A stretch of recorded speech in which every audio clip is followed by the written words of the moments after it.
infrastructure is crumbling this evening as the NintenByte Podcast continues its unprecedented rise. In cities across the globe, fans are rioting. The Pentagon has issued a statement describing the NintenByte Podcast network as a pixel-based prophecy. Some say the rise was foretold, others say it's just a really good podcast. We're talking twisted nipples, milk, and a sock puppet who doesn't talk. It's dangerous to go alone. Watch this. Welcome to the NintenByte Podcast, bitch. That's right, ladies and gentlemen, you're watching the greatest Nintendo podcast ever! Yeah! Is that a Joy-Con in your pants, or are you just happy to see us?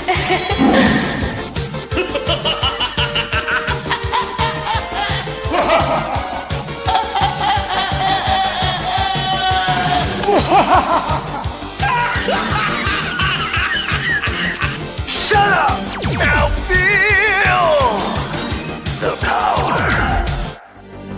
Everyone, do you feel that?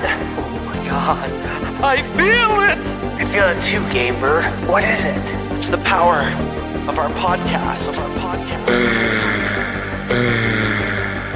I feel it! This is rad, NintenByte. So rad. Power.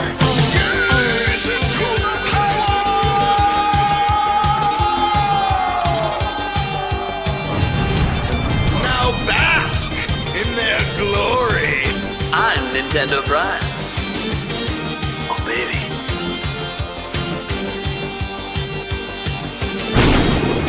I'm Thunderstash.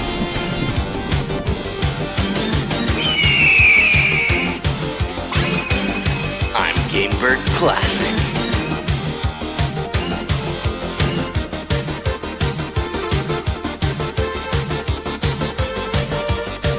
NintenByte rules.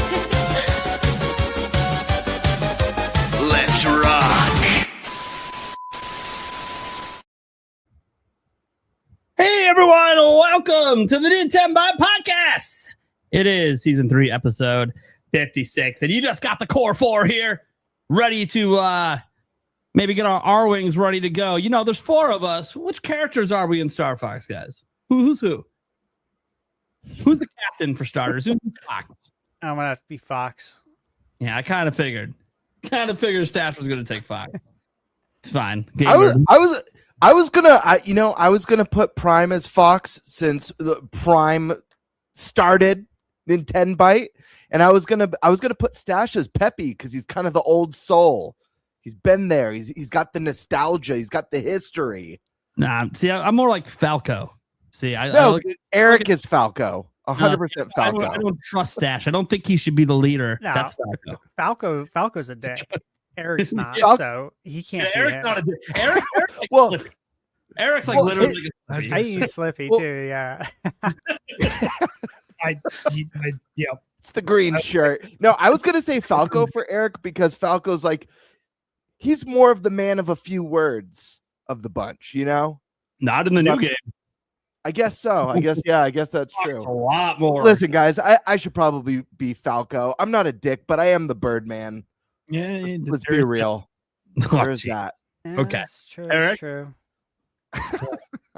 You're Slippy. Okay. You've already So said that it. leaves me as the old man, the one that least acts like one. It's okay.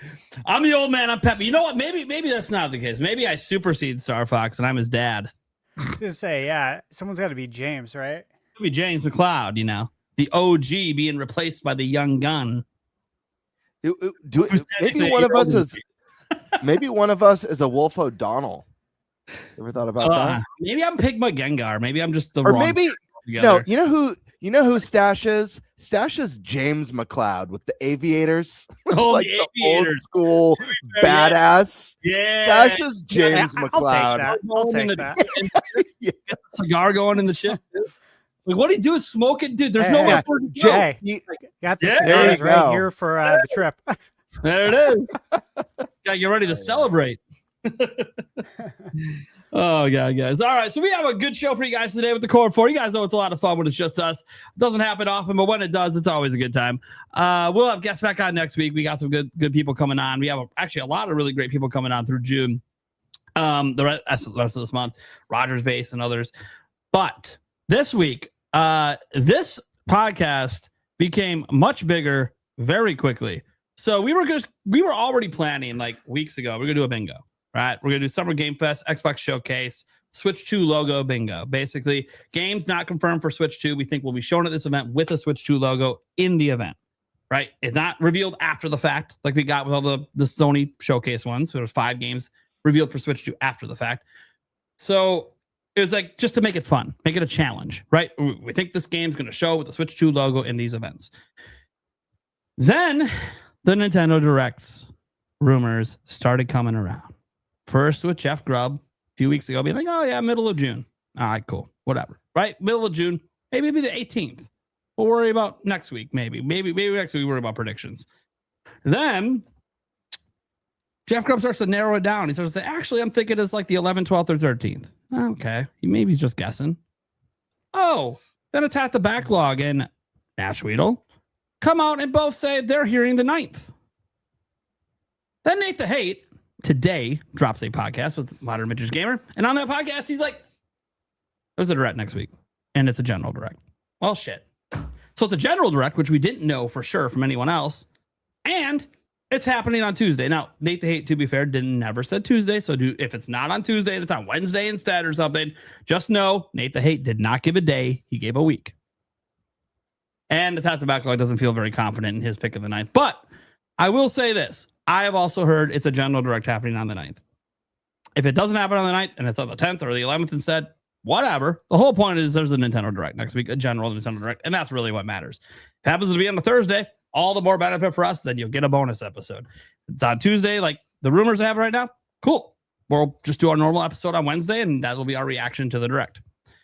That said, because the Direct threw a wrench in, because we didn't know at the time that we were starting to plan this episode that there would be a Direct next week. Now we're like, well, we don't have time to do a Direct bingo if it's on Tuesday. Normally we do it the night before. So we're like, all right, well, then we got to do it this week. But we don't want to do 2 separate bingos because that's just too much to keep track of, and it just becomes a hassle. Too much bingo. And there could be crossover. Like things we're guessing for the Direct, like third-party wise, could actually end up in Summer Game Fest or the Xbox Showcase. So we're like, you know what? Why don't we just combine them all together for the first time in NintenByte history? 1 bingo card, 3 events, Switch 2 only, with the logos appearing during the shows. Which is really interesting because if you pick a third-party game, this is the fun thing about a third-party game. You pick a third-party game, you got 3 events that game could show up in for you to get it.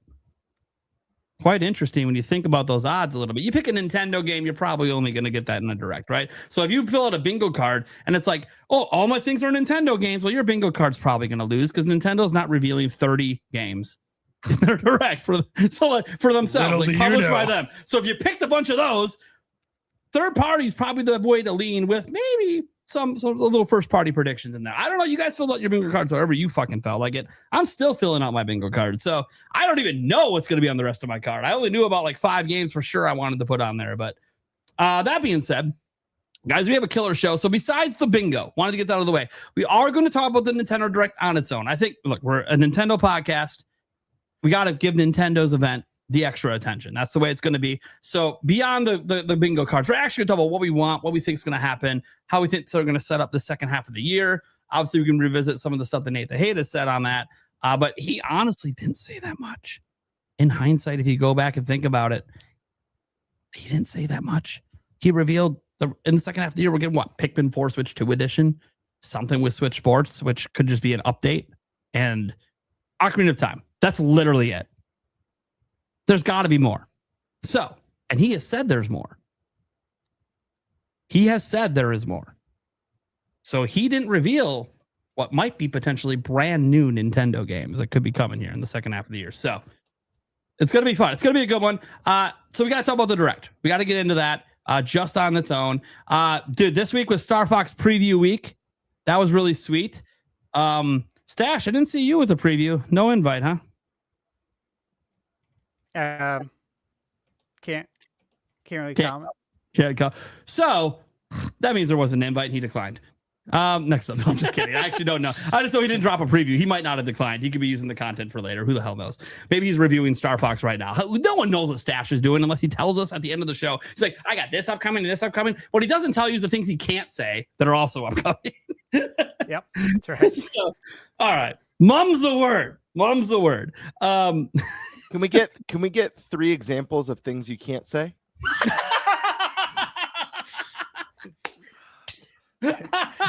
For the record. Definitely not. Rhymes with. Look, guys, it's not that hard to figure out publicly. You watch what games he has actually dropped reviews on like the day that the review embargo goes up. That means he's got access to those people behind the scenes, obviously, because he got the review copies for those games early, like the same time as the major outlets. So it's not that hard to know. Oh yeah, Stash. These are the companies that he potentially may know things from if they decided to tell him, or if he's playing it right now, which he very well could be. He literally could be playing Star Fox right now and thus not need to be invited to the media event. That's the smart Maybe the media play event is for people they're not sending Star Fox to. I don't know. Beats me. I have no fucking clue. Everyone knows Stash knows things. Nobody knows what the fuck he knows. That's the way it goes. Remember last week? Wasn't it last week Kiwi Talks tried to get you on that? I'm like, dude, he's a stone wall. You ain't getting shit from him. But nice try. Just because Kiwi Talks you're willing to put stuff out there doesn't mean that he is. So anyways. Exactly right. So it'll be an interesting bingo card, interesting discussions. Obviously in the speculation around what we want at directs and stuff like that. That's Should I don't think he knows about what game Nintendo's releasing in January of 2027. I would be very shocked if you do that because nobody knows that. To balance things out, should Eric and I get double points for everything we get right since we have the least connections? We have the least information. I can say confidently we have no stakes, so it doesn't really matter. I can say with absolute confidence that I have no idea of anything that's going to be announced that's potentially coming to Nintendo or any other platform, as well as I found out like 10 minutes before the podcast that a Nintendo Direct was teased by Nate. I texted the group when I was asking about the rules for the bingo card. Nate's all, it's going to cover the 3 big ones. And I'm like, 3? I'm thinking Summer Games Fest, Xbox. Obviously, Sony already passed. Like, what do you mean? He's like, the Nintendo Direct. I'm like, what? But yeah. So I think Eric and I maybe get double points. I'm cool with that. The points don't matter. Everything's made up. The points don't matter. What are we? 300 points, 400 points there. I'll tell you what. Hey, audience, I'm gonna make this fun for you guys. I'm gonna put one game I know is gonna be shown on my card. You guys have fun guessing at which one it is. And all 3 of you, because I know Stash didn't put any that he knows on his, and you guys down there don't know shit. You guys can all get double points, and I will get the same points. Like just one point. I think because I'm all about fair. I think based on the fact that both you and Stash know stuff, I think Eric and I should go first. Well, that way we don't tailor our.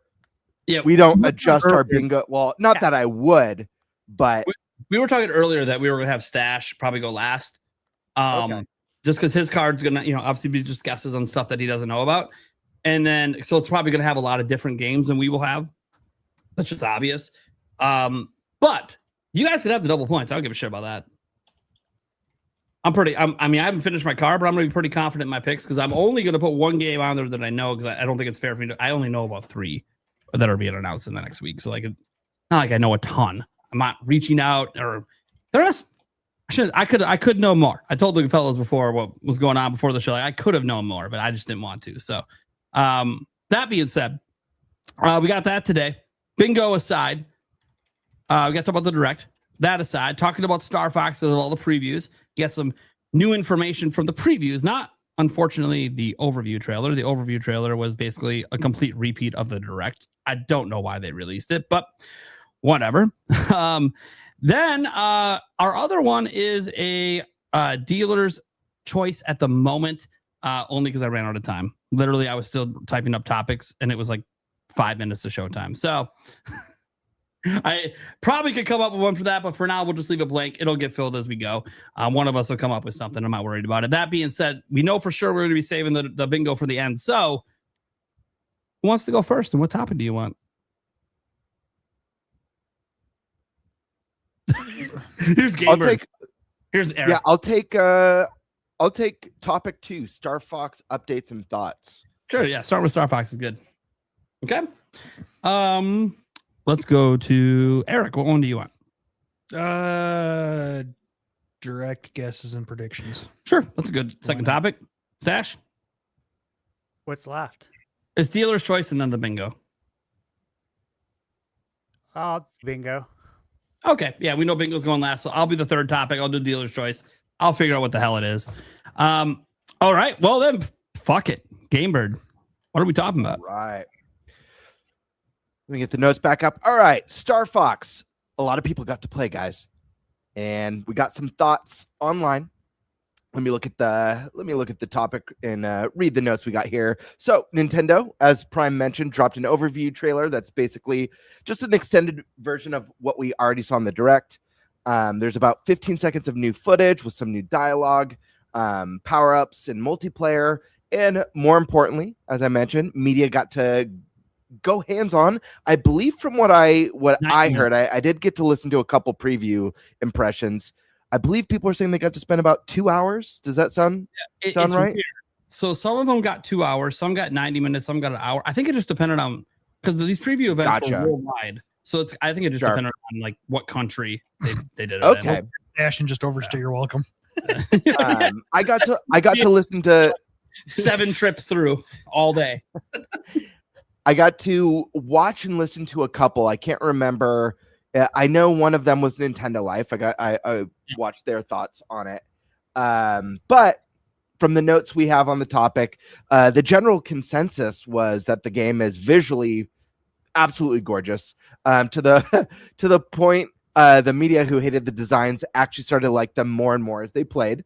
The voice acting in the game is top notch and possibly the best voice acting we've ever had in a Nintendo game. I don't think that's a necessarily huge bar, but I do think that bodes really well. And honestly, I think was one of the highlights from the trailer. The voice acting did seem pretty primo from what we got in that little Star Fox Direct. Controls wise, it's very close to the original with refinements. I also recall them saying that, like, yeah, it just feels a lot more modern, feels familiar, but refined and more modern. The little brother mode isn't great, but playable. Second player uses mouse mode. First player flies. The in-game dialogue has been massively expanded and improved. Falco has a smidge more attitude added to his character. He literally doesn't trust Fox and tells the commander as such during a meeting, believing he is unfit. I love that so much. It's total making him Iceman, you know? Yeah. That's exactly what I was thinking of. Like, dude, it's fucking awesome. It's like Iceman with Maverick. Just thinks he's a total prick. Too. You're just not even qualified. Like, oh, your dad was the king shot. Well, you're not. You're not your dad. Yeah, you just know they're gonna do the Top Gun thing where they become like best of friends by the end of the game. You know, probably super cool. Some reviewers found the multiplayer they got to play 4v4 mode. And that akin to capture the flag, and some absolutely loved it. Some didn't like it. It's weird. People who loved the single player seemingly didn't like the multiplayer, but those that didn't like the single player loved the multiplayer. Weird dynamic. So again, I team in the previews is so weird. I only got to, like I said, hear a couple impression videos on this. The Nintendo Life, I think it was Alec on there talking about how he didn't have very high expectations for the multiplayer, and he came away loving it, it seemed like, with his only concern being longevity. Other than that, obviously, it's wildly better than what we got on Star Fox 64. You know, I think that's a given considering the massive time leap, you know, since we last got to go multiplayer in a Star Fox 64 game. And that seemed to really exceed his expectations. I know for me personally, I'm really excited. I know this one's a little bit more divisive. a lot of people don't really care about it, but that avatar mode where the players get to actually use the camera to be the crew, fully animated, the Star Fox crew or Wolf's crew, I think is really cool. But more importantly right now, guys, what are your thoughts and feelings on these Star Fox impressions? Or if you're in this podcast and you got to play Star Fox and you want to share your thoughts on what you got to play, feel free to share now. Let's start with a man who rarely starts us off, Thunderstash Gaming. Can we get some thunder in there, Primal? Oh, yeah. You know what? Yeah, we didn't get proper introductions tonight, so.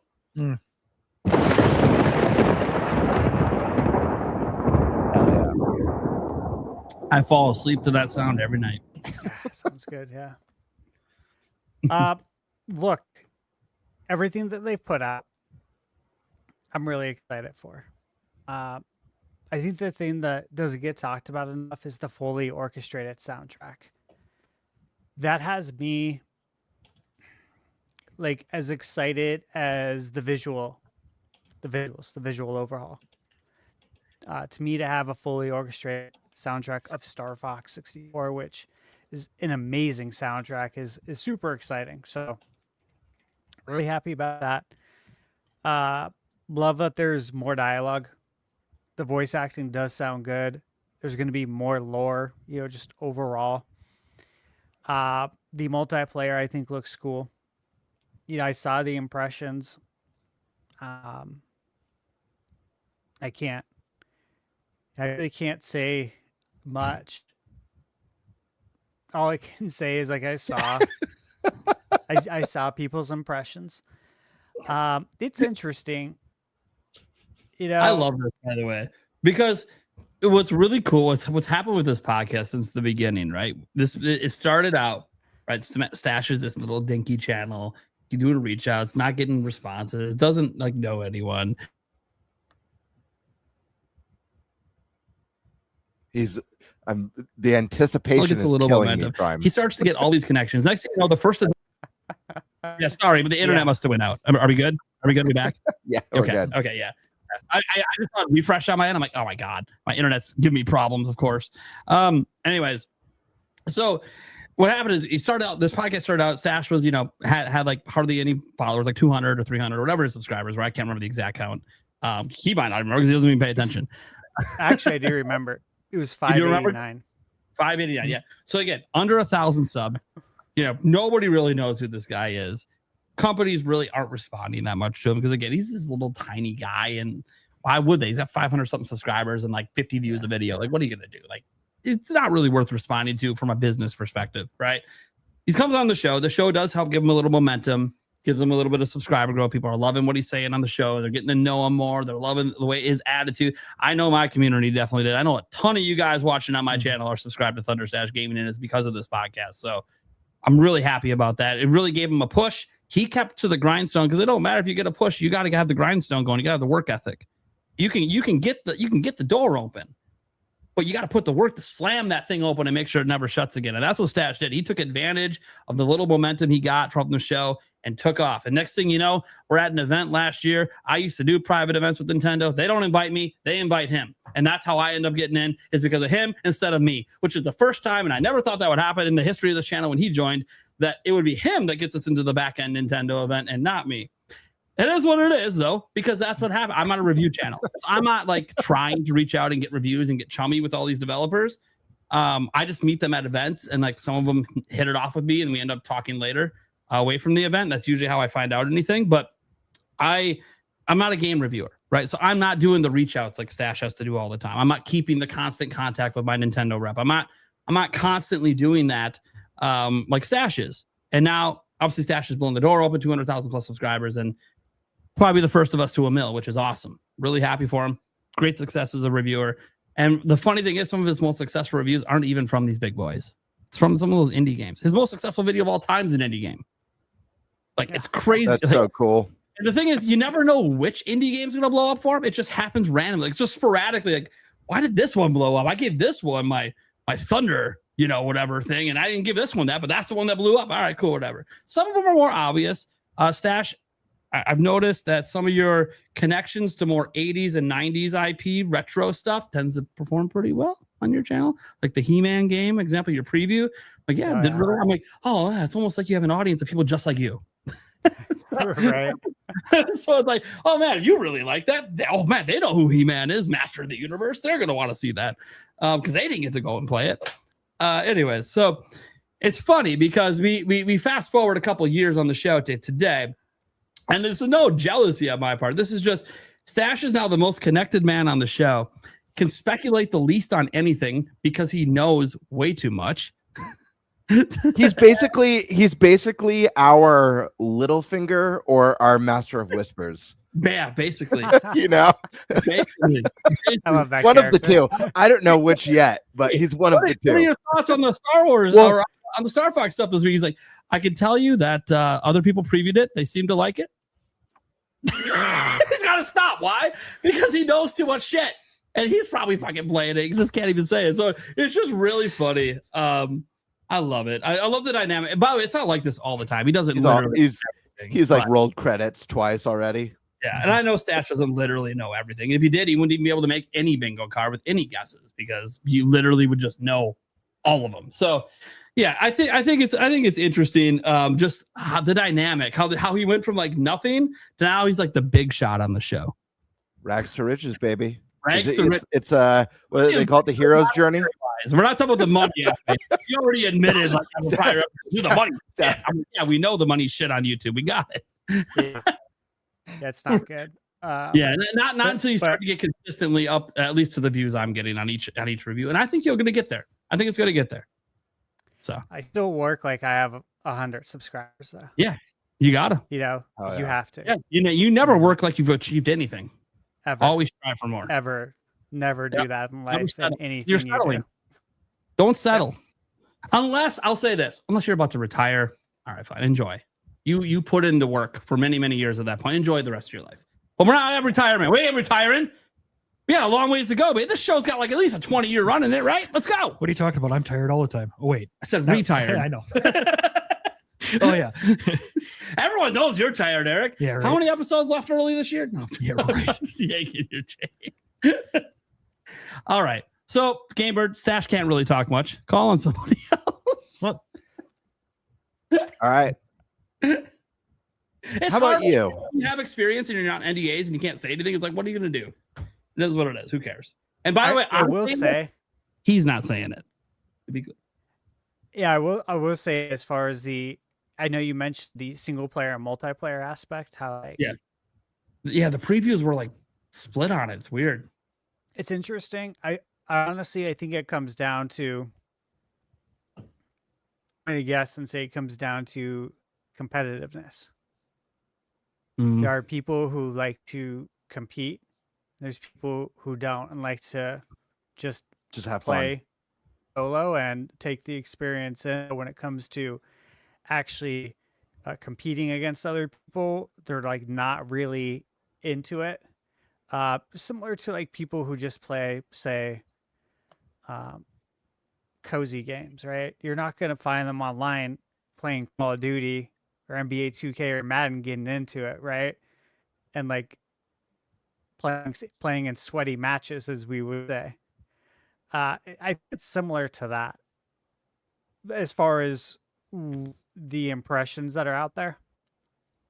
I'll just say that.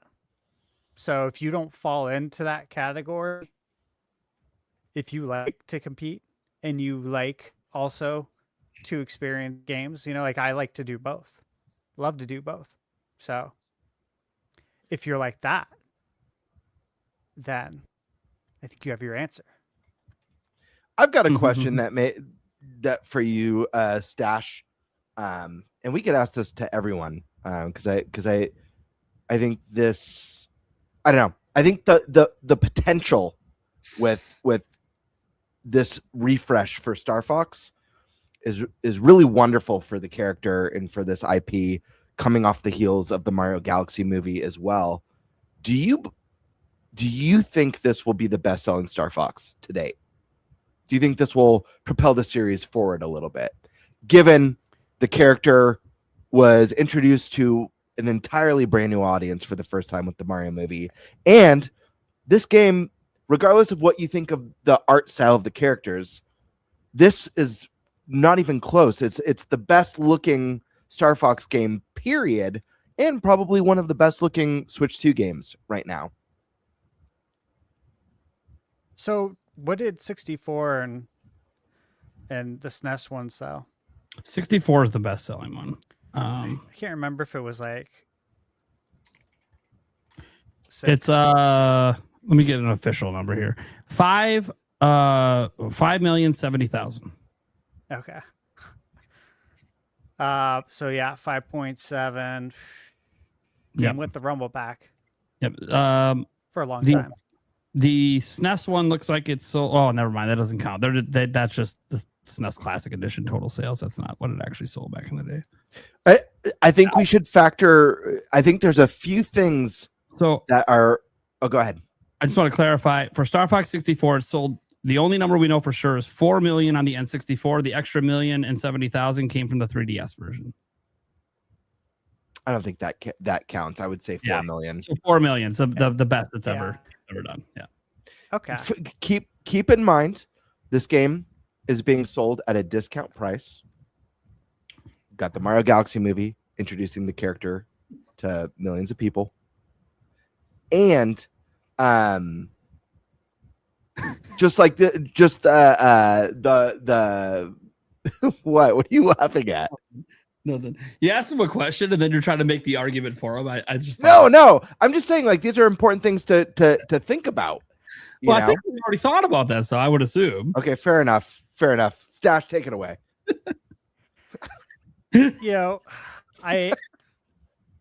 I will say, like, you do bring up good points. You do. And as Nate said, I am aware of those points too. Like but I'm glad you brought them up, right? Because everyone should know these points. Mm-hmm. Yeah. So the movies, the last I saw was at like 960 or 80 million. Did it break a billion? It's really I feel like close. I saw that a few days, like maybe before the weekend. It either has. Well, we just had the weekend. It must have crossed it this weekend. I don't know if the reports come out yet, though. Well, also the on demand will get it to cross as well. Do they count that for box office, though? I don't think on demand's counted for box office, just like the streaming services aren't, or the DVD sales aren't. Yeah, box office is like strictly movie theater revenue. But it only had 9 million to go before the weekend, so there's no way. There's no way it didn't get it. And if it didn't, then does it have one more weekend run? Or is this the last weekend? Yeah, according to the AI overview, it crossed it. Well, you know how much we can trust AI. Yeah. I mean, look, it's going to be close enough. I don't need the exact numbers anyways. I don't think we do. But yeah, so you look at that and the impact of the movie. And Star Fox is the one who really stood out. You know, we talked about it. He's like Han Solo. Charming. Everyone likes him. Everyone wants to be friends with him. It's like, is it going to translate to picking up the game? I'd like to see that. I really would. Yeah. I'd be interested to see like what the sales numbers were for Ace Combat 7 to get a comp for a flying game, right? But again, this is Rails. Ace Combat is a little different. It's not as much of Railsy, and this is a game that's been remade so many times, but it's a beloved game. Yeah. And so I think anyone who played it like us is like, yeah, sign me up. I'm ready to go again. I feel for some reason, I feel like that this avatar mode that matches your face with these characters in multiplayer mode and does all your expressions and all that stuff, I could see something like that being kind of trendy on like the streaming, like the social media, like really funny moments and like owns and stuff like that. And I wonder what that feature alone could do, because think about Tomodachi That's a good Life. point. It's an That's odd true. game, and you know Quirky. social media, when people see those really zany out there moments, and you know how people love seeing like those crazy plays in Mario Kart. It doesn't matter what the game is. People like seeing that stuff, and seeing some crazy maneuver and someone getting gunned down with like the person laughing as a fox or a bird or a pig. I don't know. Yeah. Like I could see this actually surprising people in that department. I don't know that it will. I just feel like the potential's there given some of these other factors. Yeah. That is a really good point. And that's not one that I was top of mind thinking of. But if that were able to catch fire, which again, like you don't have to buy the Switch 2 camera. No. You can use any USB camera. So if that were to catch fire on social media, we could see something really special. Like that could seriously propel it. And look, for everything that's been said about Star Fox and games like Metroid, these games that we want to do well because we love them and we want to see more, this is the best opportunity you have. Like you kind of stole the show in the Mario movie. Like your scene stole the show. This is your best. You're not going to get a better opportunity in our lifetime, I think, than right now. And so I gotta say, I'm just gonna say, yeah, that I think it will beat it. I want it to beat it for all those reasons. And if it doesn't, that sucks. But it's okay. I'll still be there. I'm signing up. I'm already signed up. It's, so It's downloaded on his system. I'm just kidding.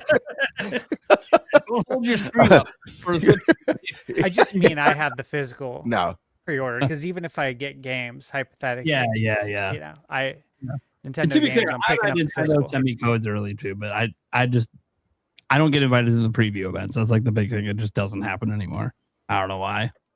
Well, But for everyone in the audience, if you weren't already aware, first off, you should support this game. And if you're planning on and you want physical, there are pre-orders that are selling at the digital price physically. You actually save $10. I don't know if those are still going on. Do you guys know? I know Walmart was doing it, I believe. It is. Okay, so look, it's for pre-order, because here's what happened. I didn't even tell this. Oh, right here, Yoshi, right? Yep.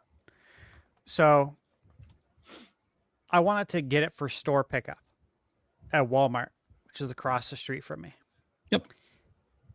I wanted to get there. I did. I got there at 6 a.m. right when they open. Of course, nobody's there. Could have walked out with everything in the store. Like, geez, dude. Hey, you love stores like that? Skeleton crew, man. Yeah. So can't find anyone, literally. So I just pull out my phone and I call them. That's right. I remember the story. Yeah. I'm like, hey, I'm in the video game section here. I'm just trying to get a game. They're like, well, they told me I'm gonna have to come back at 9 o'clock. I'm like, the fuck? What? How do you tell somebody that? Fucking Walmart. They're like, yeah, the person who runs the video game section isn't coming in until 9 today. I'm like, That makes any manager has a key to open it. What the fuck are we doing? right. And so I had my gym bag with me. My plan was to go to Walmart, go to the gym, circle back, come home, play. Mm-hmm. And it turned into me going there. Then I went to the other Walmart and I talked to the girl there, and she said, I know we have it. It shows we have it in stock. I had the box and I left it out for the night crew to stock it, and I can't find it anywhere. She's like, she looked for like 20 minutes. This is at the other Walmart. So the first Walmart, nobody's here till 9. So no one can buy video games for the first 3 hours they're open. I'm like, holy shit. This is wild. Okay. So I go to the other Walmart. the girl said she had it the other day and now can't find it anywhere. I'm like my eyes just kept getting bigger. Like as the story went on, like, this is crazy. Why is it so hard to get Yoshi? And of course I have to tell everybody that you do have it. You have it. Trust me, you have it. Came out today. It's a Nintendo first party title. They're like, the girl's like, what does first party mean? And it's okay. Like I get it. But no, I was very kind to her, and it's like, it's a Nintendo published, developed game. I said, so those are always going to be on store shelves. I said, you see these Switch 1 games, they're all Nintendo brand, right? All these Mario, Zelda, they're always going to be on your store shelf. No matter what, these will always be here. So after she said we don't have it, I had asked her, are you 100%? Like 100%. I said, because I need to get this for work. Like this is what I do. It's not just to go like buy a gift for someone. I need to do this for work. She went back and checked one more time, and then she's like, I'm going to ask my brother who works here too. I was like, oh, okay, cool. Her brother knew where they were. Found him. Got me Yoshi. I'm just like, it's like pulling teeth to buy physical, man. Could have avoided all of this and had it at 9 p.m. the night before. But every time I go out to buy something physical on day one, even if I pre-order it, like I've literally got text from Best Buy. Your order's ready. I go down there. Yeah, we haven't got the shipment in yet. Why'd you send me a text? I just drove. That's awful. 60 miles round trip in a Jeep Wrangler. It's not cheap. Gas is expensive. And you wasted my time. And you guys don't give a F ever. You never say, I apologize on behalf of Best Buy or on behalf of the computer system. Nothing. Just like, dude, customer service sucks so bad. Mm-hmm. Thank you for listening to my tangent. Thank you for coming to my TED Talk. No. Yeah. But I do have the physical of Star Fox pre-ordered. Hell yeah. And point is about the price is it was $10 more because it wasn't pre-ordered. So it's only for pre-order. And when you pre-order, you can't pick it up. You can't select store pickup for pre-order. So I pre-ordered at Amazon and it says it's eligible now. My area is now eligible for day one. Launch day shipping, it said. Which is new. Because, I'm out in the mountains. I'm like, holy shit. Moving on up in the world. Hell yeah. I was pretty happy. But yeah, guys, support this game. This is a very special treat, and it's obviously a series that we all want to see thrive and grow with Nintendo, alongside the Marios and the Zeldas and the Pokemans, and save some money if you guys can, because that's a great deal. Or if you're going to do digital, support it digitally. That's awesome too. Eric, Star Fox thoughts. We went over some of the impressions. Obviously, we had the direct. What are your thoughts on this one? What do you think of what people are saying? Are you excited about this? Have you played Star Fox? I don't recall if you've played Star Fox 64, or is this one you're going to be playing? Yeah, no, I've played a little bit of it. Yeah. So, but no, honestly, I haven't really seen much for anybody's reaction for it.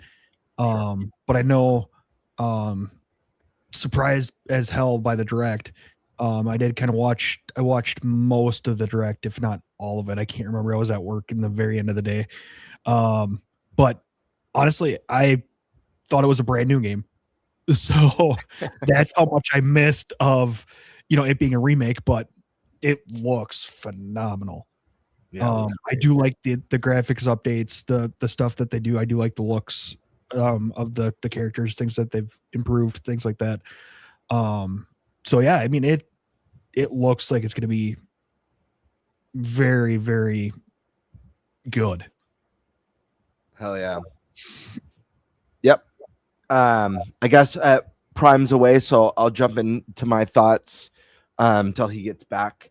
But I'm with both of you guys. I think this game looks fantastic. I was unbelievably hyped when I saw that that announcement of the Star Fox Direct. Like you guys, I think the visuals are just stunning. Some of the best water graphics I've seen in a while. So I can't wait to be gliding over the ocean in that initial stage.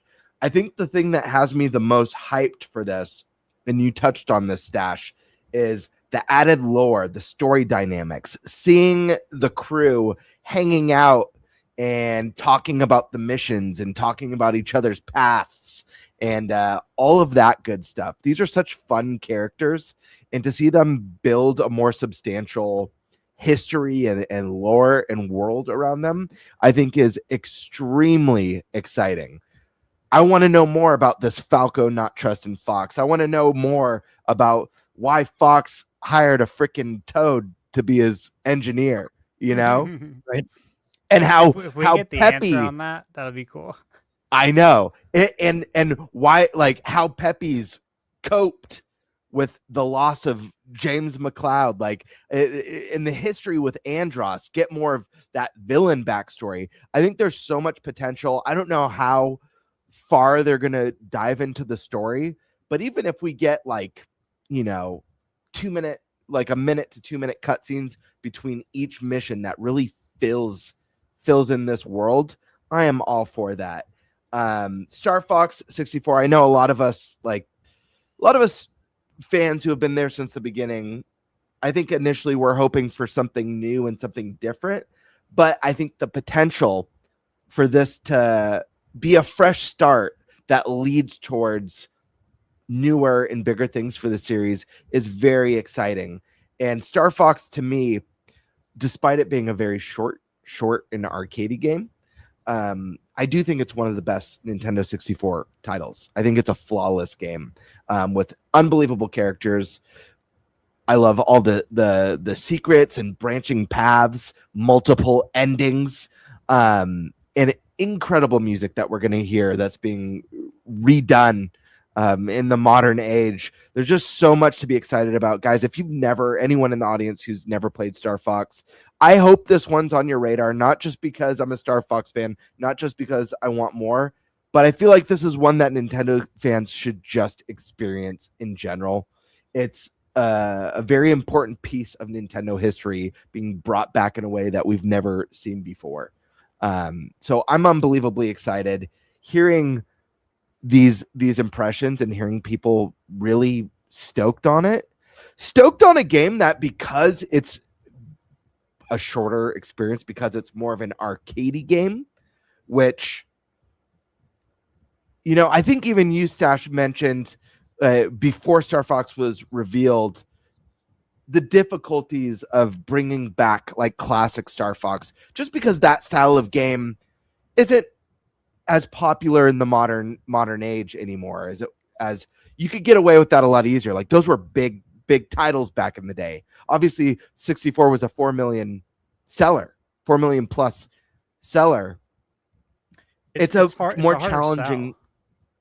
more challenging sell. So not hearing any of that, at least I haven't, concerns. I don't know if there's enough meat on the bones. Like, I haven't heard any of that. I've only heard good stuff. I think that bodes very well for this game. So I am unbelievably excited. Yeah, it does, man. That's a good point. And the price too, as you said before. The price, yeah. Like that's in the economy we're in right now. And you got all these consoles, prices going up by a lot, some by a mile. It's nice to see a game like this that is shorter for modern gamers, right? This is a shorter experience. Just like when I reviewed Contra, Operation Galuga, like 2 years ago when it came out. Similar in that people are like, wait, how long's the game? And it's $40. how? And it's just hard. It's a tough pill for some people to swallow. But that's how it was, right? Growing up. Yeah. Contra was $70 on NES. Yep. And it's a quick game, but can you beat it? That's the thing. Most Yep. people couldn't beat it without 30 life code. And even then, people could not beat it. So you guys know that. It'll be interesting to see if and I don't know if they'll do this. It'll be interesting to see if they add, outside of added lore in storytelling between the characters, a couple more secrets, maybe an extra stage. I have no idea, but we've talked many times on the podcast, the long lost art of secrets and discovery. Star Fox has that stuff, and people are going to be experiencing it for the first time, which is super exciting. You could literally in the first stage branch off to a different boss fight. That's not like the standard boss fight. I'm not going to spoil it here. There's going to be people playing it for the first time, but there's a secret in the first stage that branches off the path to different star systems, but has a different boss at the end. It's rad. It's wild. So I'm excited, but Primal, what are your thoughts on this? How are you feeling? So I'm really excited for Star Fox. I think, viewing this from the perspective of they were trying to reboot the franchise to reinvigorate it, which is also what's happening with Rayman right now, right? Like they literally said we wanted to reboot the franchise, but we figured we would start with one of the latest entries that's really good that everyone universally likes. And then if that does well, Retold, right?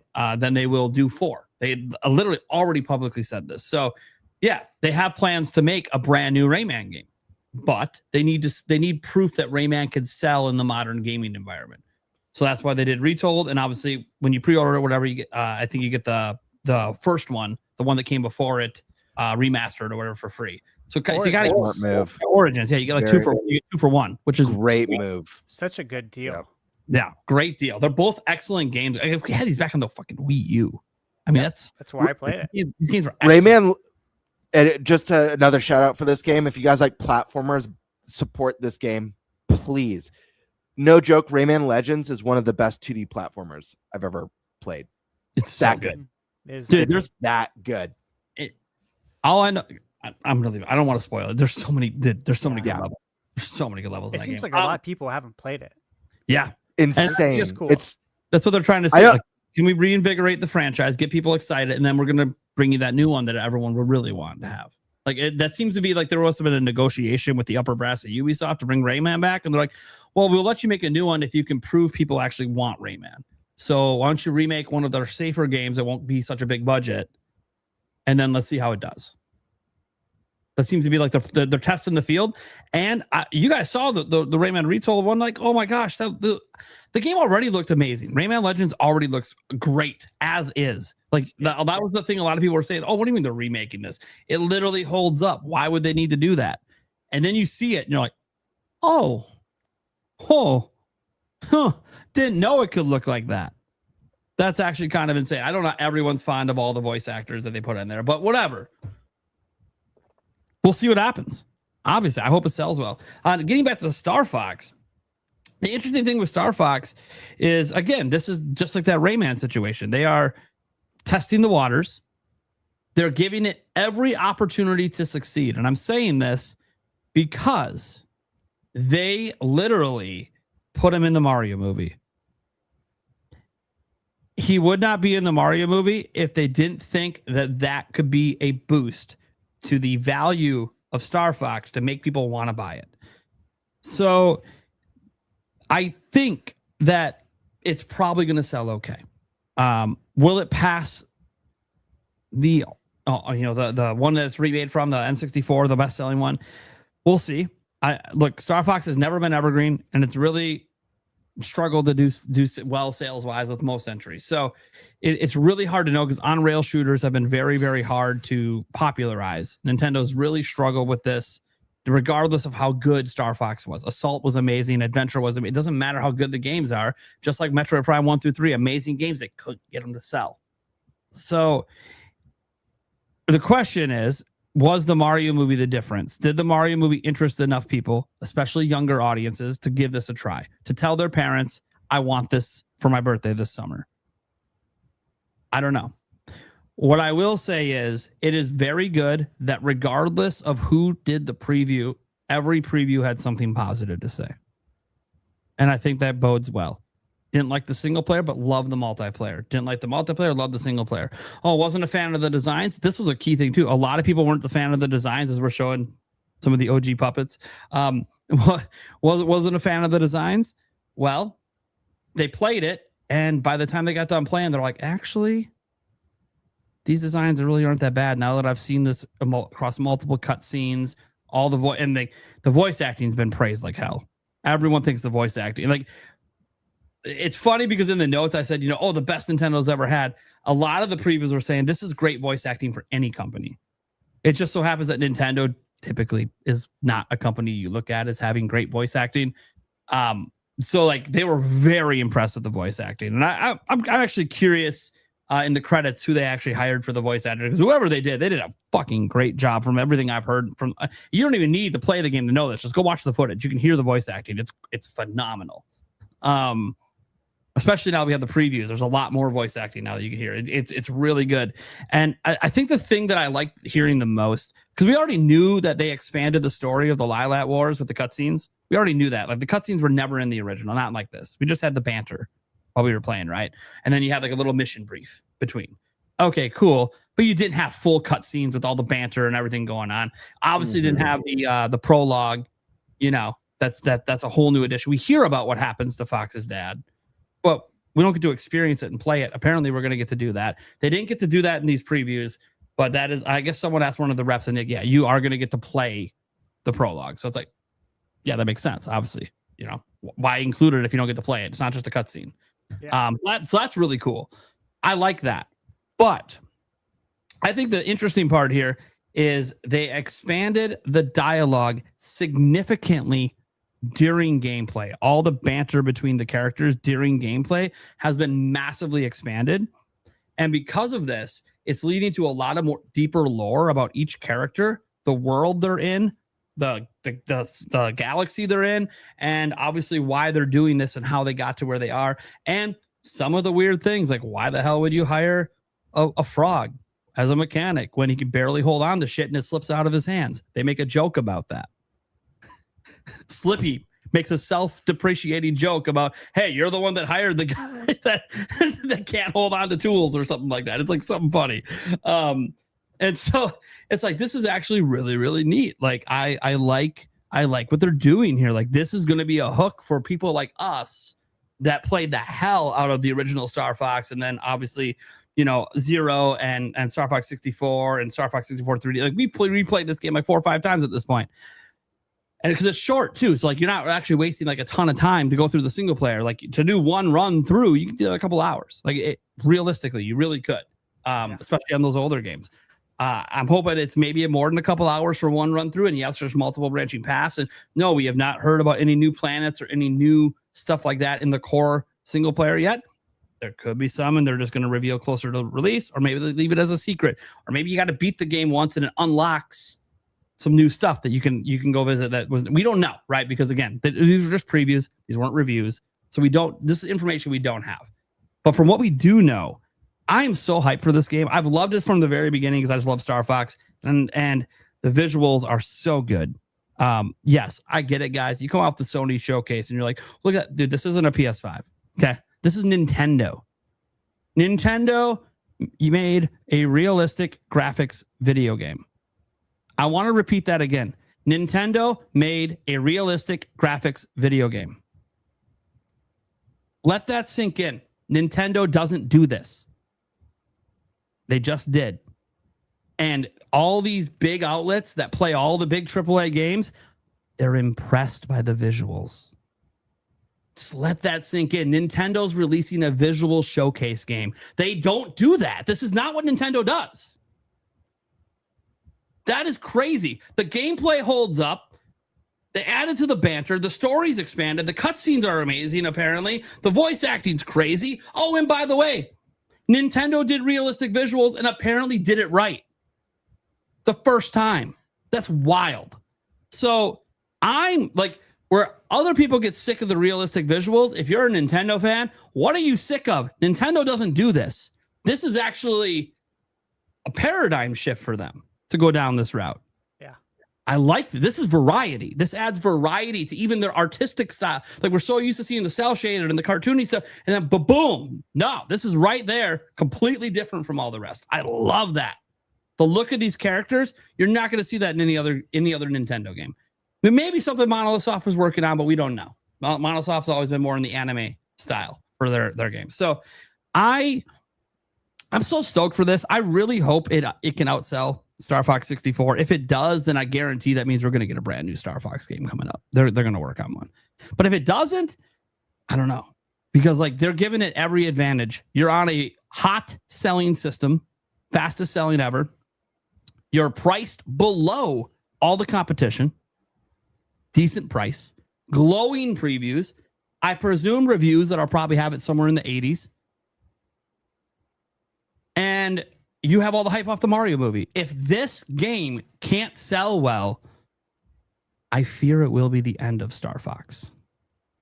And that's what scares me the most. I'm so excited, but I'm so fearful that this is it. This is all we're ever going to get the rest of my life. Because this is Nintendo trying to reinvigorate the IP, and if it doesn't work, I don't think they're going to take another shot at it. And do you really want them to remake Star Fox 64 again in 10 years? I feel like this game probably won't need to sell 4 million copies to turn a profit, just because of like the scope. You know? I don't think you need to turn a profit. I think it's more so to prove to Nintendo that there's an audience. Sure. But I feel like if it could at least hit the 3 mil mark, I feel like we'll be okay. Yeah, we'll see. I'll say that. Yeah, we'll see. The thing, like, But I hear you, man. The sales don't matter to me in terms of like, we're getting the game. I'm good. I don't really care what it sells. I'm going to play it. I'm going to have a good time. But I do want more. And that's where fans of IPs actually do care about sales, because you want it to sell enough that Nintendo's going to make another one, or that your favorite company's going to make another one of your favorite games. You know, like, I don't want God of War to do bad. I don't want this Faye game to do bad. I don't want it to do bad. It does really bad. That will make them second guess on making the next God of War game. I don't want them to do that, right? So I want it to do. I want all these games to do well. Even the games that I don't find appealing, I still don't wish they're bad. People, that appeals to someone. Someone enjoys it. I want it to do well. It's okay for people to play things I don't like. So I just hope that this game pulls it off. Like, I like what it represents. It's Nintendo taking a risk.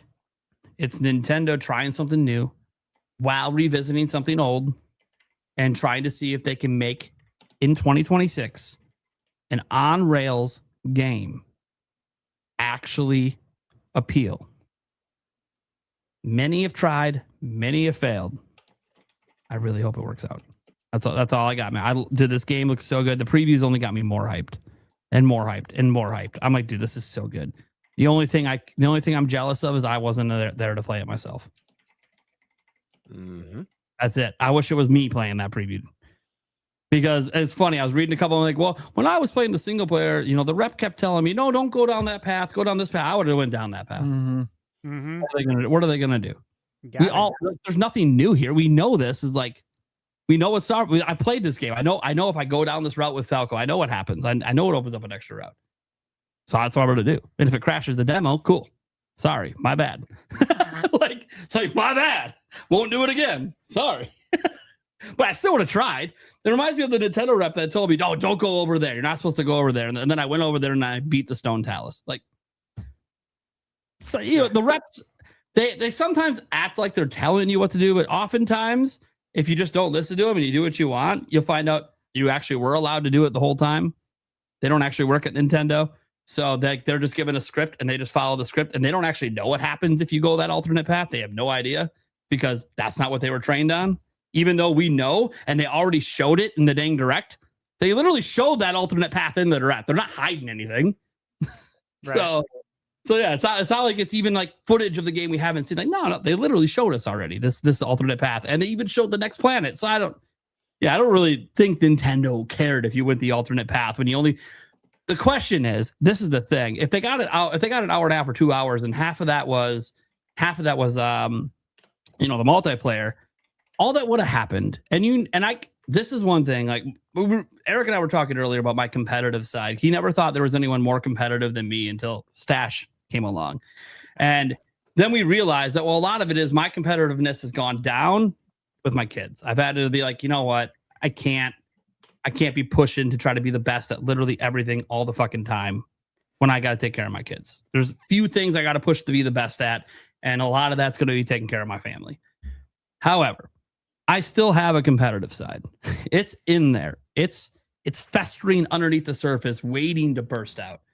And one thing I love doing at these preview events, especially when it's like a remake or a remaster, is, you always have like a 15-minute demo or sometimes a half-hour demo. In this case, maybe a 45 to an hour demo of the single player. My goal is to beat the game. I'm going to try to beat it while I'm there. Yeah. And then have them look at me and be like, dude, no one's done that yet. I know. You're welcome. Congrats on seeing stuff you've never seen before. And look, most demos, that's not even possible, right? But you can still get pretty far. Like back in 2016 when I was playing Breath of the Wild, I did it both at a private media event, and then I was at the public E3 show floor going through the line over and over and over again. Every time I went through, there was a few runs where my entire goal was to try to get off the Great Plateau. You had a limited demo. And guess what? The limited demo was the full game. That's why that demo was never available outside of that event, because it was the full game. They just limited you with time. So, knowing what I know today, yes, I could buzz through the Great Plateau and get off that thing within that same time limit window. I know exactly where all the shrines are. I know not to make the mistake I made in the one run in front of the Nintendo rep where I was trying to do that. I was trying to do that very thing. And he said, good luck. He didn't say it wasn't possible. He just said, good luck. No one's done it yet. No one's gotten off the Great Plateau yet. And so I was rushing through it. And I decided, because at that point I had already done all 4 shrines through my various runs. So I'm like, I got this. I know where they all are. Good. I was doing the snow one first. I knew that was the one that was furthest away. If you do the snow one, you can kind of hop down, hit one, hit the next one, and then the next 2 are really close together. So I figured you go to the farthest one first because that's going to take the most time. Then by the time I get to the second one, I can kind of buzz and be done. And then I'm off the Great Plateau. Or at least I see what happens once I beat all 4 in one run. And so I was going to the snow one. I'd only beaten it once in one of my runs. So I got up in the area and I was so confident I was going right to it. And instead I was actually on the opposite peak. That's the tallest peak in the game. And I'm like, God damn it. Because I didn't have spicy peppers or anything. I said, fuck it. Straight up, we're going. And yeah, I was so mad. Once I got to the top of that peak, I'm like, shit. I could see the shrine like way across the way. And I'm like, fuck. Nope, I'm not gonna. Can I reset my run? I'm not gonna. So then Eric remembers this. I put out the video publicly. We turned the rest of the run into how many ways can I kill Link? Yep. Because at that point, I'm like, well, I'm not going to see anything new this run. So let's just throw Link around with the ragdoll physics and just see what crazy shit we can do. And it ended up being pretty fun. Yep. And the reps and the Nintendo people were laughing. Yep. So were some of the other media people up there playing. They were laughing at it. I'm like, what? I've already seen everything that I could possibly see right now. I wanted to see what happened if I beat all 4 in one run. But whatever. Point is, I always take that as a challenge, like a personal challenge. You don't tell anyone. I'm just going to do it.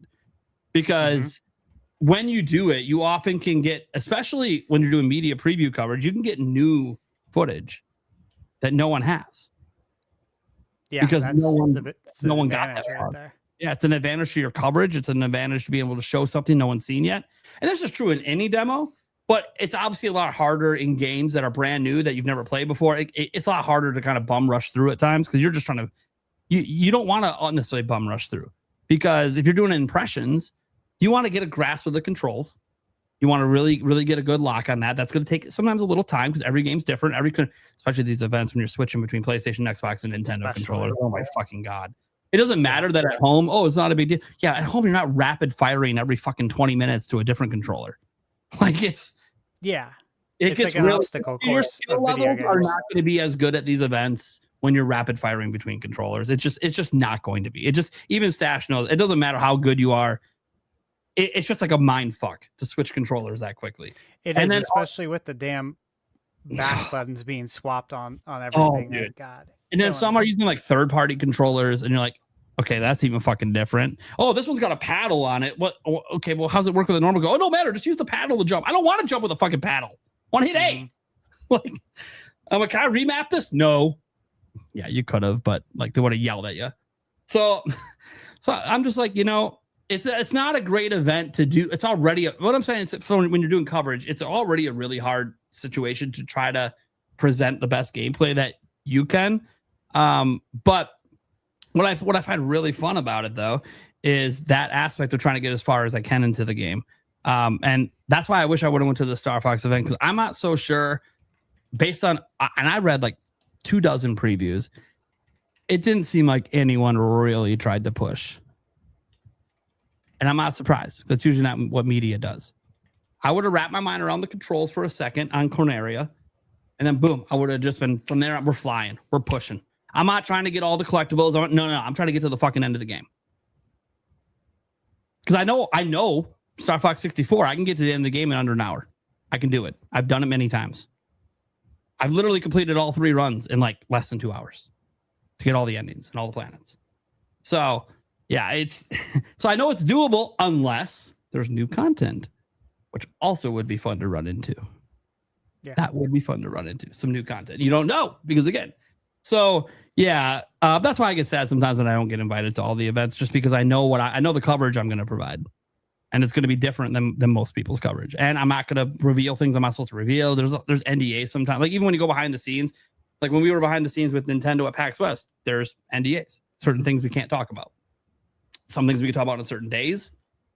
Certain things we can't record. And I'm always respectful of all that stuff because I just feel fortunate to have the access. Mm-hmm. And if I think the game sucks, I'm going to tell you it sucks. It just so happened that I don't think there was a single bad game. I mean, the worst game they had, I guess, behind closed doors was Borderlands 4, but they also had a public floor demo for that too. So yeah. And even then, it's not like, I'll say this. If all you ever played was a demo of Borderlands 4, you don't actually realize the game isn't good. It's the full release that wasn't good. So I don't know. Star Fox, I'm excited. Big game coming this month. I literally can't believe I'm living in a reality where Star Fox is back. Never thought I'd see the day. That's my thoughts. Anyone else gotta go? I had to step away from one of my kids' That's event. I everything. don't know if everyone went. So That's it. That's all of us. That's the topic. awesome. All right. Well, then we get to move on to the next topic. What are we talking about? I believe it's Eric. Yeah. We are going on to Nintendo Direct guesses / predictions. Hell yeah, guys! There's a Nintendo Direct next week. I'm so excited, guys. This is what I live for with my job, by the way. These events and these showcases are like the funnest shit I do. I love it so much. If you guys tune into any of my summer live streams, you'll see how much fun I'm having. I love this stuff, man. It is so It's good. the best. It's Christmas, but it Yeah. lasts for like 2 weeks. It's awesome. Every day there's like new announcements. Even when there's not events, there's still new announcements. Dude, we're getting almost just as many announcements outside of these events as inside this week. Anyways. All right, Eric, go on your topic. So I'm so fucking excited. Go. Have me go last, by the way. I'm still making my bingo card. Yeah, I got 2 left on my bingo. Oh, card. I got a lot more than that. Yeah, I got you know, I multiple know. rows Yeah. left. So No, so there's a rumor of a Nintendo Direct next week. So this will be our pre-direct episode. So we normally tend to go over our guesses and predictions for the direct. So that is exactly what we'll do. I guess since Gamebird's not here and Nate wants to go last, go ahead, Stash. Let's see what you got. This isn't the bingo card yet, right? This is outside of the bingo card. Yeah, sorry. This is just like Yes. general thoughts and predictions guesses. for the actual direct and what they're going to do for that lineup the rest of the year. Um, you know, I think we're gonna get a lot of answers on things that people have probably been like looking forward to. I think there will be surprises because, of course, we know it's what Nintendo lives for is to Surprise and delight. delight and surprise, man. And I'm the same way. I love doing that. Even like when I'm working on indie games that I know nobody has heard of, but I know is going to be an absolute banger. Like I won't even tell you guys when I talk the games I'm working on. I won't even tell you guys I am. If that indie company like puts out a tweet inside, like I'll be like, I want to retweet it to help them, but I also don't because then I'm not delighting and surprising anybody. Because if you see me retweet it, you might know that I'm covering this game, and so I won't. So I think they're gonna do that because that's their goal. They're always gonna do that. We don't know everything. Far from it, and I expect some third party love to be there as well. Yeah, I don't think we're gonna just see like third party Switch 2 logos at the other events like the Summer Game Fest and Xbox. This isn't gonna be just a ton of Nintendo first party stuff. There will be other things there. There will be other partners that have partnered with Nintendo, in the past. There'll be new things. Be new stuff that we haven't seen yet, but I think we'll get answers on things that we've been waiting for as far as third party.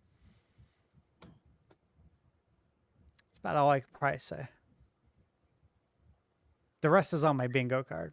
Yeah, fair enough. That's about all. Look, I'll say this though. Give you a rundown of my friend Blake. He's in chat. He's been watching the podcast for a long time. He'd asked me. He said, "Are you going to live stream it? Like, are you going to join Prime for the live stream?" And I had said, we fly out. So we're flying home from LA at 10:30. Yeah. For some reason, historically, when we take that last flight, something always happens. Like, there's always some sort of delay. So hopefully that doesn't happen. But by the time I get home, we fly, get to Phoenix, drive home. We're gonna be in bed by like 1, I'm guessing. It's gonna be late, and direct would be at 6. So, 6 a.m. So he kind of assumed that, okay, so yeah, you're not gonna do it. You're probably not gonna live stream, like join Nate. I'm like, but despite not getting any sleep, I'm totally gonna do that. Of course I want to live stream with you because this is like Christmas for us. Like I'm already gonna have a hard time getting to sleep that night, knowing what's ahead. So I'm super excited for it. I won't get much sleep, and that's okay. And I'll have a lot to do because I'll be just getting back, and I'll have all my hands-on impressions to work on. I've signed a lot of NDAs. Some of those, are up like the following week. So obviously not this week, but between like the 10th and 15th, you can say. Some don't have NDAs. So something I'll be able to talk about and be able to make videos on. Some I won't. And the point is, I'm going to have a lot to do. A ton to do. But this is always going to take precedence, the Nintendo Directs. Like, despite all the stuff that I have going on, I'm so excited for the Direct. Because, there's a lot of stuff coming. There's a lot of things to be excited about. You know, this is the 1 year too. You know, Switch 2 came out June 5th. So this will be the first year. We're going into the first full holiday season. There's a lot of great anniversaries. There's a lot of exciting stuff. So that's where I'm at. I'm hyped, dude. Heck yeah. Mhm. Yeah. Dude. Sorry. I have one question, Stash. And I doubt you like actually have inside information on this, so this might be something you can speculate on a bit. Do you think they're going to do Zelda's 40th anniversary in it?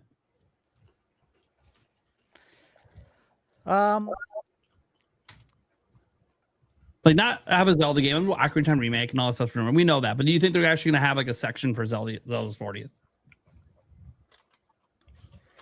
Yeah, the movie's coming out April. Mhm. We haven't heard anything on the movie yet. I feel like the maybe the right move is to. It just depends on what Nintendo wants to do, because it's like, do you want to talk about the movie and the game at the same time? If you do that, it would possibly take away a headline from the other. If you just talk about the movie, then people are only talking about the movie. If you just talk about, a potential game, people are only talking about the game, and that's what Nintendo would want. So it's like, do you really want to do them together and like make a Zelda movie and game share a spotlight? I don't know if they want to do that. And seeing as we're in June, the movie's in April, I don't know if we need to talk about the movie just yet. I think that could be September. It'd be probably a better runway for it. And then you got to look, okay, well, what are the holiday titles? June seems like a good time to announce what's coming out for the holidays to get people excited. You have the price increase coming up. Do you want to get people excited to buy the Switch 2 right now before the price increase? I think if you let everyone know what's coming out, then they can make an informed decision for themselves, which would be a good move, I think, for everybody. I think that's a win-win situation.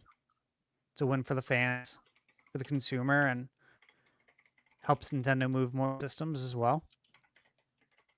So I'd like to see them set the table, which means, yeah, I'd like to see Zelda, but again, the whole year is the anniversary. As we saw with Mario, you don't have to have just one set time for announcements. You can spread things out too. What do you think, man? Me? Look, I think they're going to do Zelda 40th anniversary. They've done it. It's all their anniversaries for Zelda have all been done in June, one time in September. And I think if Ocarina of Time remake is actually coming out this year, like Nate Hates said, that they're obviously going to reveal it now. They're not going to wait till September and give it like a month of advertising like they're doing with Star Fox. This is not Star Fox. This is Zelda. Okay, they're going to give it proper marketing. I'm not saying they're not doing proper marketing for Star Fox. I'm saying they're not treating Star Fox like it's a AAA game, because it's not. It's not priced like one. They're not treating it like one. The way they announced it isn't like one. But they are acting that way usually with anything Mario and Zelda. So you usually get more than a couple months runway. Sometimes that's not the case. Mario Wonder was revealed in June, and I believe released in, was that September or October of that year? That was one that had like a bit of a short one. But again, it wasn't releasing in December. So it was still like a 3-month run. And I kind of feel like Ocarina of Time is either October, November, or December. I don't think they're going to reveal that in September. That doesn't make any sense. That's like a month run. Like, no, they're going to reveal that now. And if you're going to reveal that now, and it actually is an ambitious, at least from a visual perspective, ground up remake, even if it's not ambitious in other ways, we don't know. But if like it's like this visually we're seeing Ocarina of Time in a way we've never seen before, like Unreal Engine 4 and 5 remakes out there that fans do, eat your heart out kind of thing.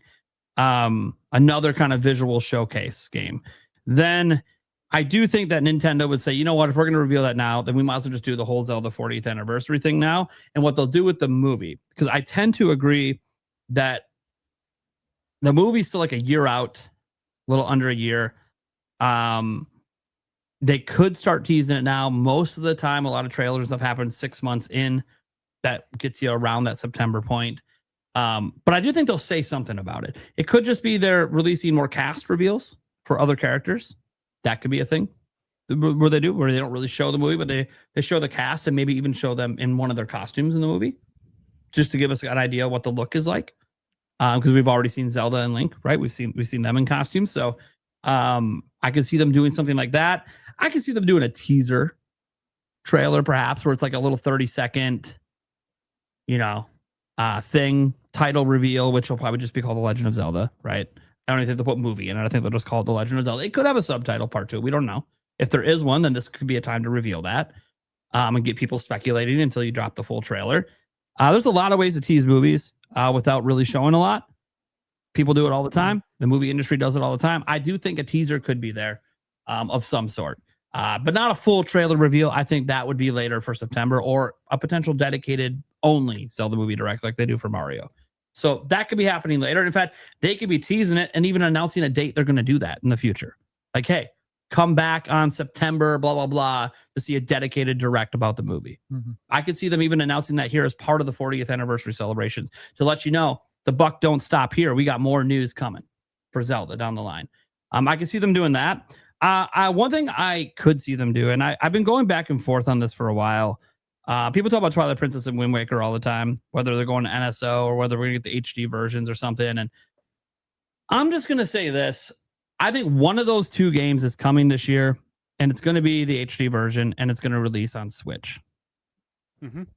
It could have a Switch 2 upgrade pack for free, maybe, but I think their primary focus is we're just doing 1080p and we're putting it on Switch.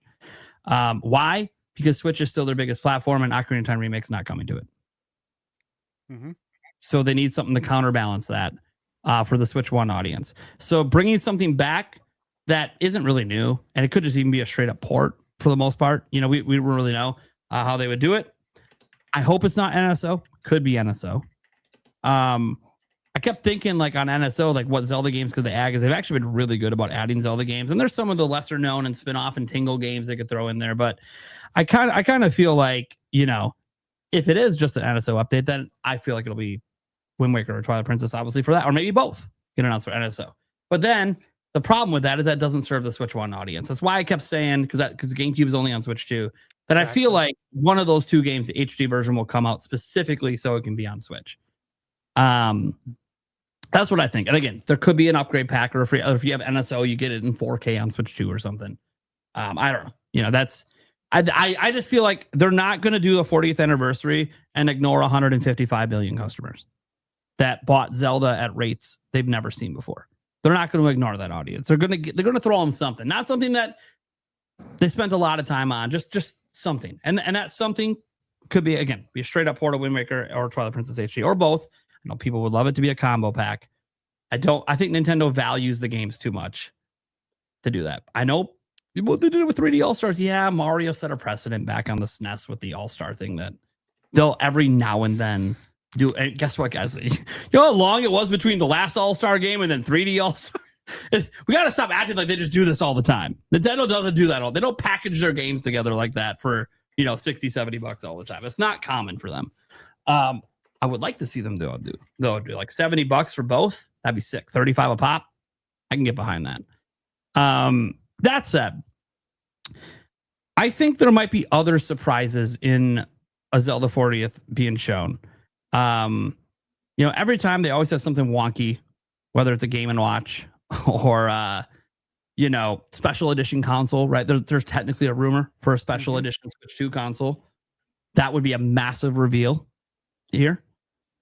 We're in year 2 and getting special editions. That means what's up next? That means Switch 2 Lite's up next at some point. Probably launching around Wind and Waves, which is what a lot of people assume. That's probably a safe bet because you want to get that cheaper console out there for the kids. for parents to buy for the kids. But I kind of look at this situation, and I think we're going to get quite a bit of Zelda. If you talk about beyond that, like people being like, well, that's already quite a bit for an anniversary, even if it's not quite a bit for you, because Zelda fans will want everything. There'll be other stuff. There'll be merchandise shown off. There'll be new Lego sets probably shown off, stuff like that. They'll fill in the gaps with like some merchandise and some other. I could bring back the concert series as an example. If they want to be like, and you might go, well, they did it for 25th anniversary and carried it into the 30th. Why would they do it for the 40th? Why not wait for the 50th? I'm going to give you one reason, and this is a reason that nobody wants to think about. Nobody wants to think about why they might go all out right now, even though they'll go all out for the 50th as well. But why might they go? Say it ain't so, Nate. I know what you're going to say. The creator of Zelda is 73 years old. He might not be alive for the 50th. Yep. And that's a reality Nintendo knows. Miyamoto knows too. Like, if this is a reality, you don't want to think about that. But potentially the guy who founded the franchise might not be there for the next anniversary, the next 10-year anniversary. Same for Mario. But Mario gets so many damn releases and so much. It doesn't even matter if there's an anniversary. Nintendo's always going all out with Mario. So that being the case, I could see them being like, no, they want to do a nice long concert series worldwide, celebrating the entire franchise again, and some other cool stuff, where maybe even, at least at the Japan concerts, I could see Aonuma and Miyamoto making some appearances, which would be pretty cool. Like Aonuma did appearances during the last one. I could see them rolling out Miyamoto for some appearances as well, especially because this concert series can be used to help promote the movie. Is he okay? Who? Miyamoto? Yeah. Is he? Yeah. Is he in a Health-wise, wheelchair? no, he's not in a wheelchair. No, he's fine right now. Okay. There's You nothing said wrong. they were gonna roll him out, so I didn't. Well, maybe he is the king, right? The king shouldn't have to walk onto the stage. That's true. He should be carried out. Carried on out. Exactly. Anyway, what I'm saying though is, like, because of that, I think they could do something special, and they will be thinking about long-term movie promotion. And what they could do is they could start the concert series this summer, and then as you get to the fall, suddenly you're slipping some of the movie music into the concert and showing the trailer that you've already revealed. And now all these concert series are advertising the upcoming Zelda movie in it. Yep. It'd be a great cross promotion. By the way, don't be surprised if they do something like announce the Zelda theme park expansion as well. We know that's been a thing for a while. We know Aonuma was out at the Universal Parks down in Florida a couple of years back. We know that's highly likely their next expansion after DK. Don't be surprised if they announce that next week. And we're not going to see anything. They'll just show like a drawing or like a concept of like what it's going to look like, with the ride they're planning to do or whatever. You'll just see a concept. I don't think you're going to see anything tangible. But if you do, cool. I'm not going to complain if they do show something tangible. That's awesome. That means it's made way more progress than we're aware of, because drone shots would have figured this out by now, and they haven't yet. So, anyway, so we'll, I suspect that to be an announcement, and then they'll be like, opening sometime next year or whatever, coinciding with the movie release. Sometime whenever it's ready, they'll launch it in Japan, and then one of the parks here will launch with it too. Probably the one down in Florida, since that was the one that Aonuma was at. And there's more room. They have more room at that one than they do at the one. I don't know if people know that. The one that they have out in California, they don't actually have as much space to expand. So we'll see what Universal decides, if they want to shut down other parts of the park to expand Nintendo further or what. And technically they had to shut down, what was it, Adventure Island? Something like that. That's where the Zelda section's going down in Florida. I think that's the one they shut down because they're replacing that with the Zelda section, supposedly. That rumored out there, right? Nothing's actually confirmed. This is just, if you listen, like, the rumors don't just exist for games, guys. They exist for everything in life, and that includes theme parks. There's a whole community built around rumors on theme parks. Facts. So I lightly pay attention in case there's something super, super tangible I want to bring up in a video about Nintendo's parks. But for the most part, lots of speculation and chatter, but nothing like confirmed. I don't know if it's because Nintendo is making Universal lock things down more than usual. I have no idea. Because usually drone shots are the way things are got, but maybe they found a way to shut down the airspace. I have no idea. Because I know when the Mario section and the DK sections were being built, before Nintendo said a word, we were seeing drone shots. but that also could have led them to take extra measures to prevent drone shots in the future. So I don't know.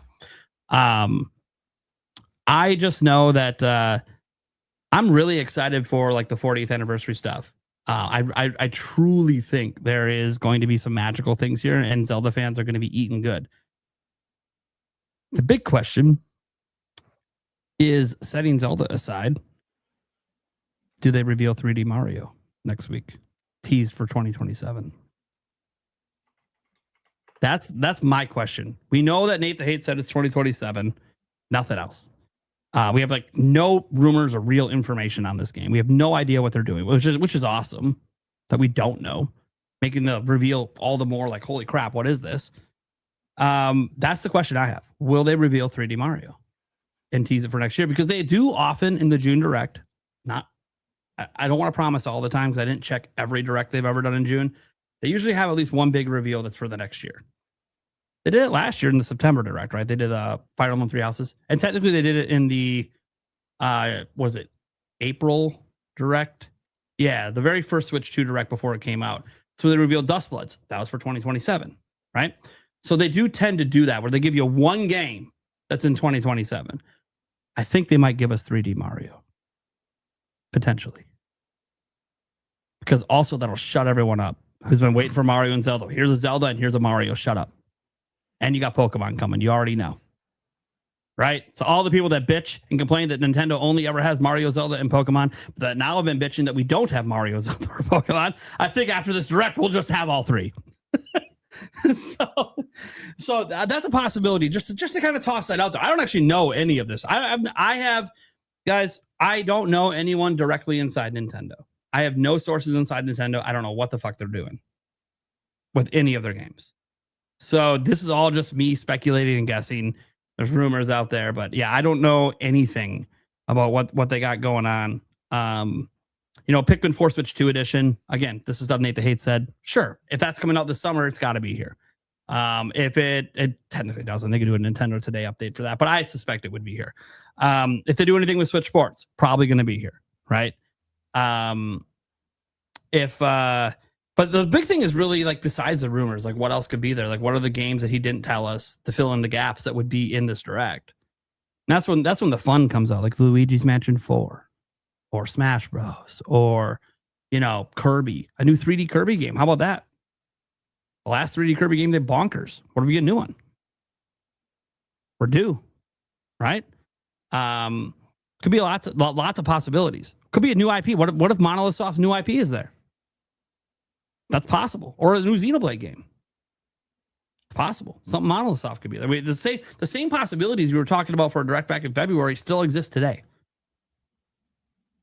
Because all the stuff we pretty much predicted back then, most of it hasn't been confirmed or denied yet. Most of it. Some of the third-party games at this point did obviously since then on some of our bingo charts. I was looking at my bingo card yesterday when I knew we were doing this, and I was just glancing at my one from February when we were hoping there'd be a Direct. And I'm like, oh, dude, like half my third-party games are already confirmed for Switch 2 without the Direct. Like, that was funny. I'm like, oh, well, there you go. Proof, by the way, that no, we don't need Directs to have third parties confirmed for Switch 2. And by the way, you know who was the most excited on Monday to see a Switch 2 logo, even though it ended up being an exclusive? It was me. You know why it was me being most excited to see that Switch 2 logo in an indie showcase? Because that means if that fucking logo is in an indie showcase, there is no excuse to not have it at Summer Game Fest in the Xbox showcase, because that means the cat's out of the bag and Nintendo's not restricting people anymore to have to reveal their games in a Direct. That just made Summer Game Fest and Xbox Showcase that much more exciting for Nintendo fans. And I knew that on Monday when we saw the Switch 2 logo in an indie showcase. I'm like, oh no, it's over. It's over. The restrictions are gone. So I'm almost just as excited for Summer Game Fest and Xbox for Nintendo fans right now as I am the Direct, which is why we're going to be doing the bingo later, all about trying to figure out what the hell Switch 2 eyes might get announced in all three of these that we don't already know. Like on my list, I didn't put like I almost put Dustbloods on my thing, and then I'm like, dude, but that doesn't count. We already know it's coming to Switch 2. Yeah. That's not fair. That's how it goes against the spirit of the rules of the game we know. I'm not gonna put that on there. I'm not gonna put a Fire Emblem or Splatoon Raiders. Like, yeah, those games are all gonna be in there. We know that. So yeah, it's gonna be. I'm stupidly excited for this Direct. It is my most anticipated Nintendo Direct of all time because I'm a Zelda fan. And it's my number one franchise. And despite Ocarina of Time not being a top 10 Zelda game for me, and everyone always shakes their head, reality is it's the game that started my content creation career, and it is still one of my favorite games. It always has been. And maybe this remake fixes some of the complaints I have that made me enjoy the later entries more. Next thing you know, maybe the remake jumps up and becomes my number one. It can do it. I'm hoping it does it. New content, alter the gameplay just a little bit, update some of the arcade gameplay mechanics, add jump buttons, expand the world a bit, expand the story, voice acting. Suddenly, oh shit. I might start having serious debates between you and Tears of the Kingdom. I actually might. I don't hate traditional Zelda games, guys. Things don't have to be open world for me to love them. It's not the way it works. So, yeah, that's kind of my takes right now on thoughts for the Direct. Obviously, I got some other predictions and other stuff. There's going to be bingo cards. But I will say that I do think there'll be a strong third-party presence like there is in every Direct. But I think in this case, for this Direct, I think it's going to lean more heavy to the AAA over the indies. Just because, one, there's a billion indie showcases right now. So, like, you know, they could just put the logos in those showcases. They don't need to be here. And there'll be a lot of AAA games that are like already released that will be coming to Switch 2 that literally don't make sense to put in Summer Game Fest or Xbox Showcase. Literally only makes sense in a Direct, right? So those kind of games will be there as well. Like your Elden Ring that we already know is announced for Switch 2, but like something like that's already come out. And again, the only excitement is that it's on Nintendo. So it'll be for Direct. So I think it's going to be a pretty packed Direct. My only hope is that any of the new AAA games, we see a lot of day and date releases. That's the one I'm a little nervous about heading into the Direct. Our day and date third-party AAA releases, like actually being day and date, not being like 007 First Light coming out months later, Lego Batman coming out months later. You know, kind of dampened some of the excitement, knowing that the whole game spoiled for us before it gets here. That's weird. I don't know if people understand how awkward it is at times to like pick up a game that the whole internet has been playing for months. But you're also on the internet, so you've basically seen everything about the game. I mean, I think what's worse. Tomb Raider's coming out. Yeah. Oh, yeah. I'm so dope. That was. Oh. I think what's worse than that. Yeah, it's coming. I think what's worse than that, Nate, is more than like people already playing it. Is a lot of people have two platforms. Not everyone. I understand a lot. There's a lot of people who have just one platform, but a lot of people have it either a PlayStation and a Nintendo, or an Xbox and a Nintendo, or PC and a Nintendo. Very, very common. So if you're the thing that sucks is that if you're very excited for a title, you just might not wait and be like, well, I wanted it on Switch 2. That way I have the hybrid functionality, but I don't want to wait 3 more months to play it, or 4 more months, or however long. I'm too excited. I love Batman. I got to play Batman now. I think that's the unfortunate part. And then it sucks when, you know, sometimes suits are like, well, I guess people just don't want Lego Batman on Nintendo platforms. It's like, well, no, it's just it came out 4 months later, and everyone's already played it. But I do think we're going to be seeing a lot more day and date. I think it's just going to be a trend that continues with outliers along the way. Just want to note, one of the fun things, and I forgot about this, about the Tomb Raider Legacy of Atlantis, I had it in my free space for my 2026 bingo. What a huge W for my bingo card to get that particular game right this year. Yeah, it's a nice one. That's a good one. Really good. Yeah. I was just looking at it because I was trying to find a few extra games for my final spots, and I was like, oh, I didn't realize I put that in the middle. I thought I would have put more of a sure thing in the middle. Damn. When I put that, I wasn't like 100% confident that Amazon Games is going to put the damn game on Switch too, because this is Amazon Games. They haven't put anything on Switch. So I was like, are you really going to do it? I'm like, it's Tomb Raider. It'll sell. Sure as shit. It wasn't because I think it could run it. I just didn't have faith in Amazon Games to actually. Look, Amazon Games has done so much bullshit and canceled so much shit. I don't trust them with it. It's like trusting EA to put a game. I have no fucking no. It's like I'll believe it when I see it. I was glad to get that one. Anyways, who wants to go next? No, Bird hasn't. I'll jump in. The question was just expectations for the Nintendo Direct, correct? Yeah. Mhm. Yep. Okay, so some of this I can't dive too deep into because it's bingo card. I will jump in. I know that a big question Nate had was, will Zelda be there? I'm not going to comment on that specifically yet, but I will say that with the Mario anniversary coming to a close, I do feel like it's time for Nintendo to start celebrating maybe another series or other series that are important to the legacy of the brand.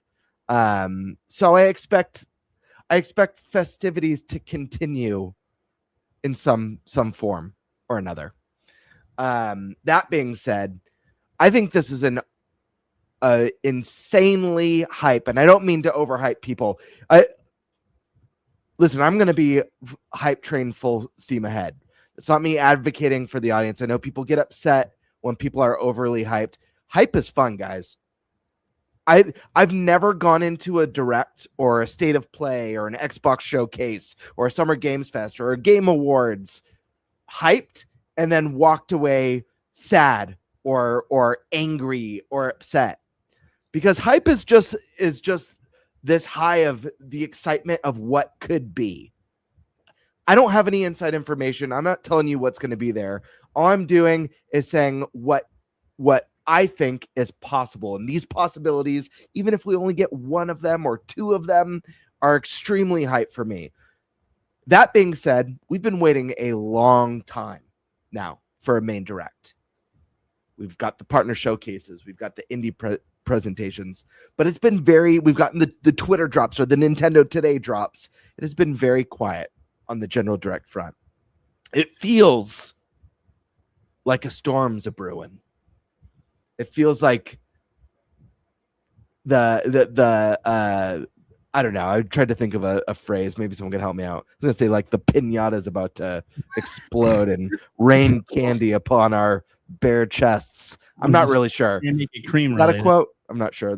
Yeah. The cream might start flowing any minute. But I feel like what we can expect is obviously a very big announcement for holiday season.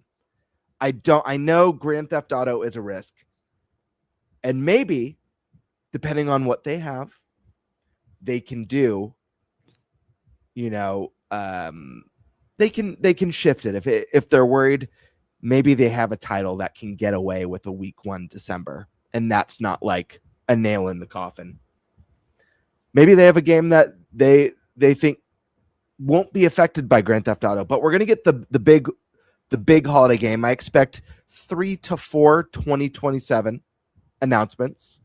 Nintendo will always say we've got a direct focusing on games releasing second half of the year. Anytime that they say they're focusing on something, they always give us more. Every direct. I can't think of a single general direct where they didn't bleed into the next year, or if it's a first half of the year where we didn't get a few games that bleed into the holidays or even the following year. So I suspect we'll get 3 to 4 big 2024 games. I don't think we're going to see the next mainline Mario, because I think they're going to want to take a chance to celebrate something else. And we've had a lot of big Mario news lately. I think maybe we save Mario for September. I think we're going to see a lot of day and date third-party stuff. I think we're going to see unexpected third-party stuff. But man, it's hard. This is a really hard segment to do because we have the bingo cards. This is a tough one. I have a feeling we could see a third-party exclusive for Nintendo Switch 2 in this direct.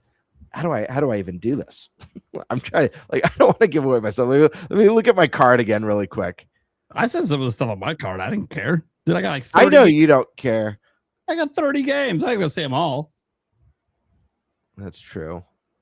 Like, yeah, see. clearly I have Ocarina of Time remake on my card. I mean, not confirmed. It counts.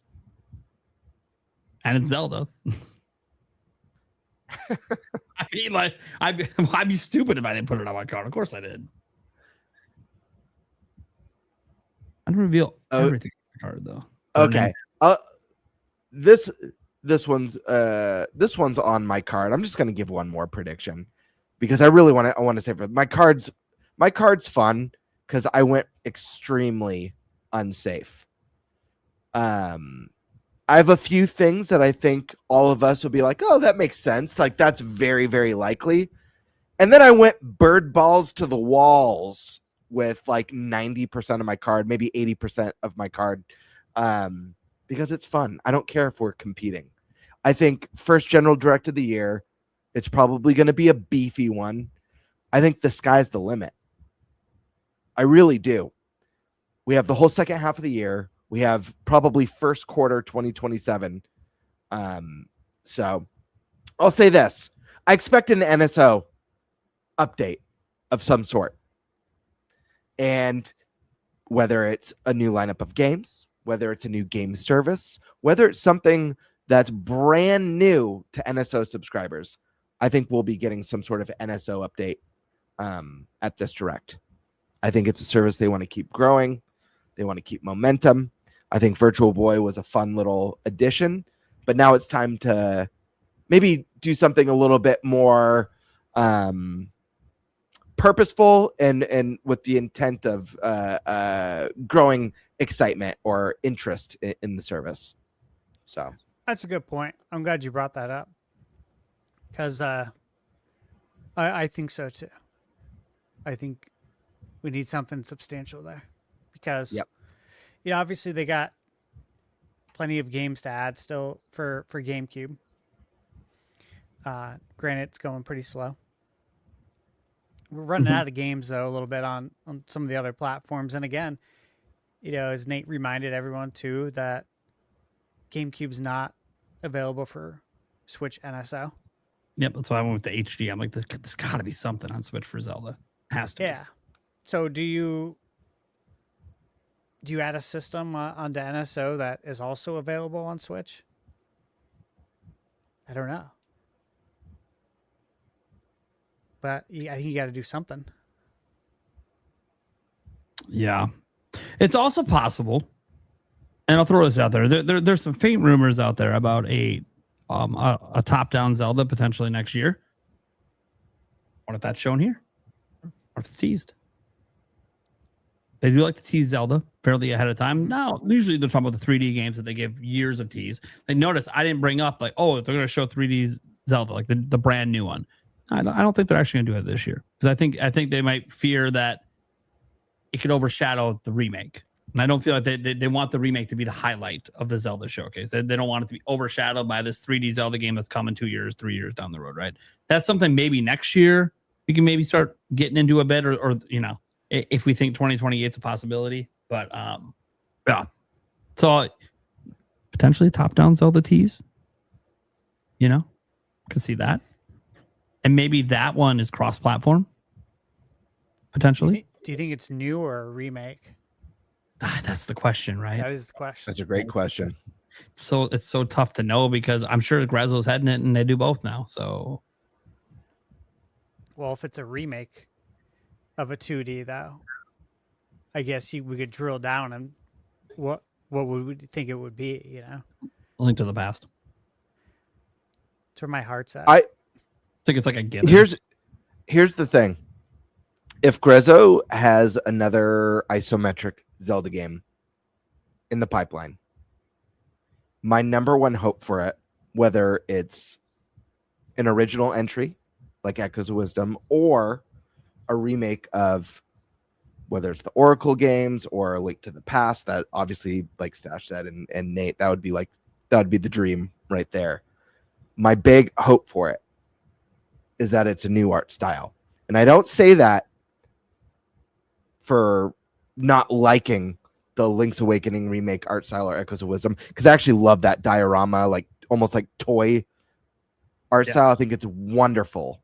Yeah. It's when it comes to the Zelda series, one of the most hype things to me, I've said this before, is new art styles, how it's constantly evolving art style. I'd love to see Grezzo do something new, do something fresh. I don't want A Link to the Past to look, I think it's okay that Echoes of Wisdom look like Link's Awakening. I think that's I do totally too. fine. It fit that game very well. I don't want A Link to the Past to look like Link's Awakening remake or Echoes of Wisdom. I want it to have a new, fresh art style. Don't make it look like the little diorama toys, please. The Link to the Past is such a beautiful game still today and such a huge piece of Zelda history. I feel like it deserves a special treatment. Whether they do something kind of akin to an HD 2D or they come up with an original art style that's maybe themed towards some of the concept art, whatever they do, give it what it deserves if that's the case, or if it's the Oracle games, give them a fresh coat of paint.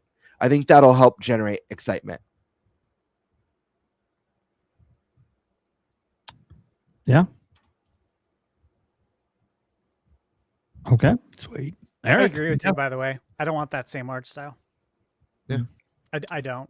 I feel like it's coming back for one more game, Mhm. but do too. I think it'll be I think they'll do it with a new game. Like I an can see actual them new do it with Oracle. The Oracle games. Oh, yeah. Yeah, Oracle, I could see them doing it Yeah, as use well. that But engine one more time for that. Yeah, it would. I would be bummed if they brought Link to the Past back and they use that, just I don't because I think they feel will. like that game deserves something fresh. I think they know that.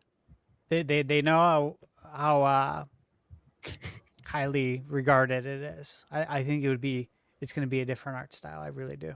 Yeah.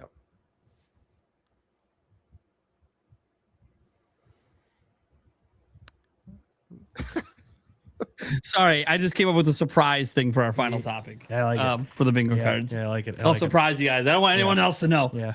So you guys are shocked when it comes up. Eric, Yeah. predictions, thoughts? They're gonna show Nintendo games. Maybe. I don't know. Maybe. Maybe. No. Yeah. I mean, it's hard to say. What we're actually gonna see. I think for Zelda wise, I could really see them having the one more thing, being join us in July or August for a Zelda themed direct where they go over, everything Zelda. They go full force on the 40th anniversary. Maybe even show the first trailer for the movie. Things like that. Man, there's gonna be about 4 scissor reels. No, kidding. There's almost always a scissor reel.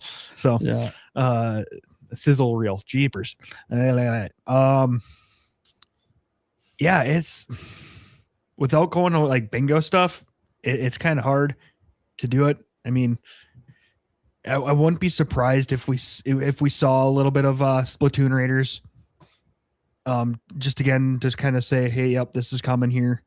I believe shortly. Even after this, if I remember correctly.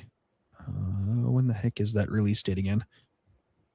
For Raiders, July 23rd. Okay, so yeah, about a month afterwards. Yeah, I'm excited.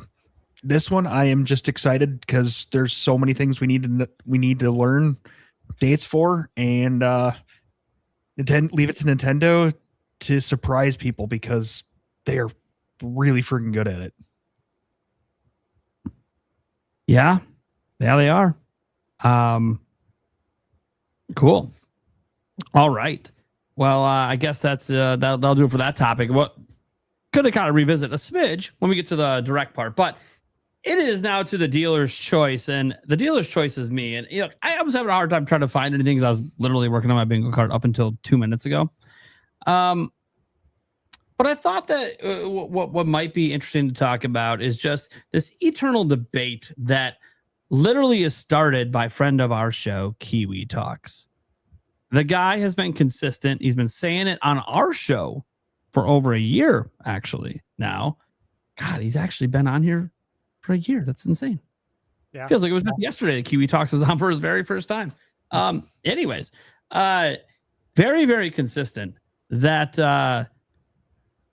Nintendo is either going to not release a game in November, or if they do, it'll be a mistake and the game will tank. Why? Grand Theft Auto 6. So I want to read his post he made on it today, and then I want us to discuss, because it is trending, it's blowing up all over, and it's literally him. He is the one pushing it. He's been pushing this for a long time. He's pushed it on our show. Him and I went back and forth on this a while back, how I massively did. Because originally on our show, he was saying Nintendo won't put anything out because it'll get crushed by GTA 6. And I kept saying Nintendo doesn't care. Nintendo doesn't care. Now he's backed off a little bit and thinks, oh, Nintendo might put something out, but it's going to be a mistake because it's going to fail. So I want to use his words so you guys know what's up. I'm going to share this, and then we're going to discuss. And that's going to be this topic. I don't know how long it's going to be. It doesn't matter because we have the bingo coming up. That's hey, the best for last, baby. So here's this really long tweet. So he said, I just want to explain something to Nintendo fans. So he's talking to us. We're Nintendo fans, right? Yeah. Talking right to it. That seem to live in some delusional mindset where they think Nintendo won't be impacted at all by GTA 6. GTA 6 will be the biggest launch in entertainment history, period. Rockstar will be spending close to $1 billion on marketing. You're going to see the game everywhere, before release and even after release.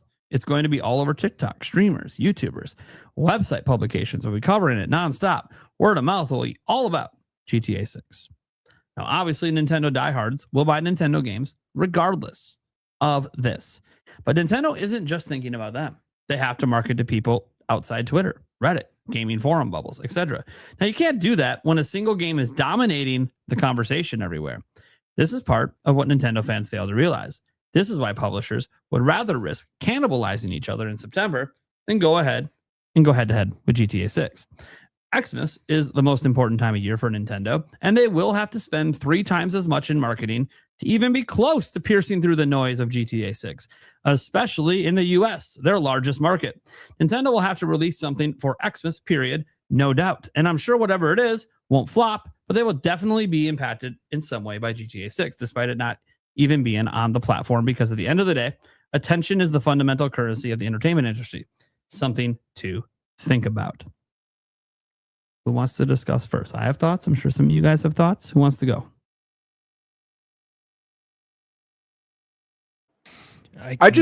I'll say this. I cannot wait for Grand Theft Auto to release. That way we can get on with normal game announcements and game releases. I've seen that. Second, yeah. Second, yeah. Dude, it's been so annoying seeing all the placeholder 2026s all year long. And then to get a state of play where half the games are releasing in September, and now everyone's got to figure out do we stay in September? Do we move to next year? Do we squeeze into October? Yeah, it's super frustrating. I wish, listen, if what Kiwi says is true and Rockstar knows this, it would have been nice for them to have the decency to just launch in December instead of November. Yeah, since they could release under any conditions and be the biggest selling game of all time. Yeah, they don't need. It would have been nice to at least November let the companies that you think about games like Control from Remedy, or I don't know, whatever else. There's a number of them where these games flopping could mean the end of the. Studio shutdowns or massive cuts or huge layoffs, So I don't know. I'm not 100% that Nintendo is an exception to this. I do think that there are IP under Nintendo, like Pokemon. I think if Nintendo had a mainline Pokemon ready this year, I think they'd be totally fine. And maybe that's naive of me to say, maybe that's ignorant, but Pokemon, like Grand Theft Auto, is one of the best-selling series or IP of all time. It has an insanely dedicated fan base that even under the worst conditions, games that look like complete ass, that are bugged and have stop motion students in class will sell 24 million, no problem. That their entire marketing run has been complaints about how this is unacceptable and the game looks like shit and we're being taken advantage of. We'll do 24 million in sales. So I do feel like there are exceptions to this. Pokemon probably being the strongest, maybe also an Animal Crossing. But I don't know. I do worry about an Ocarina of Time launching in November. Maybe Zelda's gotten to that caliber where it doesn't need to be afraid. But I don't know. This is a tough one because I think there are good arguments on both sides. I do feel like Kiwi's right in that Grand Theft Auto is like the biggest threat to your game's success out there. And I wouldn't want, like, if I was working at Nintendo, I wouldn't want to launch a big game within a month of GTA's release. But I guess it's really going to depend on what that game is. We know it's not Pokemon, but if it were, I'd say I'd give the green light. I think like that's the title that like it doesn't matter because at the end of the day, I think people would just buy both.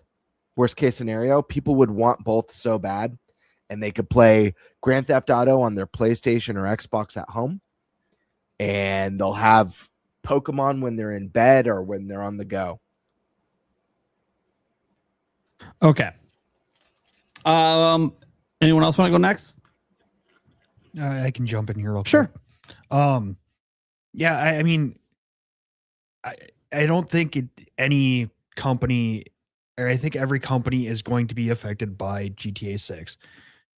But I do think if there is a company that could put up a decent fight, you have to put Nintendo in that group. I mean, so there's that. I mean, yes, will it affect their games? Probably. But at the same point in time, like I said, if there is a studio that could go up against it, I would put some money on Nintendo. Can I add one more point that I meant to mention? Yeah, go for it. But forgot. Yeah, I agree 100%, Eric. I think the power for Nintendo in a holiday season, whatever their big game is they're gonna have the power of the bundle with new hardware. If they create an extremely desirable bundle for this holiday, I mean, guys, if it's Ocarina of Time remake and it's bundled with a Legend of Zelda, a Golden Switch 2, and you're getting a full modern remake at a discounted price because it's bundled, that's a pretty powerful and enticing package right there. The Zelda fan base has grown. Even when you consider, I knew Tears of the Kingdom would sell less than Breath of the Wild because Tears of the Kingdom, Breath of the Wild, despite being a massive phenomenon and a huge success, selling over 30 million units, the fact of the matter is it was divisive still. There was a lot of people who didn't like it, whether it was the lack of story or if it was the breakable weapons. There are people who are like, Breath of the Wild wasn't for me, therefore I will not be getting Tears of the Kingdom. Ocarina of Time welcomes back people who were maybe put off by some of those mechanics, but also welcomes all the people who are onboarded for the first time and loved those two games. So I think Nintendo has, like I said, the power of the bundle that works in their favor in a way that maybe not so much for PlayStation announcing a bundle with, one of the like Wolverine or something like that, where there's already how many PlayStation 5s out there? 95 million or something like that. Yeah, so it's like how much more could that maybe move the needle? But yeah, I just wanted to throw that out there because I do think bundles matter. Sure. Stash, what do you think about this whole GTA versus Nintendo in November? Yesterday, obviously, there was this state of play. Yep. And there wasn't really many surprises, if any. I mean, the God of War was a surprise.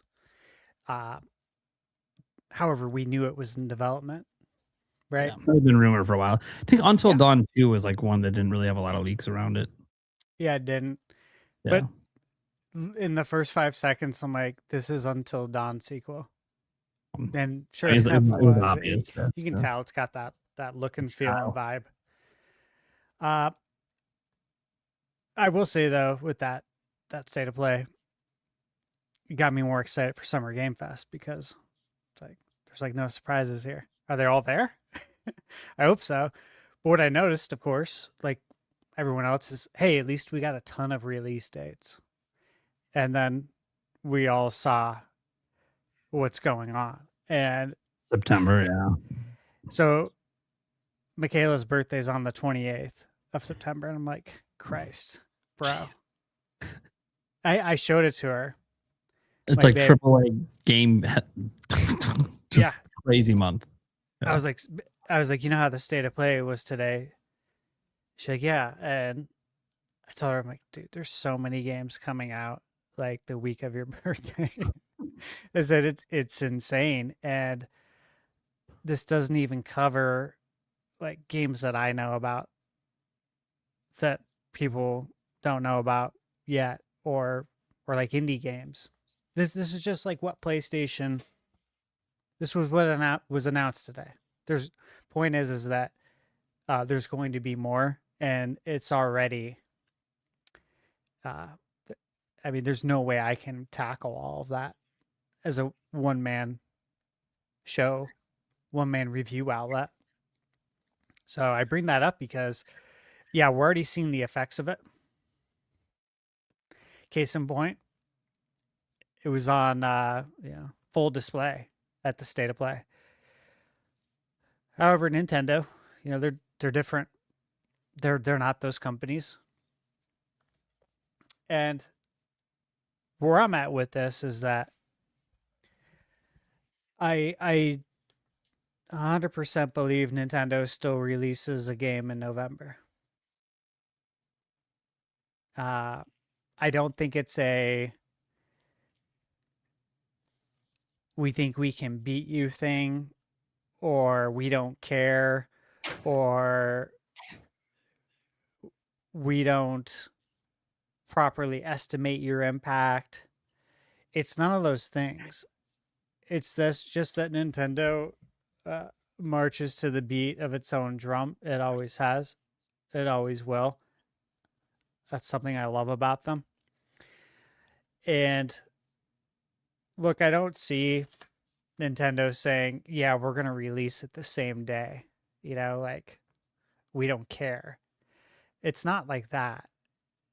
And it's never been like that.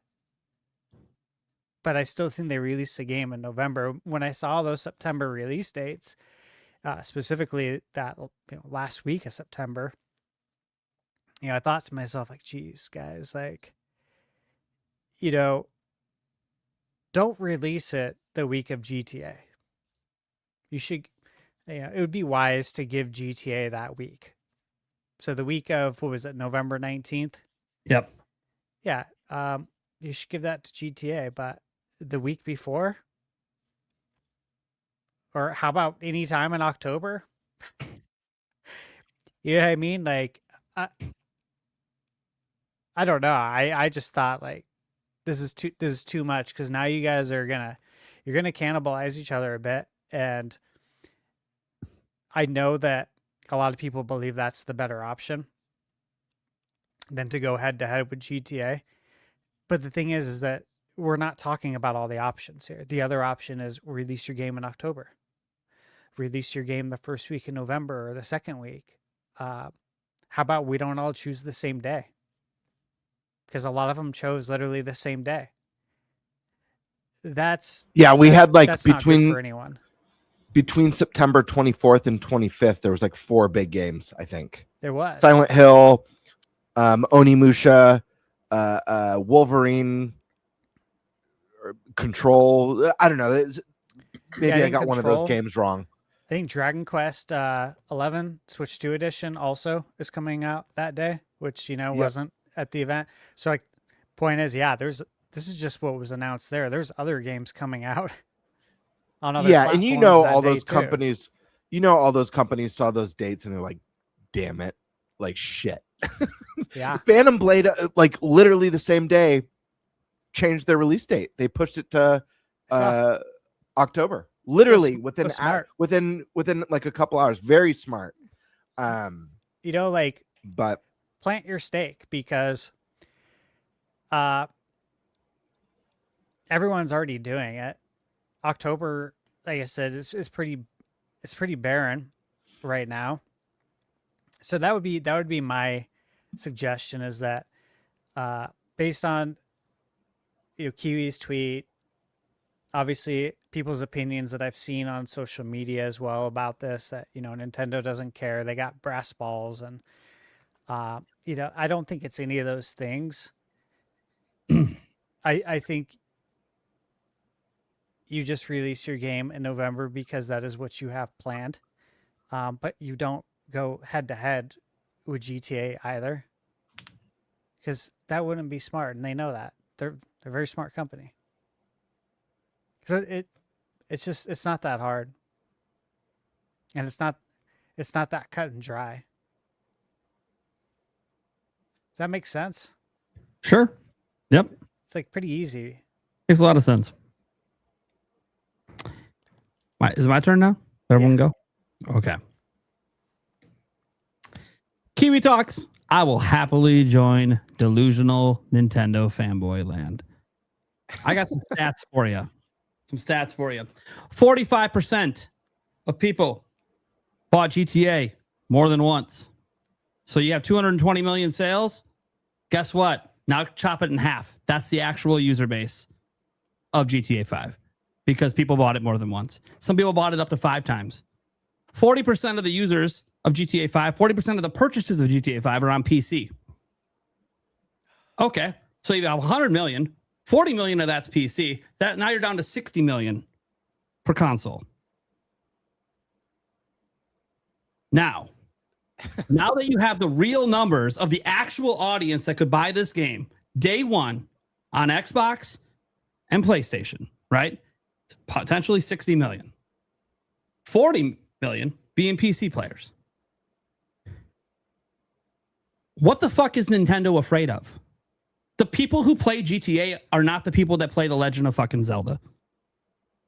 It's just, when I say people that play GTA, I mean the people that are obsessively playing it. The ones that keep this thing alive, the hardcore, that are playing that online, making them $1 billion, buying all the microtransactions, need to buy it day one with the $100 special edition digital deluxe Maestro Masterpiece Stroke that includes a future PS6 edition or whatever bullshit they sell you.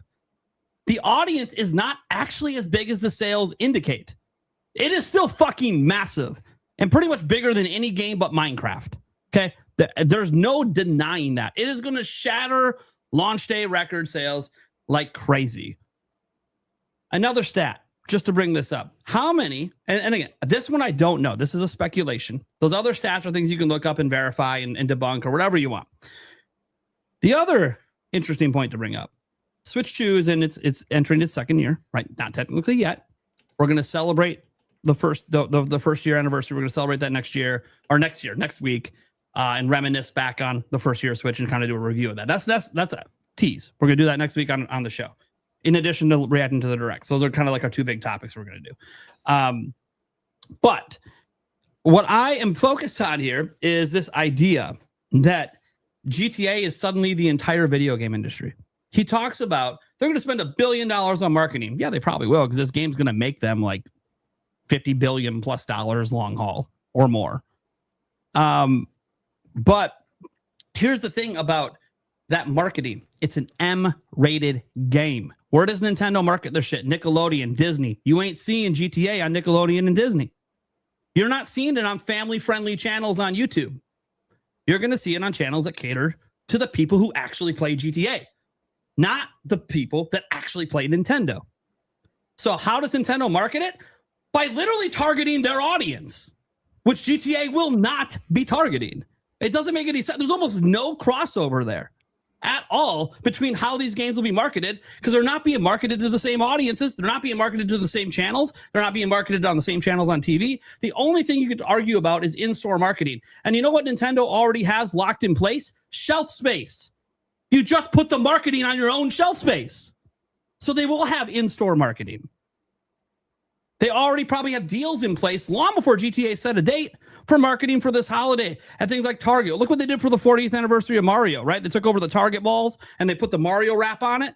Yeah, that could probably be happening again because Nintendo has long-term deals with these retailers on this shit. It's not a short-term, one-term.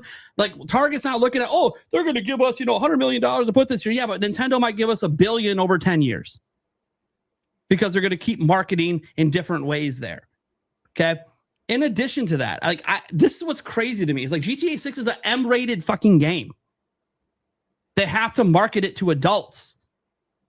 That's not how Nintendo markets their games. So I failed to see how the marketing really is going to matter. He acts like if GTA buys a fucking commercial, Nintendo can't buy a commercial on the same fucking channel. Does GTA just own the entire 3-minute slot between when you're out like whatever, the 3-minute break on a show? Do they own that entire? No, they own one 30-second commercial slot. Well, how does that prevent Nintendo from running commercials? How does that make any sense? He's acting like GTA will literally just buy every commercial slot in every channel. But they're just going to buy all the ads on YouTube. My channel is going to be entirely funded by GTA 6 in November. There will be no other ads running on my channel. You heard it here first. Get the fuck out of here. Like, that doesn't even make sense. It doesn't matter how much money they spend. There's only so many spots. They can't just buy them all. $1 billion does not buy them all. So and they're marketing worldwide. That $1 billion isn't just in America. They're marketing worldwide, right? So it's literally impossible to buy everything. Now, if you want to talk about the social media aspect, because he does always note social media, word of mouth. They're going to buy a lot of ads on socials. Sure. So will Nintendo. They run more than one ad on social. This concept that only one game can be advertised in November is fucking crazy to me. And look, everyone else is running away. There's going to be more advertising slots than ever. Is this going to make it into Thunderstash's ending? Dude, the current one's it's so hard funny to replace. Yeah, every time I edit and I put that in there and I see it, I laugh again. I was like, I don't even know what you're talking about. Yes, you going off the wall at the end. I've never seen it, so it's good. It's good. Hey, guys, after the show, link me to one of his videos that has it. I got to see it now. Yes, it's hilarious. You got. Why didn't you invite QE on for this? I'm sure Q is probably busy. He's busy. This would have been a really fun. He's too busy. Yeah, if he had made this, I wish he would have made this post before his last appearance. Sure, this would have been a fun, really fun topic. It would have been like, dude, $1 billion doesn't buy every ad. What are we talking about? Well, the social media. Okay, who in Nintendo social media, which is where most Nintendo things are shared, is talking about GTA fucking 6 right now? Nobody. And they're not going to be talking about it in November either. This is another point. We are in an era where gaming's more expensive than ever, right? And who are the people that buy new consoles first? The hardcore audience. That's who they're selling to. The fact that he says, well, the hardcore audience will always pay. The hardcore audience are the only people that own a Switch 2. Literally, we are the owners of Switch 2. We're buying fucking Zelda when it drops in November. This idea that Nintendo needs to worry that GTA 6, a game not on their platform, while every other third-party game's running away, so Nintendo has even less competition in November on their own platform. There's going to be no games releasing. When you turn on the eShop, you might go, latest release, and it's just Ocarina of Time for 3 weeks. Nintendo's going to be fine. And the reason I brought up also the early adopter syndrome is gaming's more expensive than ever. How many people do you think own a Switch 2 are multi-platform gamers? Truly multi-platform gamers. Truly. In 2026, $500 system, $900 PS5 Pro, $700 PS5 or a $650 or whatever the fuck it cost. Like, things are more expensive than ever. How many people buying a Switch 2 in 2026 are buying a PS5 and an Xbox? And let me give this a stat again. Hold on. There are 60 million more people that own a Switch than a PS5. Those 60 million people, guess what? Don't own a fucking PS5 and have no interest in one. You know what they probably have interest in? Mario, Zelda, and Pokemon. Nate, I wish you lived in an apartment. I wish you lived in an apartment and your neighbors thought your neighbors thought you were talking to your wife. About like screaming about it. No, if I lived in an apartment, I wouldn't even be doing the podcast at night. So yeah. Because you get yelled at and then the cops show up and it's like quiet time. I live in a house where like my closest neighbor is that way and they don't care. And they also can't hear me in the basement, but they also don't care. Yeah. And then my other neighbor is like so far away. I might hear a blowhorn. Maybe if I did a blowhorn, you might hear it. Probably would hear the blowhorn. Just because we have one and it's very loud. So I'm like, okay, yeah, they probably hear that. But no, I'm making all these points and I'm being impassioned about it because he's very clearly impassioned about this idea that GTA 6 is going to affect everything. And someone needs to be the passionate counterpoint to be like, dude, the fuck are you talking about? You could break down the audience. The GTA audience isn't as big as the sales numbers say they are. They're not all on console. A majority are actually PC gamers. So they're going to wait for the fucking PC version to come out. Or maybe they double or triple dip. Who the fuck knows? Because 45% of sales were bought more than once. And I don't even know what the percentages are for how many people bought it 3 times or 4 times because it released on the fucking Xbox 360 and the PlayStation 3. Right? So people is it coming to and bought it for PS5. Is Grand Theft Auto coming to Game Pass? Is that a thing? No, not at launch. Maybe someday, but I doubt it's ever gonna. Yeah, that's what I figured. I was just curious if like Xbox snagged that deal somehow. There's no way. I mean, I'm not saying they can't afford it. I'm saying the cost of the deal wouldn't be worth it for the money they're gonna snag.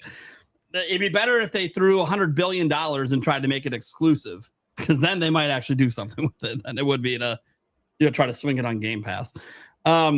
Anyways, so that's kind of like my point. Like, it's not obviously that the hardcore Nintendo fans aren't going to show up. It's that GTA literally can't dominate everything because there's too much to dominate.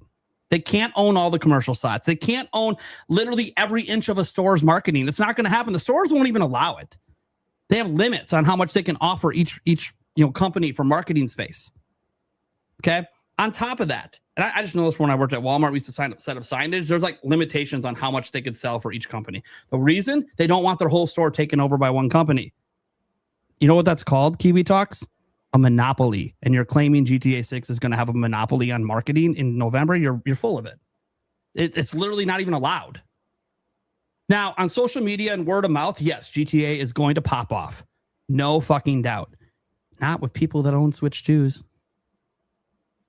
They're not leaving the Nintendo conversation just because fucking GTA 6 came out. What if GTA 6 is day and date Switch 2?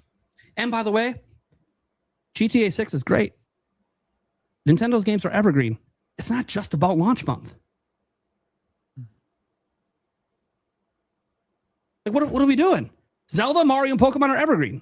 So it's not even just about that month. Oh, a GTA 6 player that is multi-platform decided to buy GTA 6 and they were playing it so much they didn't buy Ocarina of Time. They might buy it in December. They might buy it in January. It's evergreen. Nintendo's not just worried about any single month with their biggest games, because their biggest games sell a majority of their copies outside of launch. And they sell them at full price 8 years later. or charge $20 more for some 4K updates and a little phone app for Zelda, but don't include the DLC. Thanks, Nintendo. I don't know. Breath of the Wild should have the DLC included for that $80. I don't know what they're doing. So yeah, I just don't know why anyone. I mean, I don't know. Look, when I see all these third-party games, these big AAA ones, all being scared. September. And I bet you now you're going to start seeing October, right? For a lot of these other ones that don't have dates yet, they're going to be, okay, it's October. Or it's 2027, like Tomb Raider. Cool. You're just clearing the slate for Nintendo to have only GTA 6 to worry about. And GTA 6 literally can't do that. Like he just pretends that nothing else can exist when GTA 6 does. But if everyone else runs away, then you know what this holiday is?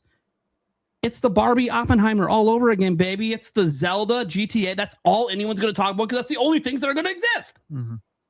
Apparently, everyone's running away. So the only thing to talk about is going to be GTA and Zelda.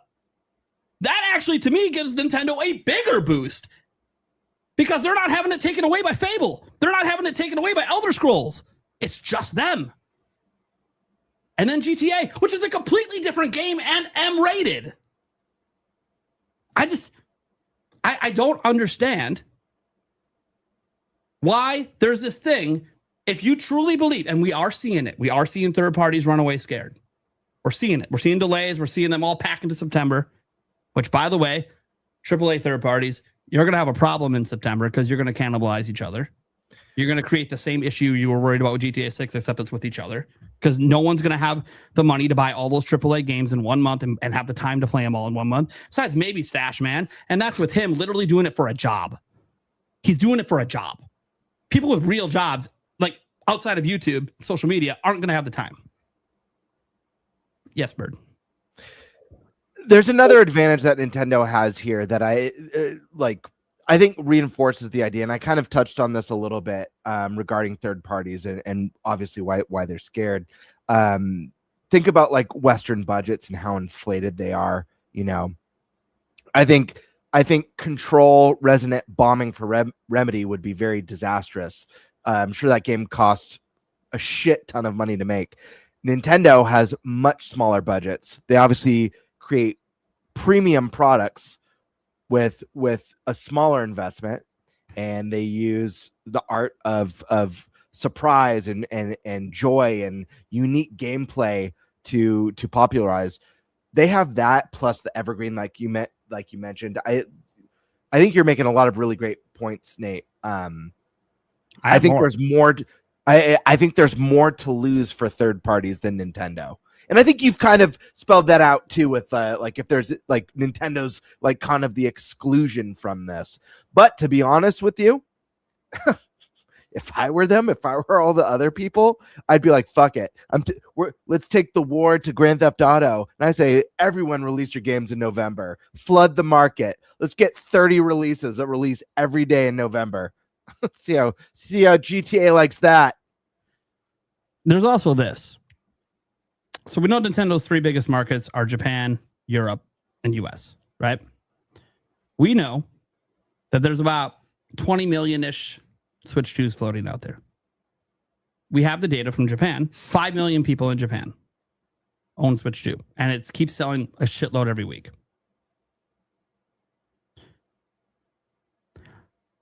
In Japan, GTA 5 sold 1 million copies across all platforms combined. 1 million across all platforms combined in Japan. It is one of the first Western games to actually cross 1 million in Japan. How many did Kirby Air Riders sell on a new Switch 2?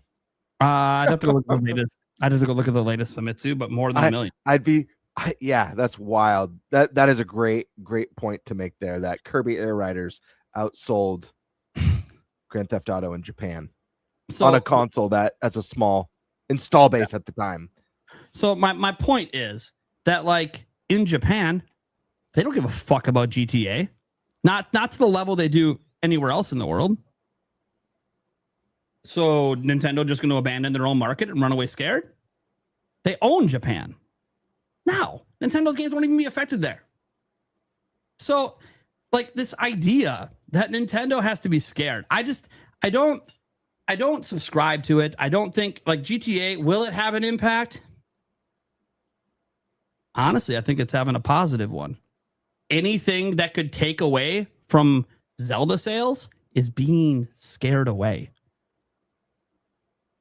GTA is actually just clearing the fucking slate. Obviously, Ocarina of Time is not going to release the same week. Now, that would be a bold move.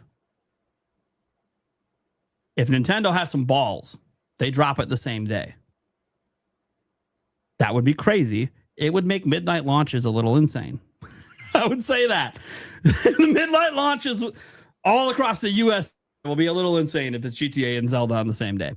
There's also this, and I just want to throw that out there. The kind of people that buy Zelda, the kind of people that buy GTA. Do you guys think those are the kind of people that won't buy more than one game in 1 month? Is that like can people not buy more than one game in 1 month? Is that like a thing people don't do? Do we just buy one game and just never play anything else? So if you're buying GTA, you can't play any other game. You're just going to play only well, if you're going to play only GTA, then you're not Nintendo's audience anyways. You're the audience that plays Fortnite, and that's all you play. You're the audience that bought GTA 5, and that's all you play. You're a one franchise fan. You're not Nintendo's audience anyways. So those people weren't going to buy Nintendo's game even if GTA wasn't coming out. So why can't we buy more than one game? The AAA third party sure as fuck think we can shell out $70 a pop for like 7 fucking games in September. But now we can't buy 2 games in November?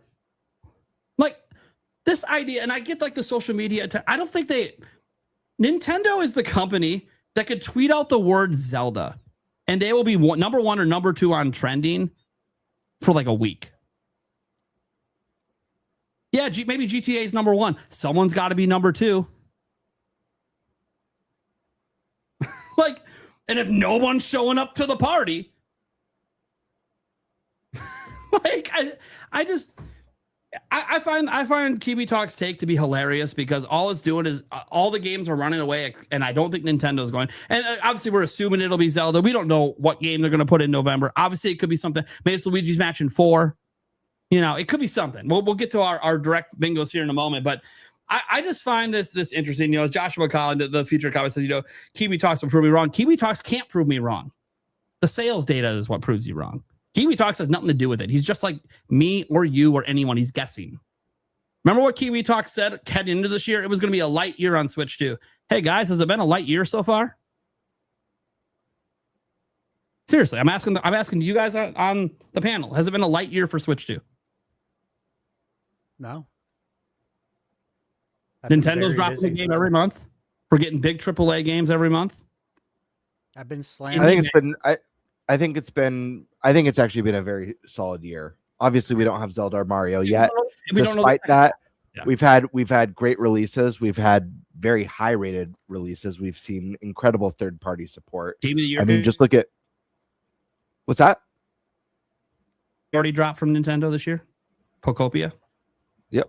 Yep. And we may have another Game of the Year nominated game with Fire Emblem, depending on the caliber of that new one. That looks phenomenal already.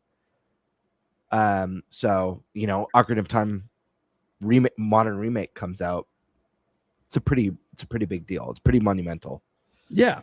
And so my point here is like, it's not to like shit on Kiwi Talk. We love the guy. We love Reese. We all talk to him. He's a great guy. And he knows my stance on this very, very well. I don't think I'm the one that's pushing him to make these tweets. I think it's just random people on Twitter that he sees because he already knows my stance. He wouldn't do this often. We've had this discussion a while back. But I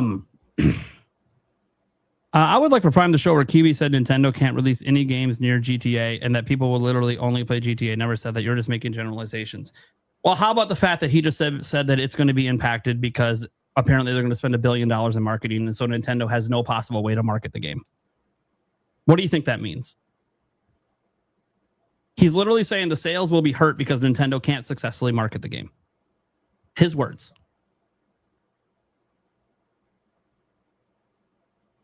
And factually, games aren't released near GTA, and Kiwi Talks has said on Twitter multiple times that companies are going to be running away from GTA, and that's exactly what they're doing. He was right. Companies are running away from GTA. We're seeing it as these release dates get announced. He's not saying, and he says it in his tweet, he's not saying that people won't buy Zelda, but he thinks only the hardcore and the sales would be hurt. I disagree with him. I disagree with him severely because I don't think there's audience overlap. Not to that degree, and that the ones that are overlapped, they can buy more than one game in a month. They're going to buy GTA and Zelda. Just like going to Barbie and Oppenheimer. You could do both. You don't have to choose one or the other. I know you're trying to say like, well, you're saying, no, Kiwi Talks is acting like people won't buy both. Put it this way. He's saying GTA will hurt Zelda. I'm saying it won't. Or any game released that month. Now, I do agree, Nintendo can't drop, well, I don't even know. I'm trying to think of like, they'd have to drop a system seller in November, you would assume. Like if they dropped a Kirby, I still think Kirby will do Kirby numbers. It's just Kirby, right? It's not really going to move the needle, right? Like Kirby Air Riders, last November, it didn't really like move the needle in terms of like system sales or any of that stuff. So I do think they'll have a system seller. We assume it's going to be Ocarina of Time. The game that I do worry about is Dustbloods. That one I don't think could be your November release. That one I'm a little, where are they going to slot that? That one's M-rated. So it's got to market to adults, and that's going to have the hard time competing, in the same marketing spaces as GTA. That one, I don't know what the answer is. I hope it doesn't get delayed. I hope that's not what the answer. I don't like game delays if they don't need to be delayed, unless like they need work done. It's going to be a shadow drop. Yeah, it could be that too. They could shadow drop it in the direct. That'd be weird, wild, but okay. I hope they don't put.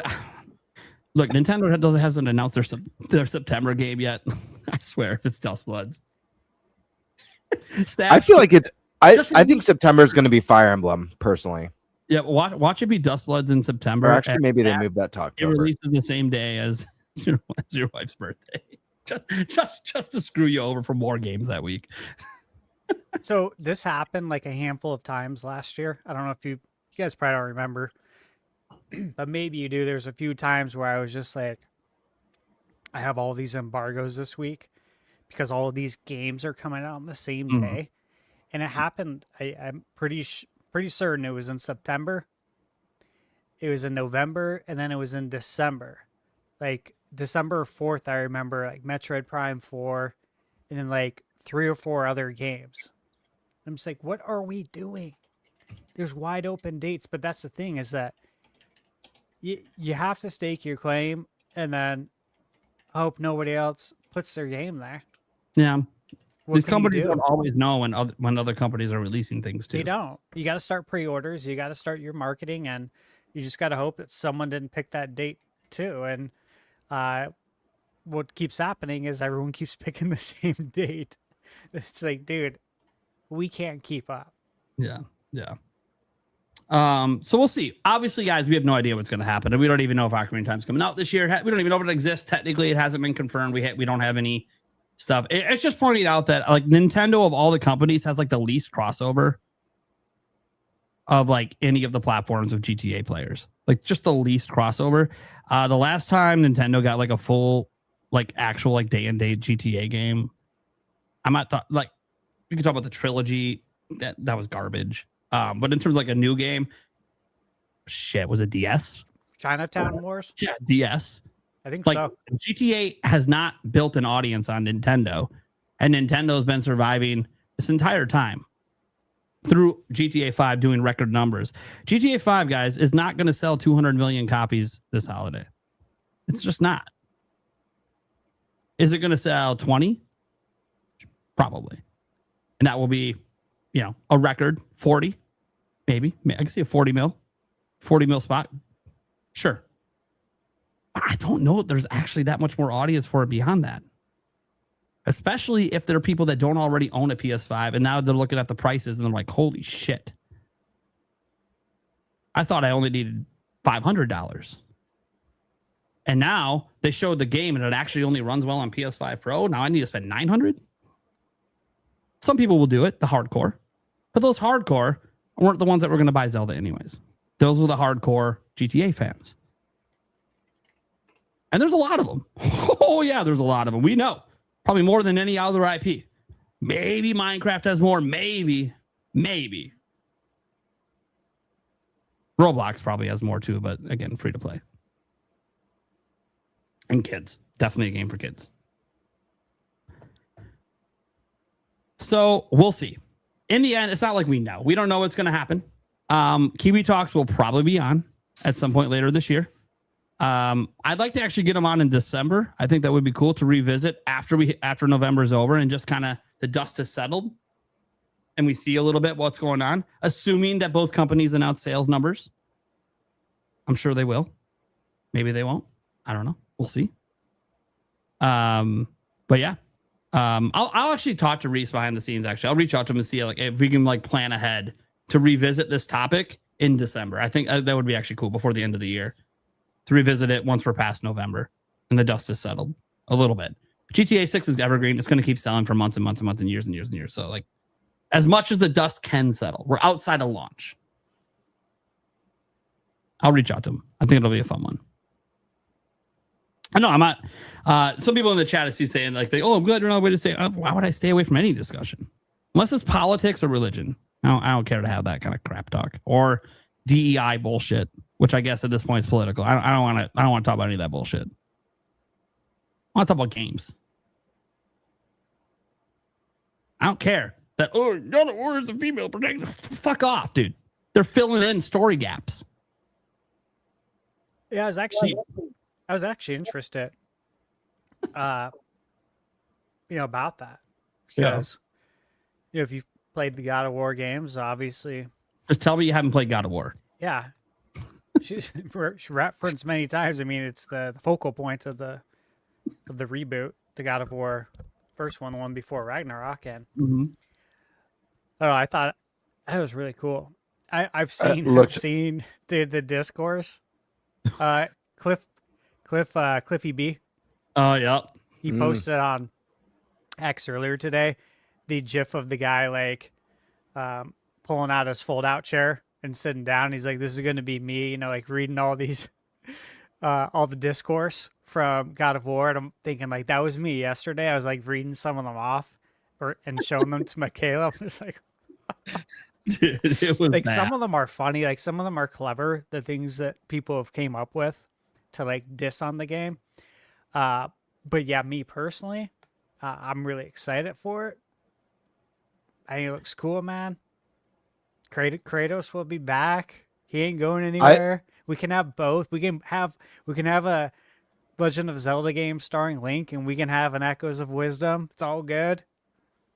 Yeah, it's more games. Yeah, dude. That's wild. That See, I missed it. serious. Like I said, I've been a bit out of the loop recently, so I've missed the discourse. All I know is the game looked awesome.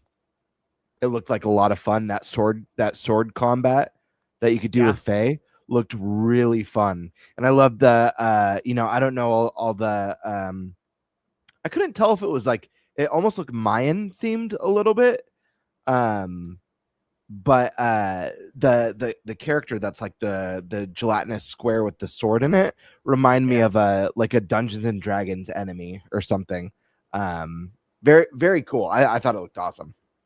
But yeah, it looks cool. I was actually thinking when I was watching it, I was actually saying to my friend Blake, I'm like, I could see her being up for best performance at the Game Awards. Like I just have a feeling you could tell based on what we saw that it's good. She's gonna do a really good job. She's gonna do a good job. Yeah. Yeah. She's great. Yeah, and the mocap or whatever they're doing these days, I don't know if but the mocap looked really phenomenal good for her. Yeah, it was just like, oh my god, it was really she good. Looks like lifelike. And I know, they're showing it on PS5 Pro. It always says that, and Sony should always show their game in the best light. But even if you play on a base PS5, it's not going to change those things that really wowed me, which was the mocap. I was just like, geez, I feel like she looks very real, like almost too real, but not. I'm just like, wow, that's really impressive. Yeah, it's not Uncanny Valley kind of real. No, I just feel like they made some strides there. With the mocap, I'm like, that looks really good. Like, geez. Yeah, mocap's come a long way. So Sony's games are usually a great way to see how far mocap has come. Yeah, it's cool to see like my first foray into appreciating, I guess you could say, mocap was probably like a lot of the work Midway did with NBA Jam, Mortal Kombat, was it WrestleMania? Not WrestleMania. What was the wrestling arcade game they did? I forget what it is, if it was Raw or what. That's when I really started like seeing stuff on mocap in video games and then digitizing them. Mm-hmm. It's like, man, this has really come a long way now. Good Lord. This looks like a movie. Stash, do you think, obviously every time there's like a female protagonist, there's always this online stupid discourse, which is dumb. But you know what's funny? Do you think the discourse with this game is because it's a Sony game? Because we just had Zelda Star in a Zelda game 2 years ago, and this discourse did not exist. That's a good question. I saw some of the discourse. I saw it too, though, with Zelda. Yeah, yeah. I got it in my comments. There was those usual accounts, right? For the that review. It doesn't matter. They're always going to complain, right? There's always the usual. Yeah, I had people But saying they're not going to play it because it doesn't seem as widespread. No, not even close. Yeah, not even close.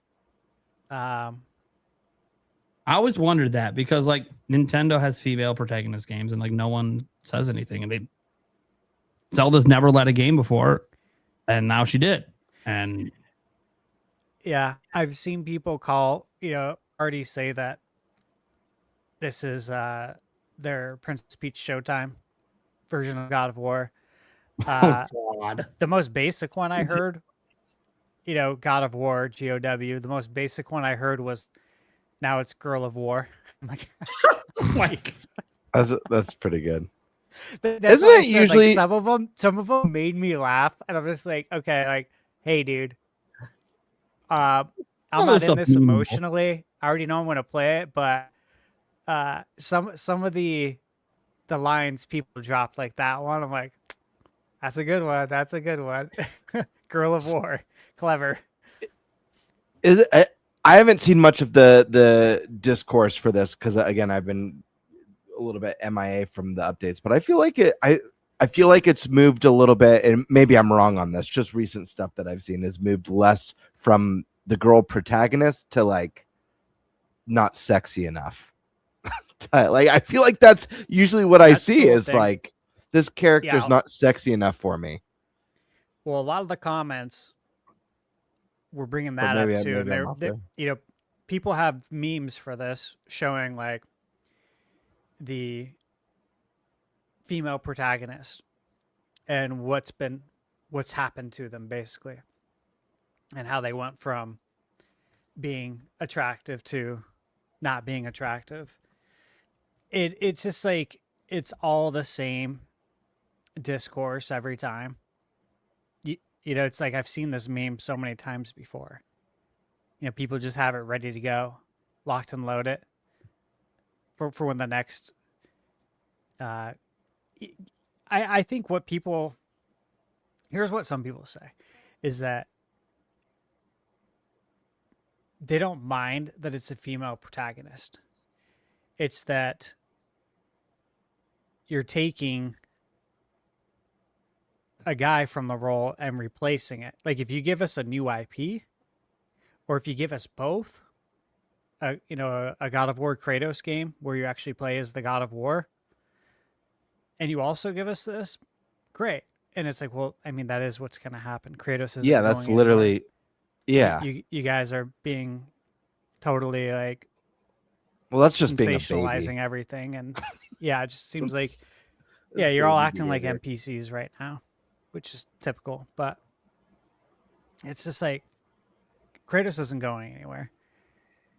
No, but they want God of War right now, and they feel like they're due for God of War right now, and they're getting Girl of War instead, and it just goes into this whole thing because they see it in movies too, where,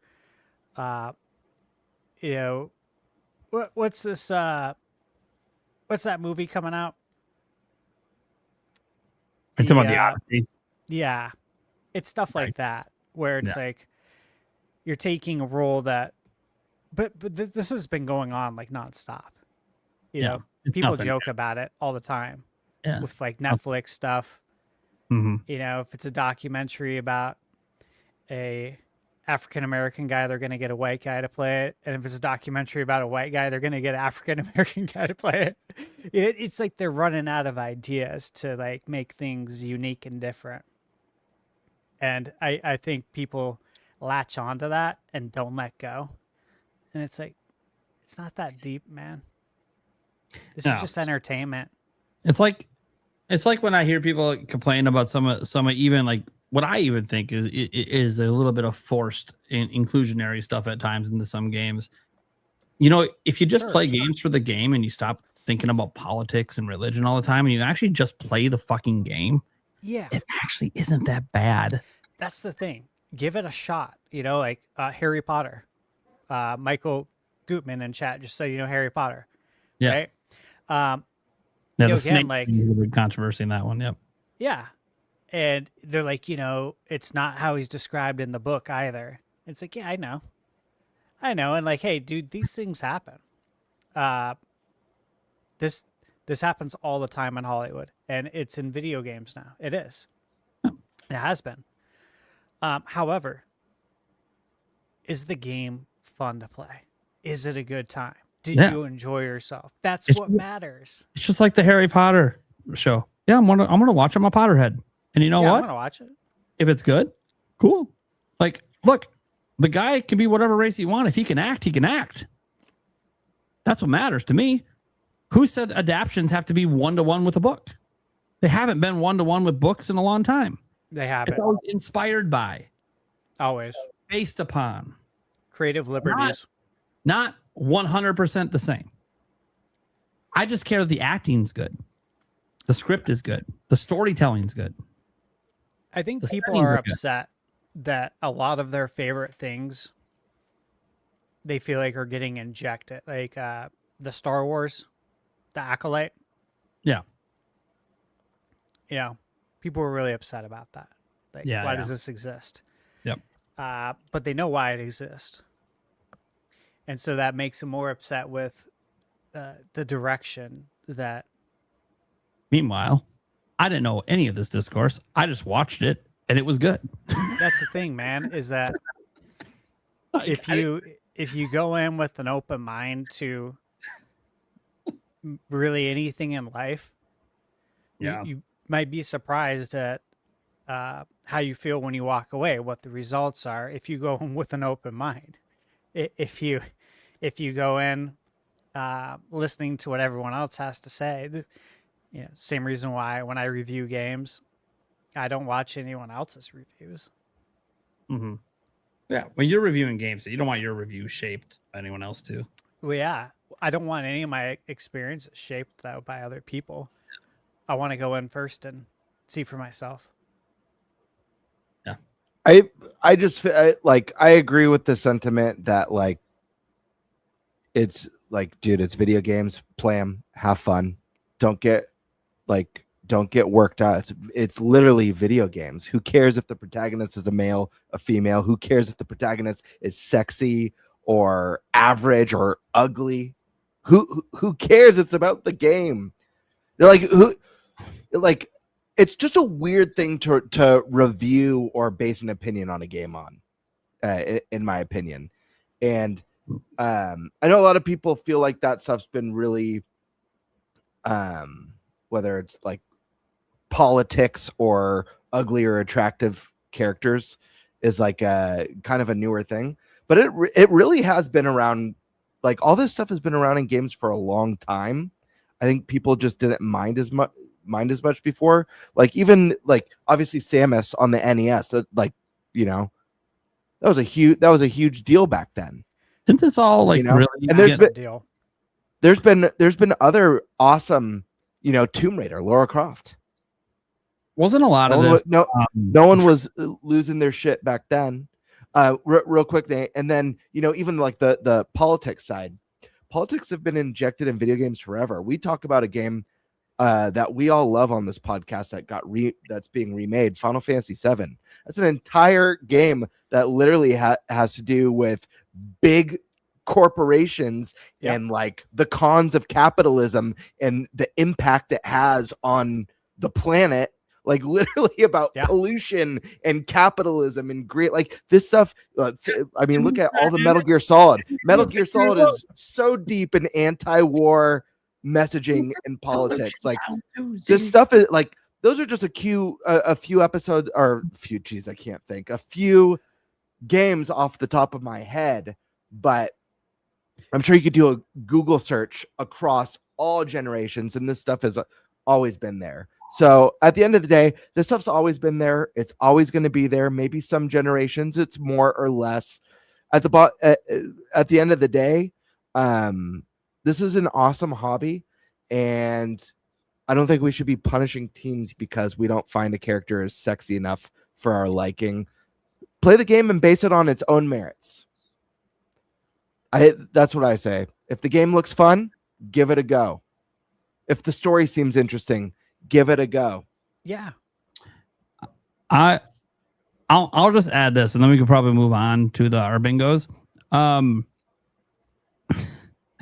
This is a fun one. I think that all of this began for the gaming conversation online and all this backlash. I think it just goes back to Gamergate. It just goes back to Gamergate, where games came under fire by certain females. Not going to name names. We're not going to go down that controversy road. That's all in the past. But after that happened, successful or unsuccessful, whatever you want to view that movement as, ever since then, there's been a nonstop culture war over females and male protagonists. And it's dumb. It's stupid. Games are made to the creative vision of the game makers. And if they want a female lead, cool. If Cory Balrog wants to do a story that takes place in the afterlife of Kratos' wife that fills in the gaps of the first two games in the story, because if you've played the first two games, maybe this is just people admitting they haven't. There's actually a lot of unexplained shit. And this supposedly, according to Cory, is filling in the gaps. I would love a Zelda game that fills in the gaps. I knew that immediately with this game. That was the whole point of it before we saw it. When I first heard about it coming out, I'm like, oh, cool. It's going to fill in all those gaps, because I love this story of God of War and God of War Ragnarok. Absolutely love this story. I actually think it's a really good, like, wholesome, family-oriented story. And, you don't know that, though, unless you play it. Because if you don't play it, probably from the outside looking in, you think it's just violence. You see the violence, you see a sexy character, and you're like, oh, yeah, no way. Oh, the story. Yeah. You can make a good family movie out of that story. I was telling Michaela about the premise of God of War, the reboot. Like a PG-13. And I'm like, it's pretty deep, like what they set out to go do. It's like heavy for a video game. Mm-hmm. But I think honestly most people haven't played it and they don't know. No, that could be it. All right, let's move into our direct bingo. Who had that topic? I can't remember. Top of my head. Was it Stashman? Stashman. Yeah. All right, let's go. So I'm gonna go. Do you guys care if I go last? Yep. That's totally fine. You're good. We got them all done. Okay. All right. So, guys, this is the bingo, and we mentioned it earlier. This isn't just for the Nintendo Direct, right? This is for Summer Game Fest. What games do we think are going to have a Switch 2 logo? Okay. Yeah. So let me ask you this: Switch 2 logo at the end of the trailer, or Switch, or it's coming to Switch 2? Like, we might get a Twitter announcement right after. Nope. Coming to Switch 2. Got to be in the event. Okay. End of the trailer. There you go. So, gonna flash that Switch 2 logo at the announcement, at the reveal, at the trailer. And again, there's so many events going on with Summer Game Fest. Nate, tune in to Nate's channel. He's been live streaming all the events, and there's so many great games coming out. I mean, God, for anybody who thinks there's nothing to play, even though my whole channel proves otherwise. Go see all these great games that are coming out. That Showcase season. yeah, this is the best time of the year. Literally the best time of the year. Besides playing the games. Yep. That's obviously the best, but that's all year long. So Yeah, this is very exciting. So, with that said, we all did bingo cards. My bingo card's a little bit different. Just throw that out there. So, I'm at I'm at a stage, I guess, I don't know, where I just know a lot. And stage of your career. yeah, it wouldn't be, it'd be He'd have a blackout. disingenuous And to, you might get in trouble with people. yeah. I can't say what I know. And you guys know I'm competitive. And so if I can't So you'd say have what a I blackout. know, like, You'd have a blackout. That's what he's saying. You this doesn't take work. I literally, when he was talking earlier, I'm like, okay, if he's gonna put games on there, he knows. I'm gonna start texting a few people, so I have a blackout too. Yeah. Yeah, obviously, I got to What about maintain. Ebert and Eric? Whoops, my bad. I shouldn't put them at that big of a disadvantage. Yeah, anything I know, I always have to. I'm always going to keep that Yeah, to myself. okay. I'm not Who's a gonna go leaker. Don't want to be. So my bingo card will be my hopes and dreams. Just pretty much what all our bingo cards are. Well, I'm trying to Yeah. get them right, but I don't. I will say, there's one game on my card I do know. It's coming to Switch 2, but I don't actually know if it's being revealed in any of these events. So Okay. that's why I was willing to include it, just because I'm like, Plus, I was having a hard time filling out my bingo card. I was running out of spots. I'm filling it out in the middle of a show.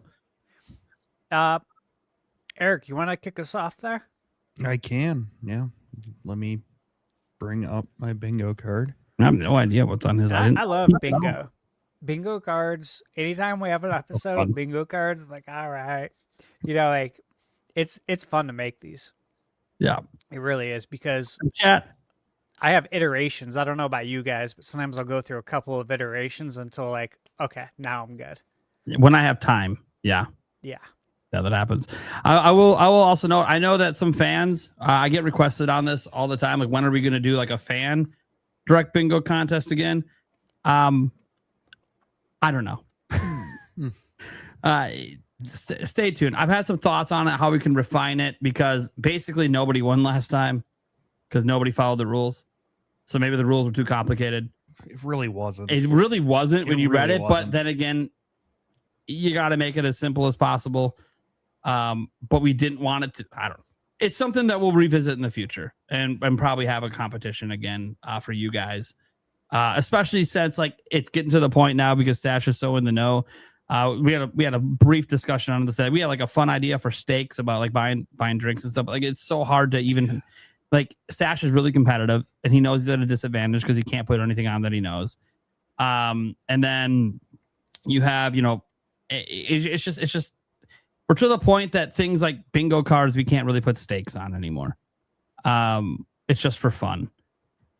So then who can put stakes on it? Well, the fans still can. So like, it's something we could revisit in the future for that.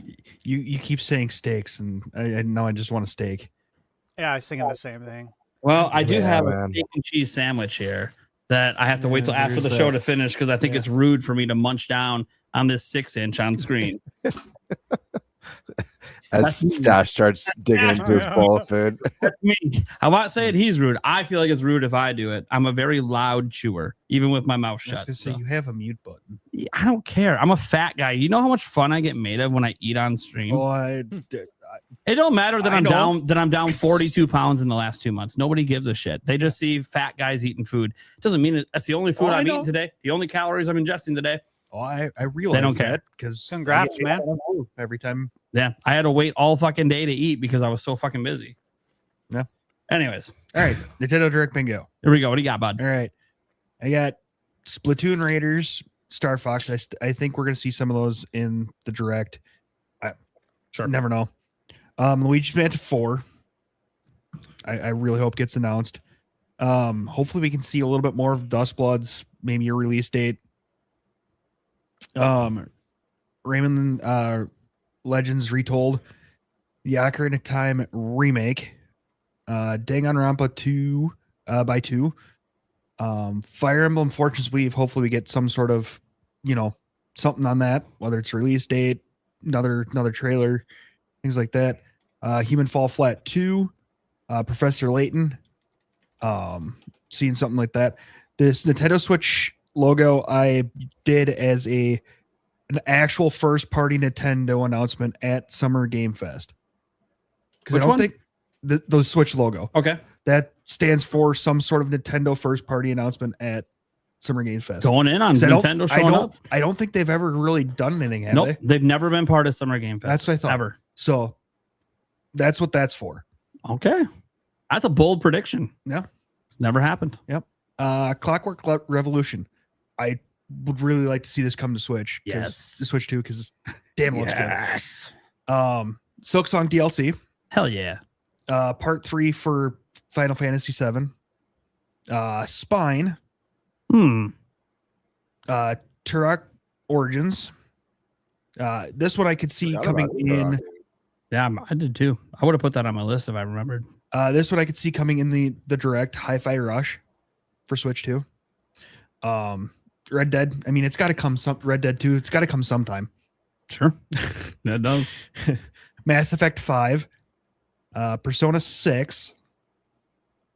Diddy Kong Racing coming to NSO. Hell yeah. Golden Sun, either remake, new game, something like that. Same with Kid Icarus, remake, new game, something. I'd like to see Super Mario RPG 2. That'd be fun. And Mystical Ninja. I would love that, game. Eric. Coming to NSO. I'm just going to That'd say be so Mystical sick. Ninja is not something I thought would ever appear on anyone's bingo card. That's such an awesome pick, though. I love It is Mystical great. Ninja Goemon. So It is a great game. let me ask you guys, do you love the intro video for that game as much as I do? The song? You know what I'm Especially talking for about? the time, to that bop. For the time too. It Yeah. was like, oh my god, this intro video. I just want to keep watching the intro video for Mystical Ninja. Oh, yeah. I can hear it in my head now. And I don't even know the language, but I know every word that they said. Dude, It's I crazy. love his bingo. His bingo card is so different from mine. I love it. It's great. Funny enough, we do have some. I have a couple of his, but dude, I love it. That's a Yeah, good one. card. I like it a lot. Yeah, it's a good card. I A lot of put this- variety. I had I think I like. my fantasy league. I think. There you go. There you go. I think I like your card more than mine, to be honest. Well, Yeah, it's a good one. all right, Stash, who's going next? Bird. Yeah. Hey, whoa! Full screen bird. Accidentally clicked with the Ka ka ka. I was gonna Yeah. pick you anyways, but yeah. Yeah, it's Birdman's All time. right. Let's see. Sorry, that was the wrong one. There we go. All right, let's get this popped up here. You guys gotta remind me to do the sound effects more. I have a whole board and I never use it. All right. All right, NSO update. I mentioned this in the predictions. Pretty self-explanatory. I think Nintendo needs to introduce a new feature, a new console generation or set of console generations, just to really entice people to stay subscribed, but also to grow that subscriber base and keep interest in the service. We talked about Zelda. I didn't want to say too much, but I fully believe we're going to be getting some Zelda 40th anniversary announcements here. I think the Mario anniversary has officially come to a close with the release of the Mario movie, and now it's time for Zelda to really take the spotlight and shine. With that, I do see Zelda hardware or accessories being a part of the announcement. I put Zelda controllers that could include Joy-Cons or a special Pro controller. But I think there's a good chance to see some sort of Zelda accessories coming, or at least announced this year. Zelda movie tease or trailer. I'm leaning more towards a tease on this one. I kind of feel like we'll be waiting later in the year for a trailer. Nate made a really good suggestion about how they could do a bigger cast reveal, but I also think they could do something really exciting, probably more exciting than a cast reveal for some people. And that's teasing a set piece, maybe Hyrule Castle Castle that they built for this movie, showing like a still of Hyrule Castle on the Hyrule landscape. Could be really exciting with the mention. Stay tuned later this year for the first true reveal of the Legend of Zelda movie. And kind of teasing that the trailer is going to be coming in the near future. But I think this one's likely. Again, I less believe that we'll get a trailer. I think it more would be cast or some sort of a still teaser. Theme Switch 2. I think we're going to get the first Theme Switch 2 this year. I think the most likely candidate would be Zelda. It is the 40th. Regardless, I do think we'll see a theme switch in time for the holidays at the very least. Here's a wild one, Chrono Trigger. This is wishful thinking. But what better time than now to reveal Chrono Trigger with fully orchestrated soundtrack, HD goodness. NSO Twilight Princess, we already have Wind Waker on NSO. Twilight Princess would be an awesome addition. I know a lot of people want the HD. I'm still of the mindset that as much as I would love those, I think they will always be the best on the Wii U because of the dual screen functionality, and bringing it to NSO, at least for now, at least until we get a second screen, would be an awesome move. This was Bradley the Badger. This was one that we saw at the Game Awards last year. It was one of my favorite announcements. Game looks so fun. If I remember correctly, the game even has music by Grant Kirkhope. It looks like it kind of parodies a lot of games that we know and love, and this game feels like it's one that would be right on at home on Switch 2. So I would love to see this either at Summer Games Fest or in the Nintendo Direct. Ocarina of Time remake reveal. You know, this is one that's we've been believers, all of us, for years now. It's since then been teased by Nash Weedle. It's been teased by Nate the Hate. Other people have heard rumblings. I know Andres has been covering this one for a long time on his channel. Just makes so much sense. What better way to celebrate the 40th anniversary than bringing back one of the most beloved entries in the entire series, one of the highest rated games of all time, and the game that probably makes the most sense for the movie to take great inspiration and influence from. Hi-Fi Rush. Eric also had this on his. This is one I think we've all been waiting for a while. Amazing game. I really want to play this one again. I played it on Game Pass initially. This game just feels like it's meant for Nintendo hardware. It feels like this is the right audience for it, and in a great platform. Metaphor. I know Stash and I have had this on like a dozen bingo cards by now.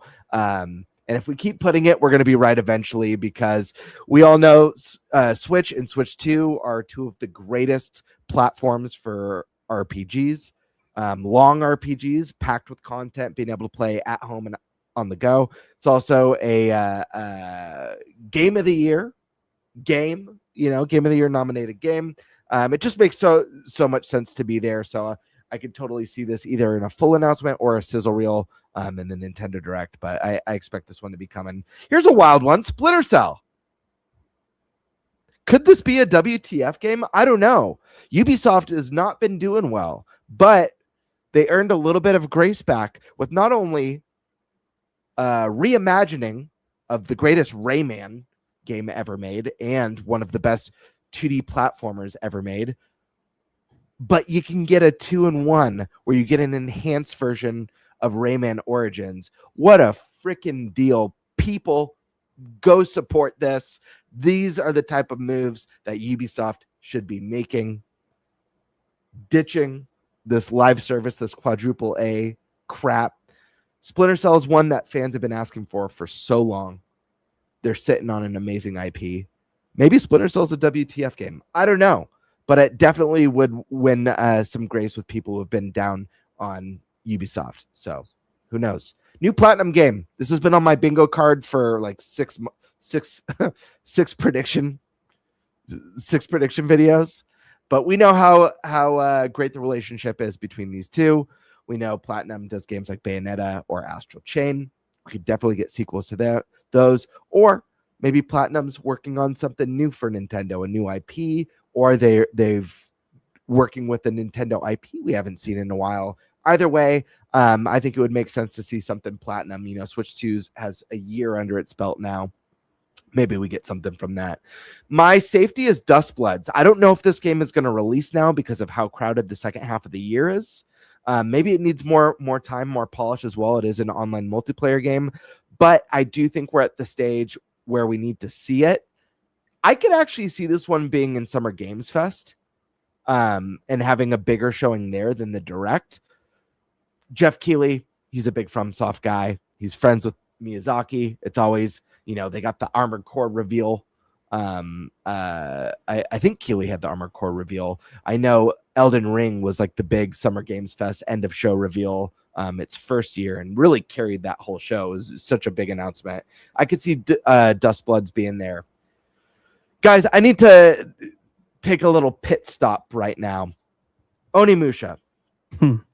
Before I give my reasoning, we're going to do a little segue. Guys, if you watch this show regularly, you know I've talked about Onimusha and how much this series means to me. It means a lot to me. And I've been waiting 2 decades and praying for 2 decades for this series to make a return. It was way back when I first had a login on IGN. My login name was like Samanosuke 1987. Samanosuke is the main character from the series, at least in 1 and 3. And it was my second favorite series after Zelda at the time. When it became a forlorn hope that this series would ever see the light of day again, we got an incredible reveal at the Game Awards. And it's been one of my most hyped games, my most anticipated games outside of whatever's next for Zelda, whether it's Ocarina of Time or the next mainline. I hope people support this and pick this up and give it a chance, because this is a series I really, really want to see thrive. We talk about Star Fox, we talk about Metroid. This series is so important to me. It is such an awesome game, and Capcom has been absolutely crushing it. Look at their lineup from Resident Evil to Pragmata, now to Onimusha. This year has been insane. I have full faith in Capcom, but I don't need to just have blind faith on a series that I love. And I know I'm ranting right now, but I got to get this out because, you know, this doesn't have the name power behind it that Resident Evil does or Monster Hunter. There's a demo that was announced that went live during the state of play. Mm-hmm.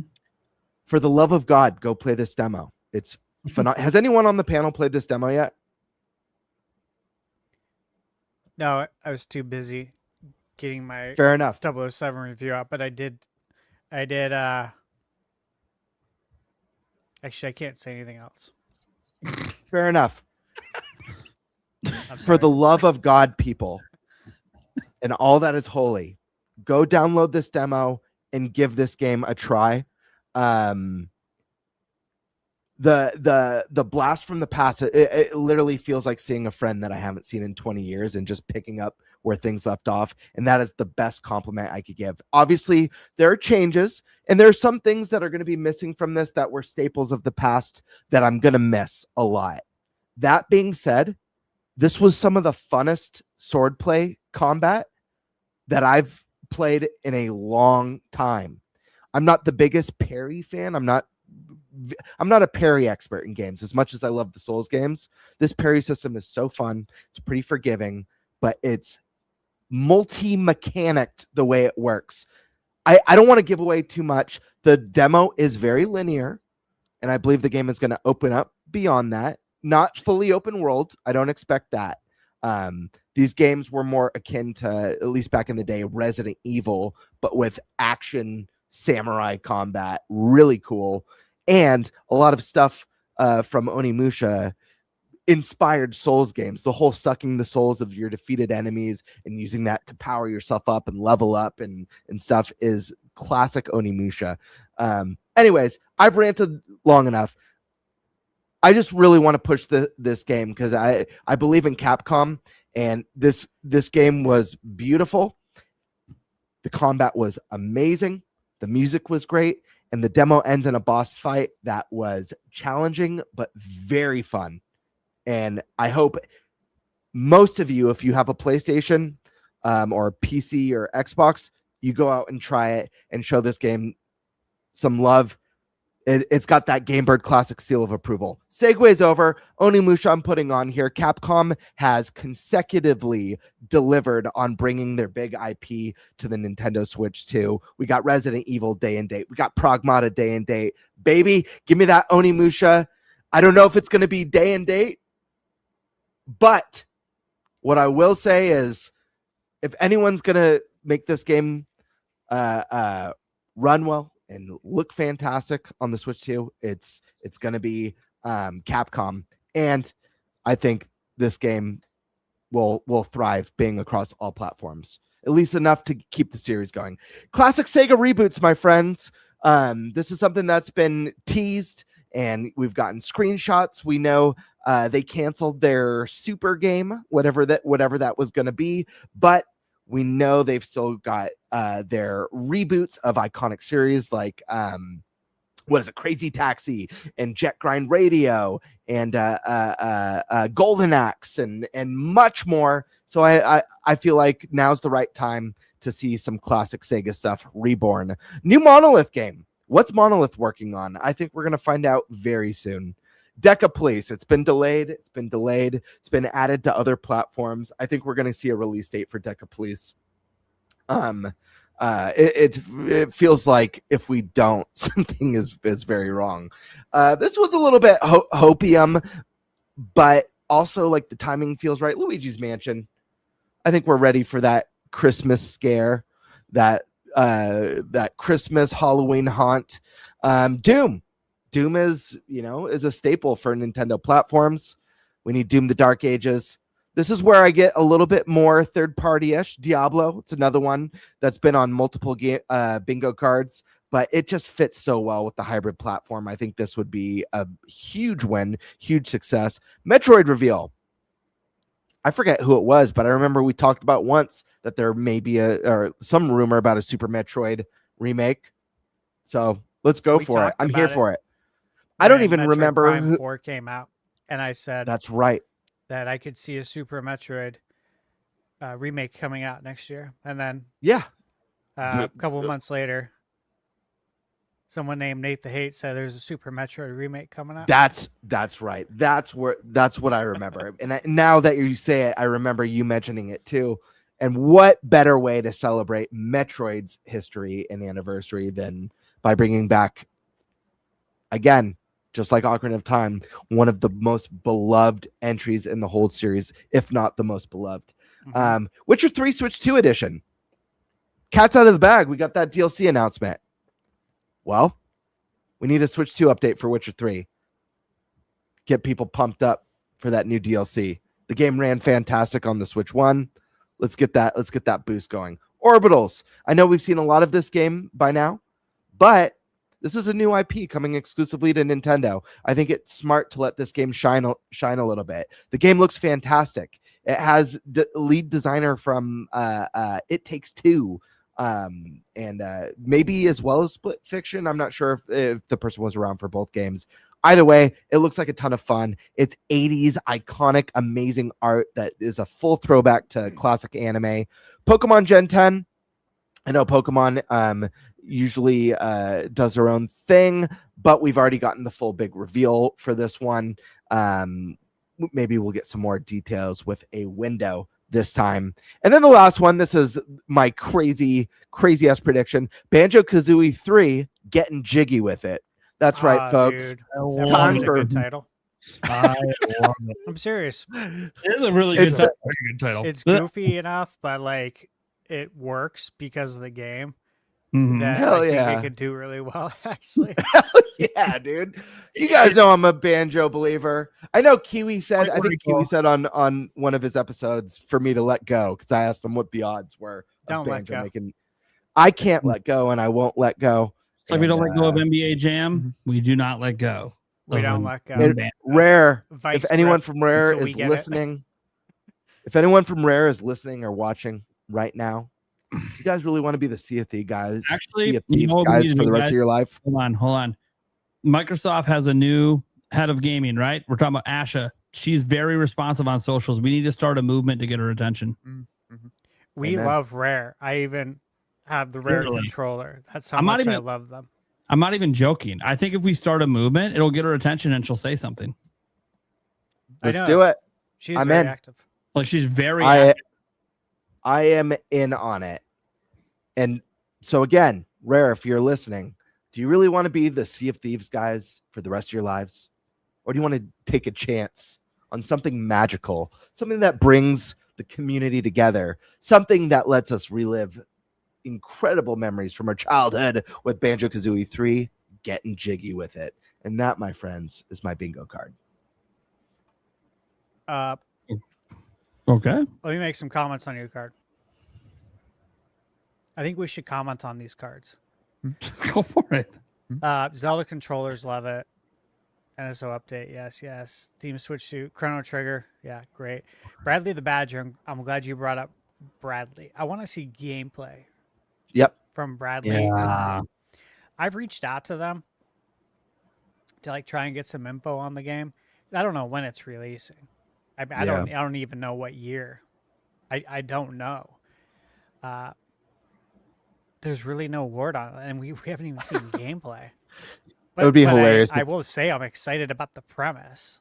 Yeah, the premise is great. I'd love if they sent you a message back. We're sorry, Bradley's not in right now, but as soon as he gets back, like something stupid. I wish they would too. DECA Police, yeah, we're due. Orbitals, yeah, you got a lot of good picks on here. I like it. Splinter Cell, man. It was wild. Especially after I know. playing 007. Like, because 007, did you ever play Mission Impossible on Nintendo 64? PlayStation 1. Okay. Like, you do a lot of spy stuff in there, like spycraft. And in the new 007, you do a ton of that. And when you said Splinter Cell, I was like, oh, man. You know, that would be like the 007 I just played, but on steroids with all the really cool spycraft. I miss that. I miss Splinter Cell. Ubisoft should really get back to that. I think there's a market for it. Don't you? Yeah. We don't have Absolutely. any spy games, really. No, they used to be so big. Right? All right. Oh, hold on. Is this at the point where I respond to your Banjo-Kazooie 3 getting jiggy with it as with na na na na na na na na na. Getting jiggy with it. Cool. Yeah, I mean, look, I got a good bingo card. I think both bingo cards are good so far. Banjo-Kazooie 3 obviously being the highlight for me on this entire I board. would love it. It's also the one I don't think will happen, but it's the one that I really want to Yes. happen. Yes. I already started firing up a tweet I'm going to release right after the show to Asha to try to get attention, see if she responds. Watch her respond and be like, tune in Sunday.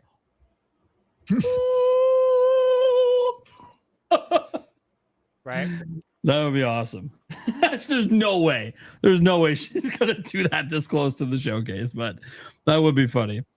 Yeah, good list, man. All right. I think that means it's me because Stash is going last. One thing I want to note before I bring up my board,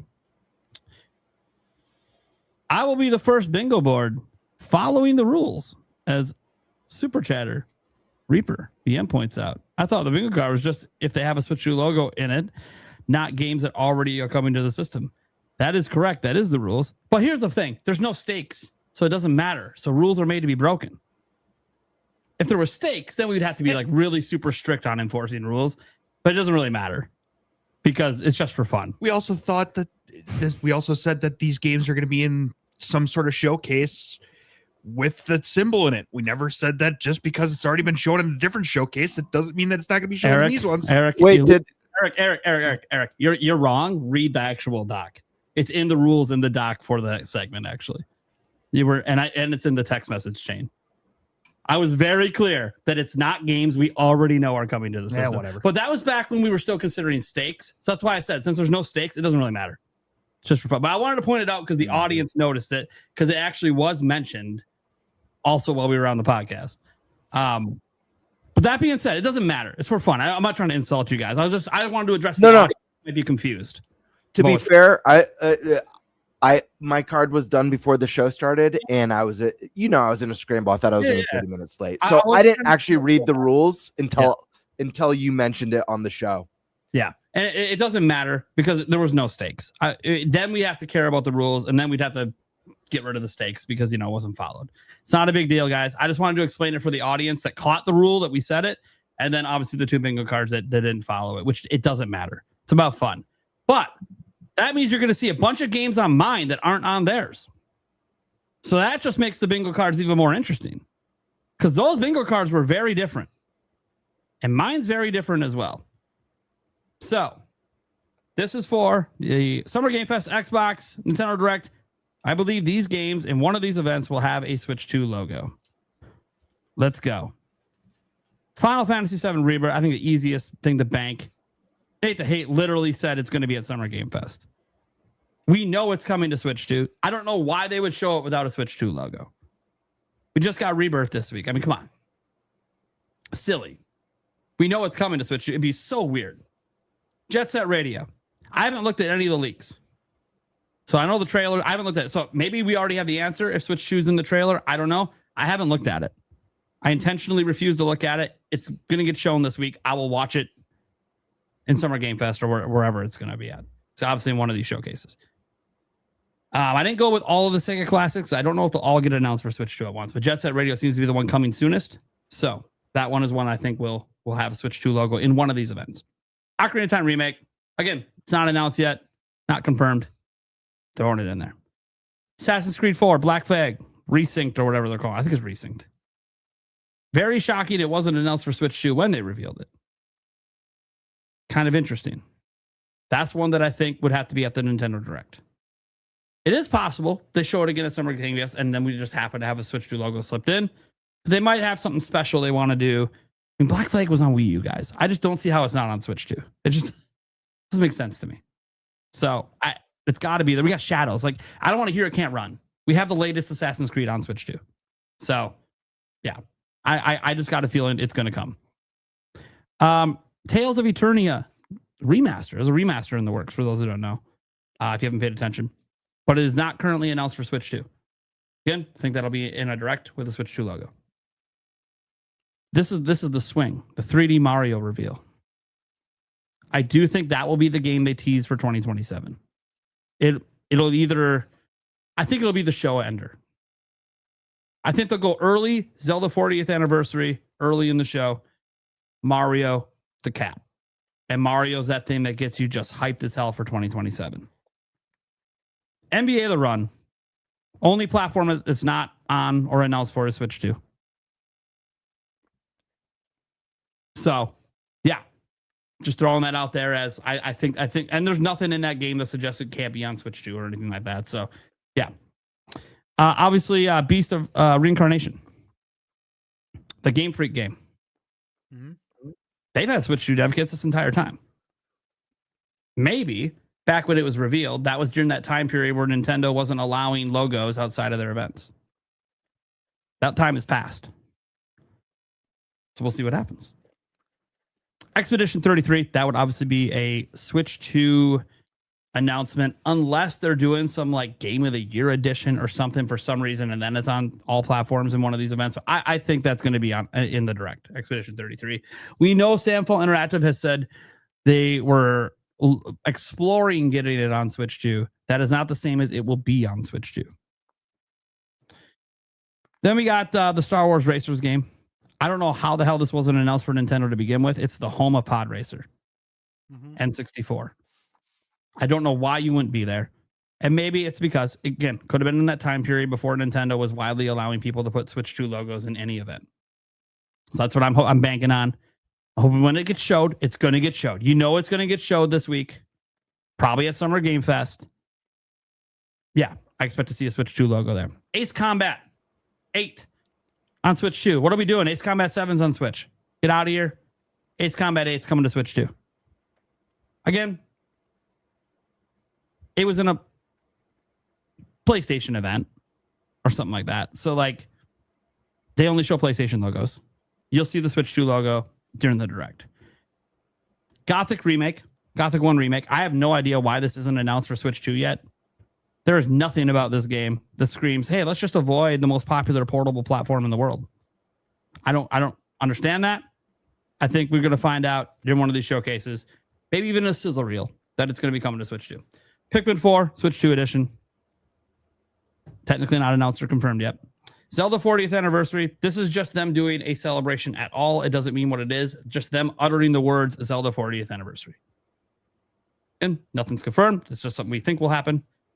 Castlevania Belmont's Curse. Surprisingly not announced for Switch 2 yet. Why? That is the audience. It's a good pick. That's a good pick. It's the audience. I don't know why it's not announced for Switch 2. Maybe it's the same reason as some of the others. He-Man, Masters of the Universe is Switch, but not Switch 2. Did we find out that it's got a Switch 2 version coming? It was delayed, shockingly. And maybe that's part of the delay, is they wanted to take advantage of some of the Switch 2 hype and make sure they had day and date Switch 2 updates. I have no idea. I have no contact with the developers. I have no inside information. It's just, hey, if you're going to delay it, well, if you got it on Switch, of course it can be on Switch 2. So why wouldn't you use part of that delay to get a Switch 2 version going? Lords of the Fallen 2. This was on my bingo card at the very beginning of the year. Still on my bingo card. I still believe this game is coming to Switch 2. And I think we're going to see it at one of these 3 events, and you will see the Switch 2 logo. Clockwork Revolution. I know Eric had that on his. That is one of my most anticipated games Microsoft has shown off. I'm anticipating it the same way that I was anticipating Expedition 33 when it first got shown off at a Microsoft event. This looks like a sleeper game that everyone's going to love, and it's going to review very high. And I think it would be a perfect fit on Switch 2. Fallout 3, this is the remaster. Been kind of rumored out there for a while, not announced. We got Fallout 4 on Switch 2. There's no reason to think Fallout 3 remastered wouldn't be on Switch 2. Absolutely no reason to not expect that. So if that's revealed at Summer Game Fest or Xbox, probably the Xbox Showcase, then I suspect it'll be on all platforms, including Switch 2. Mario Kart DLC. No one had this so far. A little shocked that nobody took a shot in the dark that Mario Kart DLC could get announced. So throw it in there. That's for my 2026 bingo card. And I'm like, you know what? Yes, this might be the time to announce like some holiday plans and rollouts for DLC for the most popular game on Switch 2. Anything Kirby. Kirby has something every year, and there's nothing announced yet. So I assume something Kirby's coming. Could be a free-to-play game. Could be a new side-scroller. Could be the 3D Kirby. Could be a remake, remaster. Maybe it's Robobot HD. I don't know. But something Kirby's coming. We just don't know what it is. I like to see a Kirby brawler. Call it Sure. like They had one. on Kirby Switch. get curb checked.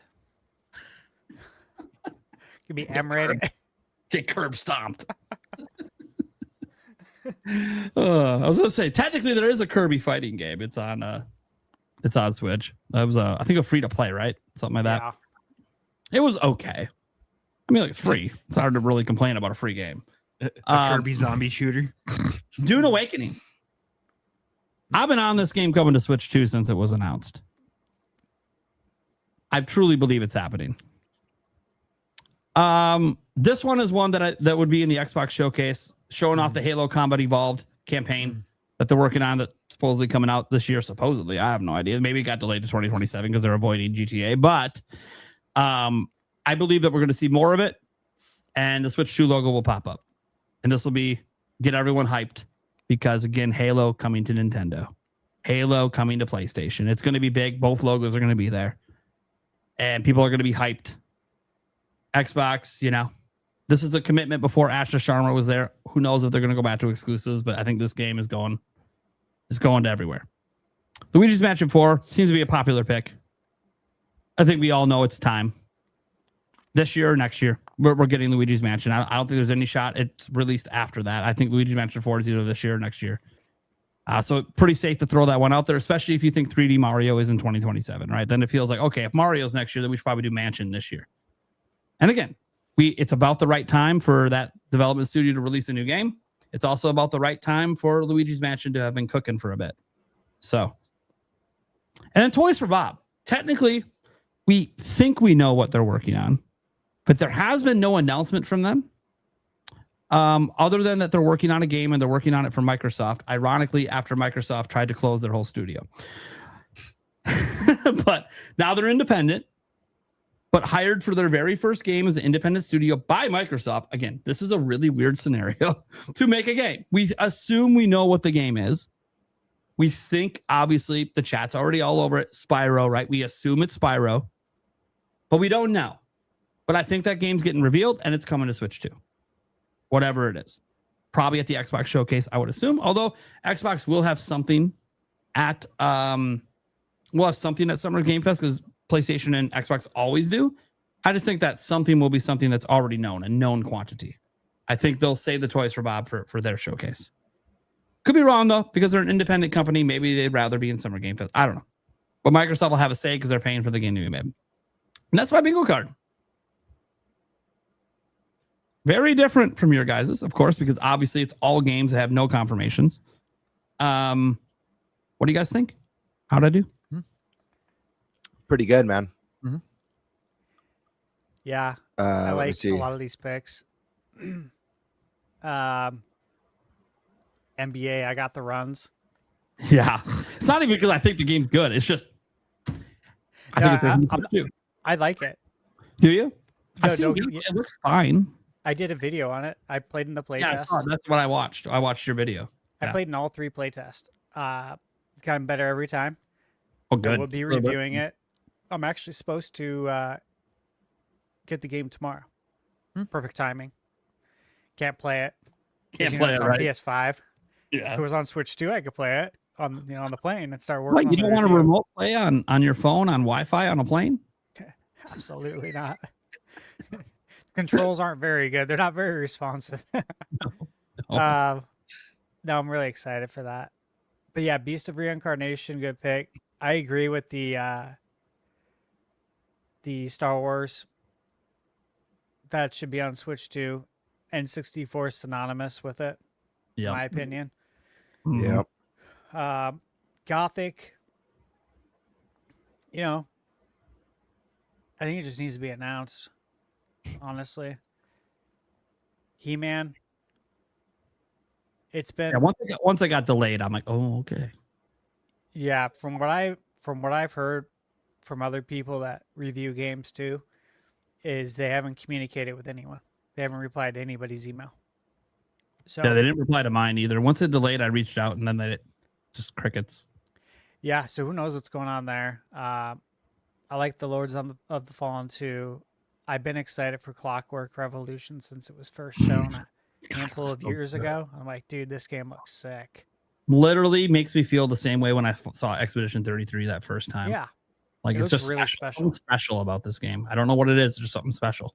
There is something special about it.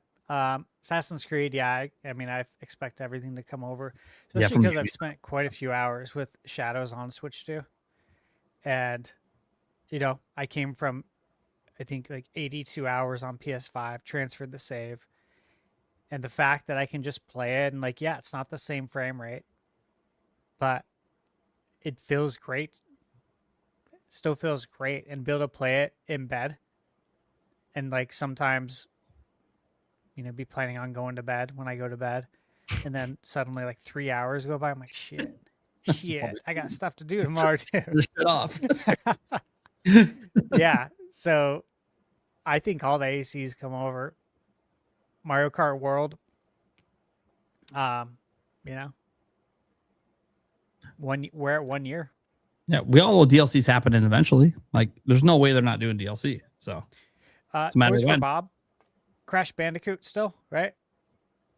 Yeah, they Crash and Spyro are like the last games they worked on. Yeah, It's Crash's anniversary. It's 30th. Yep. It is. Yeah. He just hit his dirty 30s. So what better way to celebrate than Sure. a Crash game?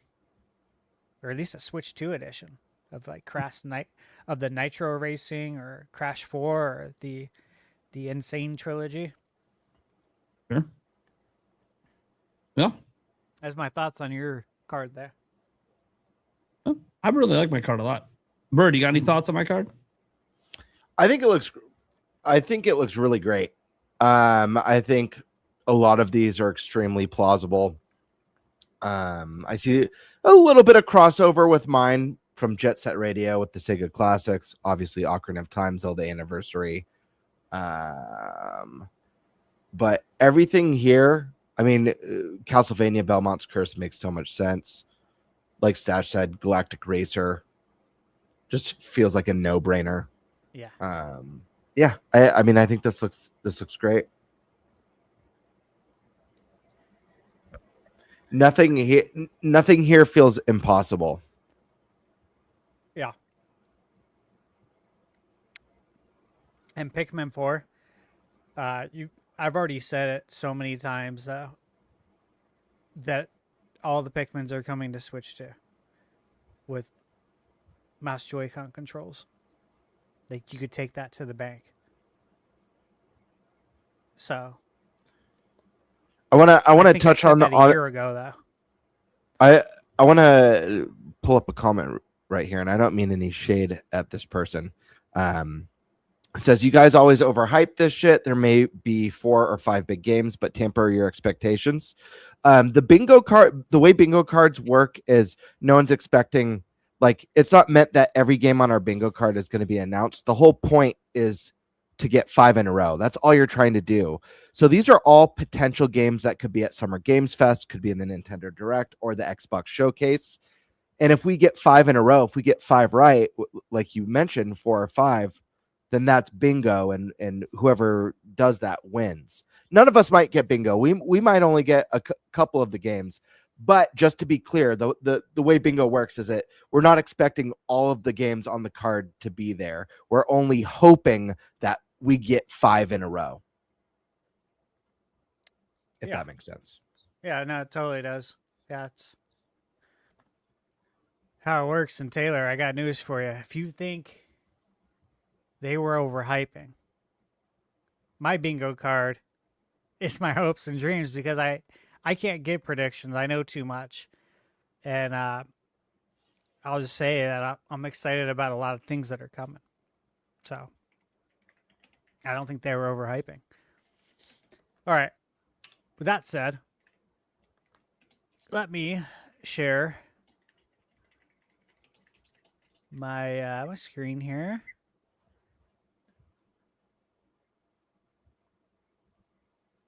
There we go. All right. As you can see here, we're kicking it off with Dragon Quest. Now, we know we're getting Dragon Quest 11. Switch 2 edition. But hey, Dragon Quest is 40 for the whole year. And I'm not done celebrating the 40th birthday. I don't think anyone is. So I expect more from Dragon Quest. Same thing could be said for Castlevania.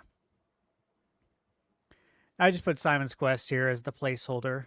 I don't think we're going to get a new Simon's Quest. Mm-hmm. However, I think we're getting more Castlevania than just what we saw. And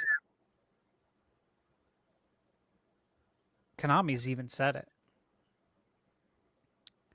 they've said they have more coming for Castlevania. So this isn't like some bold prediction. This is if you read and you take in the information, you can make this assessment. Super simple. All right. Next up. Sheesh. Again, placeholder, Legend of Zelda. 40th anniversary. Obviously, I expect stuff. There's going to be some more Zelda on this. Okay. Stash, real quick before you keep going. Yeah. If we got an HD 2D original Legend of Zelda remake, and it had that, like that was the box art for it, I'd be like, I would bring tears to my eyes.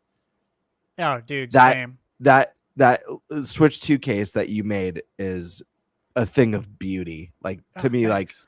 I'd want it on my wall. I'd want the game on my wall. Thanks, man.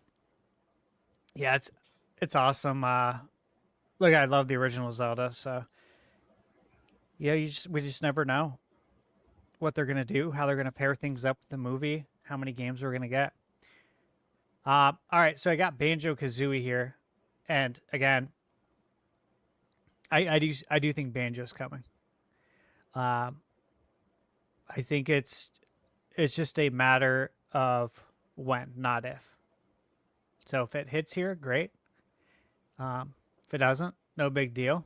These are my hopes and dreams. Ninja Gaiden Master Collection. It's on Switch 1. I think we see a Switch 2 edition. I think they get that out there. That way they can get the other Ninja Gaiden games out on Switch 2. Like Ninja Gaiden 4. Which is a great game. Metroid. I think we see more Metroid. Again, I talked about it in December before anyone else, honestly, before anyone else brought up Super Metroid. But again, it's just logical. We received Metroid Zero Mission already. We got Metroid 2 Samus Returns. The next up is Super Metroid. So based off logic alone, we should get another Metroid, right? And it should be Super. Maybe this time we'll find out why Metroid can't crawl. Yeah, right. Yes. Hell yeah, dude. All right, now I'm going to explain this one. Again, this is my hopes and dreams. Maniac Mansion. I have some reviews that I've had uploaded to YouTube, but I haven't scheduled them yet for a while. And I just reviewed a game from Ron Gilbert, who is the creator of Maniac Mansion.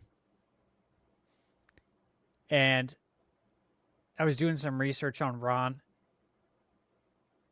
And in the past few years, he's been trying very hard to acquire Maniac Mansion,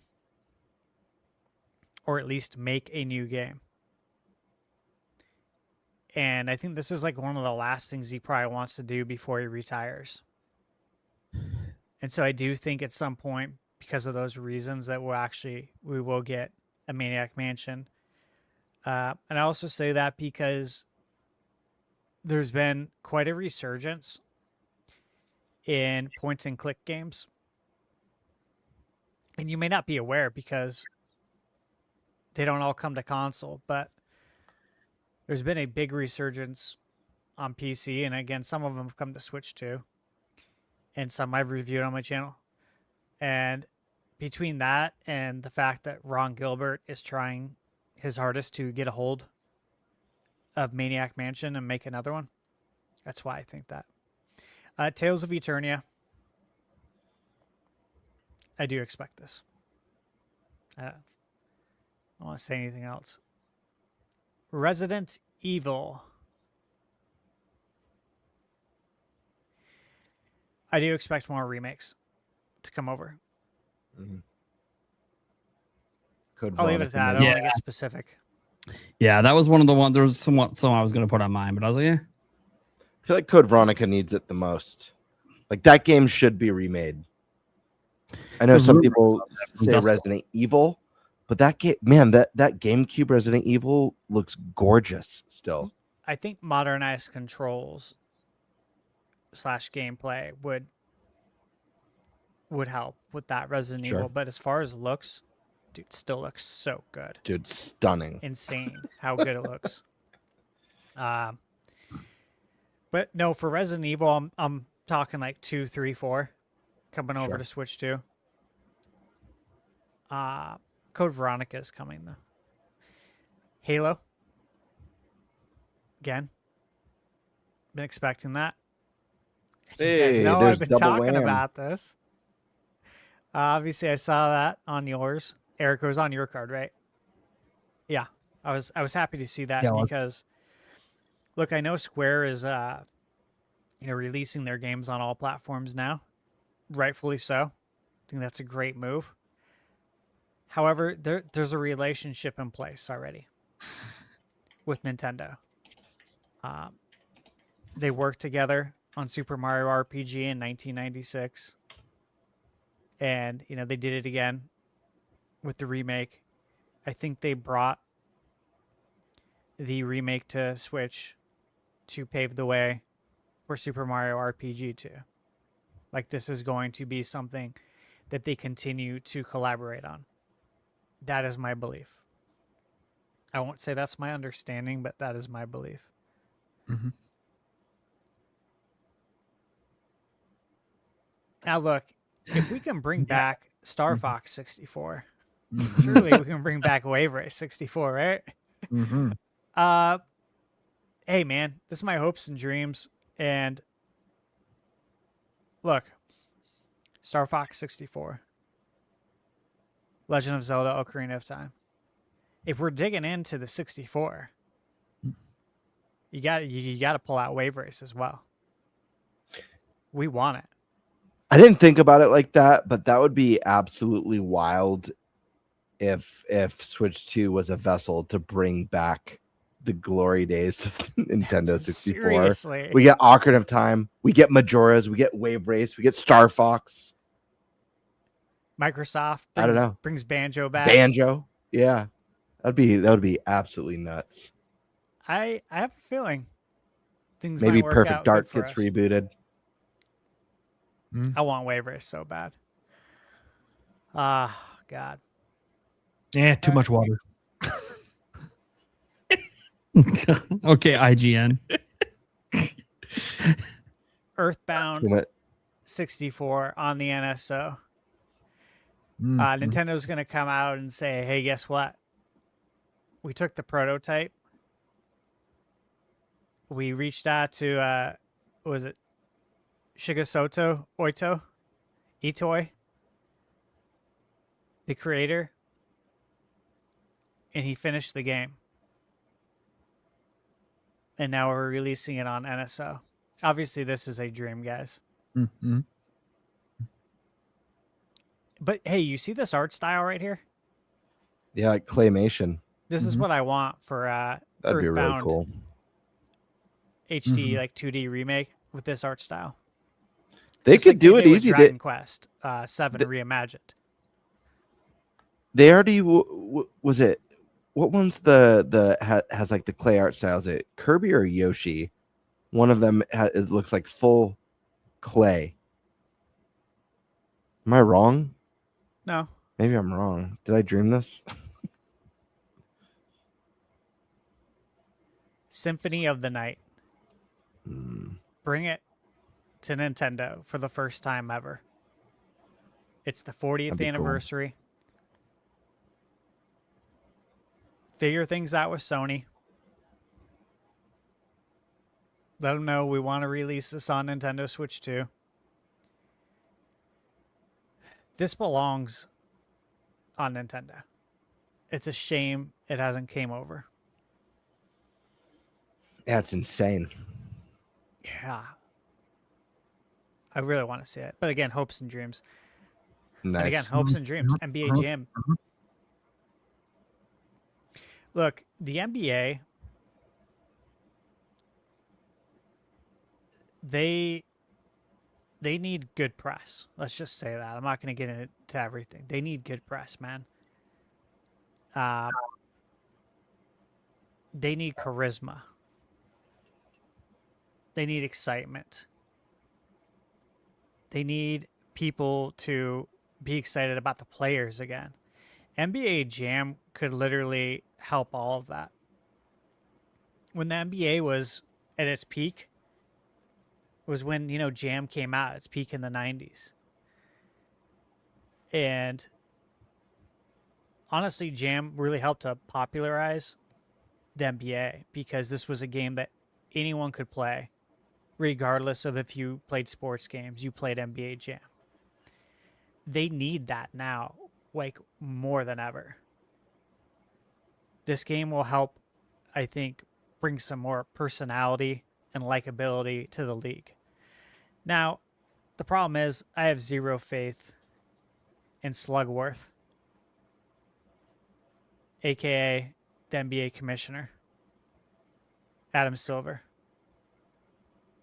aka what was it? What's the doctor from Who Framed Roger Rabbit? Oh, what is that person? Well, Christopher Lloyd, but he's that. Yeah. I mean, like the name of the character. He's that, and he's Slugworth from Willy Wonka combined. Slimy as all hell. Cannot Judge trust Doom? this dude. Does anything for money. And what's crazy is you do all this for money. This would help. This would help the league make more money. So I hope he pulls his head out of his ass or gets some yes men around him that actually have a brain and tell him to do this. Commission EA. Tell him, hey, it's time to stop sitting on this license and do something with it. And if you don't, we're going to take it from you and give it to somebody else.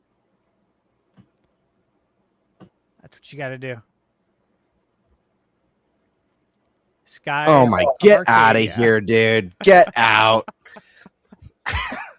Hey, man, hopes and dreams. And Yeah. No, I know. That is I raved about Onimusha. This is another one. Onimusha, Banjo, Skies, these are all dream games for me. And what if Sega commissioned Atlas to work on this, since they own Dear them, God. and since they're RPG kings? Hey, man, why don't we do this together? That's Makes a dream. sense. They renewed the copyright for it too recently. Would love to see it. I think it would do really well on Switch too. They remaster or remake that game. I'm gonna be so happy. Love Skies of Arcadia. It's so good. Again, I've been under the belief that you got to feed Switch One owners as well for Zelda's 40th. I think Twilight Princess would be a good way to do that. Could it be Twilight Princess? Could it be Wind Waker? Could it be a 2-pack? I think not. I don't think we get a 2-pack. If we do, that's cool. But I think that can devalue the IP a little bit. I know they did it with Galaxy 1 and 2. I feel like that's a little bit different. Those are sequels that they paired together. These are two completely, separate, huge adventures. But I do think you got to feed Switch One. That install base is way too big to not feed them. It'd be silly not to. And guys, of course, there's no way I'm going to have a bingo card without my Super Smash Bros. Ultimate Switch 2 edition.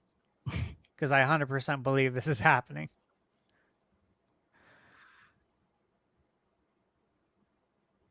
And I can't wait for it. I love Smash Ultimate. I think we just make it better. All right. Moving down, we got Visions of That's a good Mana. pick. It's a good one. The Switch, and by extension the Switch 2, it's the perfect machine for lovers of RPGs. Like playing Final Fantasy VII Rebirth, again, in bed on Switch 2.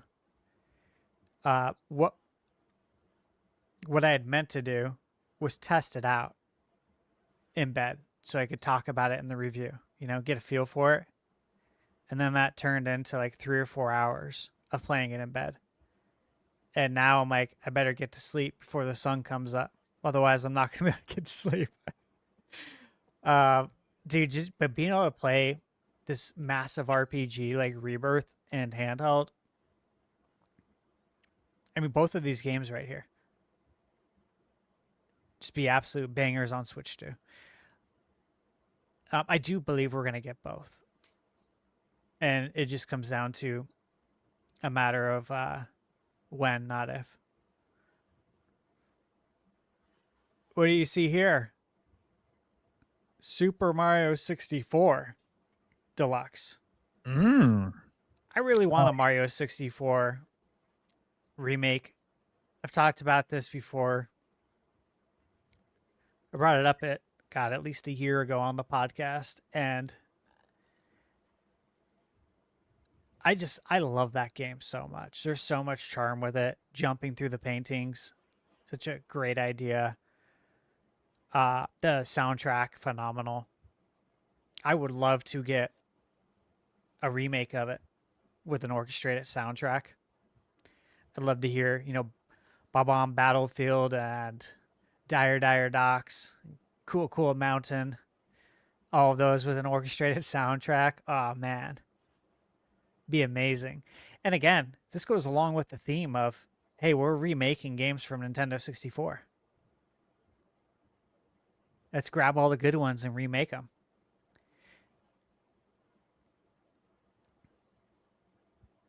Of course, I don't need to say much there. Witcher 3 Wild Hunt Switch 2 Edition. Again, this has been on my bingo card before. It's not outlandish. It's not some crazy hope and dream. It's a matter of when, not if. Chrono Trigger. I think we're getting Chrono Trigger. I haven't been told anything yet, which is why I feel fine putting this on here. So I'll say that. I don't know anything yet. But I would be shocked if they're not working on Chrono Trigger. Shocked.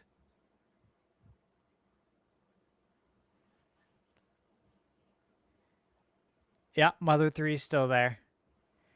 Because it is still the 20th anniversary. Came out in 2006. Never been localized. And again, look, I'll tell you guys. I have the game. I don't need it to be localized, but I want it to be localized for everybody else so you can experience this. But hey, man, this is a great game to drop on the NSO. That would get a lot of people excited. I think word of mouth could help boost NSO subscriptions, and people will want to pick that up and see for themselves.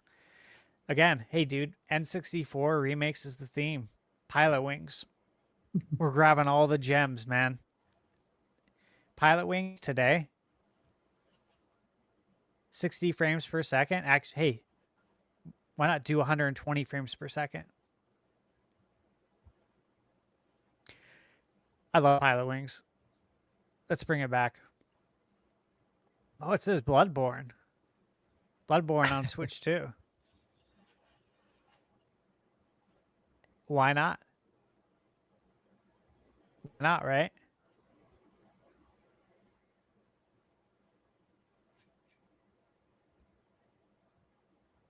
Metaphor. Again, I fully expect this, and I haven't been told yet, which is why I put it on here. But I think that's happening very soon. And again, I reviewed this on the channel. Platinum the game. And remember, guys, when I say I platinum a game, please keep in mind I don't say that in a braggadocious way. I say it in a respect way, in that I loved this game so much that I wanted to 100% it. And there's not a lot of like 100% checklist out there. But if you do everything to get the platinum, you basically 100% it, which means you saw everything the developers hoped you would see, is the way I look at it. And I never go into a game with that mindset. I usually decide, like, there's a certain point where you're into a game, you're like, damn, this game's so good. I don't want it to end. What else can I do? That was one of them. Phantasy Star Online. That'd be freaking sick. Right? Now, look, I'll take a new one, or I'll take it on GameCube NSO with online play. Either will do. If we get it on GameCube, that means we're getting Phantasy Star 1 and 2, since it was a 2-pack. I think this would be such a great title, though, for NSO. It'd be cool to get a new one. When was the last time we got a Phantasy Star game? Man, I don't even know. I feel like maybe Xbox Last gen? 360. Okay, 360. Maybe. It was a long time ago. Yeah, it's been a while. Too long. And speaking of Dreamcast, now look, I don't know if we're going to get a Sonic Adventure, but it is Sonic's 35th. And we know, was it Sonic Frontiers? Deluxe is coming for Switch 2 very soon.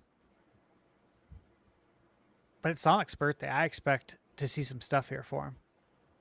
Adventure 3 would be really cool. I think that would really get people excited. Like, big time, dude. And again, that's another game where I just love the soundtrack and would love to get an orchestrated version. All right. This is my last column here. And you guys can see we got some PlayStation games. We got Horizon. I think Horizon would do really well on Nintendo if people gave it a chance. And I think Nintendo's a good platform to release it on because people would give it a chance there. Spider-Man. You could be making so much more money if you release Spider-Man on other platforms. I think Nintendo would eat it up. Nintendo fans, it's an amazing game. This is another one that I 100% it, as well as Miles Morales. Love these games. They need to do very well on Nintendo. And again, it's they put a lot of money into these games, into the development, cost of development, advertising. You know, don't be afraid to make some more money. Doom, The Dark Ages. It's Doom's anniversary. Doom is, was it 35 years of Doom? Doom's always been on, it's been on every Nintendo. I've talked about this several times. Every Doom game is on Nintendo Switch. You can play every single Doom game there. So clearly we're getting the Dark Ages. Here's one you may not have expected to see. You may not even know what this is anymore. Breath of Fire. So you guys know, but young cats probably don't know. Breath of Fire, yeah. Damn. Hey, we've been asking Capcom for it. You know, I'm in the Capcom Creator Program, and I made sure like my voice was heard, but people have already been doing that work for me. You're like, it didn't take me getting in there. Everyone else is already asking for it too. I know I filled out a Capcom survey a couple of years ago asking for this as well. And apparently a lot of other people did too. I think this is on their radar. I actually do. So we'll see what happens there. I don't know how long it will take. Streets of Rage. Now look, I just retweeted a couple of days ago. I don't know if you guys saw, but there's officially a Streets of Rage movie in the works, which is awesome. I love Streets of Rage. We already know this is getting a new one. And I mean, 100% that would be coming to Switch too. Crazy Taxi. I think it's about time, right? Mm-hmm.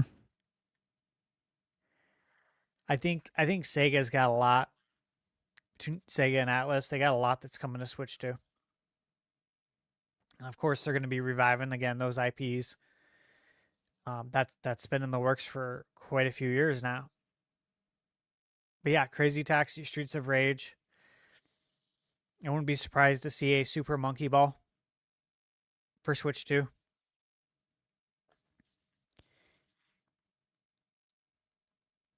And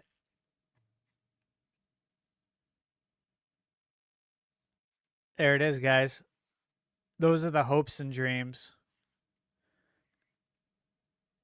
There's a lot there. Some of these are realistic. I think some of these are highly, highly realistic. You know, Dragon Quest, Castlevania, that we see more. Sure. Banjo, some point. Maybe now. Who knows? Metroid. I see it. You're missing one game, Stash Man. Which one? I love this. I love this bingo card, by the way. This is an ultimate hopes and dreams card for sure. Missing one title though. Which one? A new Mega Man Legends. Yeah. But I love this. I think we're gonna get some news on Mega Man Yeah, for sure. at Summer Game Fest. I think we're gonna get an update on, was it ZX Override or Mm-hmm. yeah. I think we'll get an update. Dual is it Dual Override? Dual Override. Yep. Yeah. And then Mega Man's 40th anniversary is next year. Yeah. Dude, I want Legends 3 so bad. Was that supposed to be Legends 3 was a thing? It ended up getting canceled. It was a thing because I was on Capcom's PR, like their press website, because I had applied for credentials for it a while ago, and I had got it around the time I got into the program, and I was like just searching through it to like old articles and just kind of scoping things out, and I saw Mega Man Legends 3 and like I gasped a little bit. I'm like, what did I just find? Like, am I supposed to be seeing this? And then I saw the date and it was I don't know, like I could pull it up now. It was a long time ago. But yeah, it was canceled. Yeah, that's right. But I got really excited for like 5 seconds. I'm like, holy shit, are they working on this? That's and I was awesome. immediately let down when I saw the published date. I'm like, oh shit, this was ages ago. So yeah, any comments on these guys?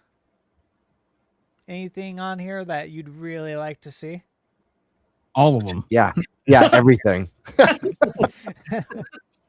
There's nothing on there I don't want to see. So Listen, I'm not gonna be greedy. There's 3 games on here. If they gave it, if I got these 3 games, it would just be a dream week for me. Obviously one of those is Banjo-Kazooie. Obviously another one of those is Skies of Arcadia, and then Chrono Trigger. Those 3 would be like, just getting those 3 would be absolute dream come true. And then there's like more, like you have Maniac Mansion. I've got my print I zoomed up. That's a very special game for like my childhood with the NES. Me It was too. one of, Zelda was obviously my first game. Then I was introduced to Mario and some of that other stuff. But Did you know that my was the first first two- game we rented from Blockbuster ever? that's so wild. Isn't that weird? Yeah. It was our first time ever going to Blockbuster. We had got one. It had just opened in our area, and this is what we rented. And we like stayed up all night with my cousins and brothers playing this. One person held the controller, and we all said, oh, try this. Yeah. Move the Stuck. cursor to open or pull, or pick Yeah. that up and try to use that here. It was so much fun. Like I can remember it vividly. It's such a special game. But yeah, I love this whole list. Thanks, man. Yeah. Yes. Well, Yes. That's all I'm going to say is yes. I'm really excited. All right, let's get the Q&A and stuff out of the way. You guys can super chat in stuff. Obviously, we have a number of already in, ready to go. You don't have to just like ask questions. Sometimes people just like to make statements and get featured, comment on the topics we talked about throughout the show. So we got Demonic Brawler. You're going to see his name a lot because it's every week. He loves this podcast. I think it's his favorite day of the week. I swear. You might love this podcast more than playing games. I swear. That's how much this guy loves to support the show. Comes in, he said, I swear sometimes waiting for the show to start is almost as bad as waiting for Nintendo to announce the direct. You see what I'm saying? You see what I'm saying? LOL, just kidding, guys. Yeah, we started a smidge. Well, for starters, we thought Burb was going to be a half hour late, and then he wasn't. And then I'm like, oh, well, okay. Then we were chit-chatting, trying to figure out some stuff. And then, yeah, it is what it is. But here we are. Still gave you the same length of show as always, guys. Jimzo coming in saying, some of you might not know this, but my birthday is June 9th, which is when the Nintendo Direct is supposed to happen.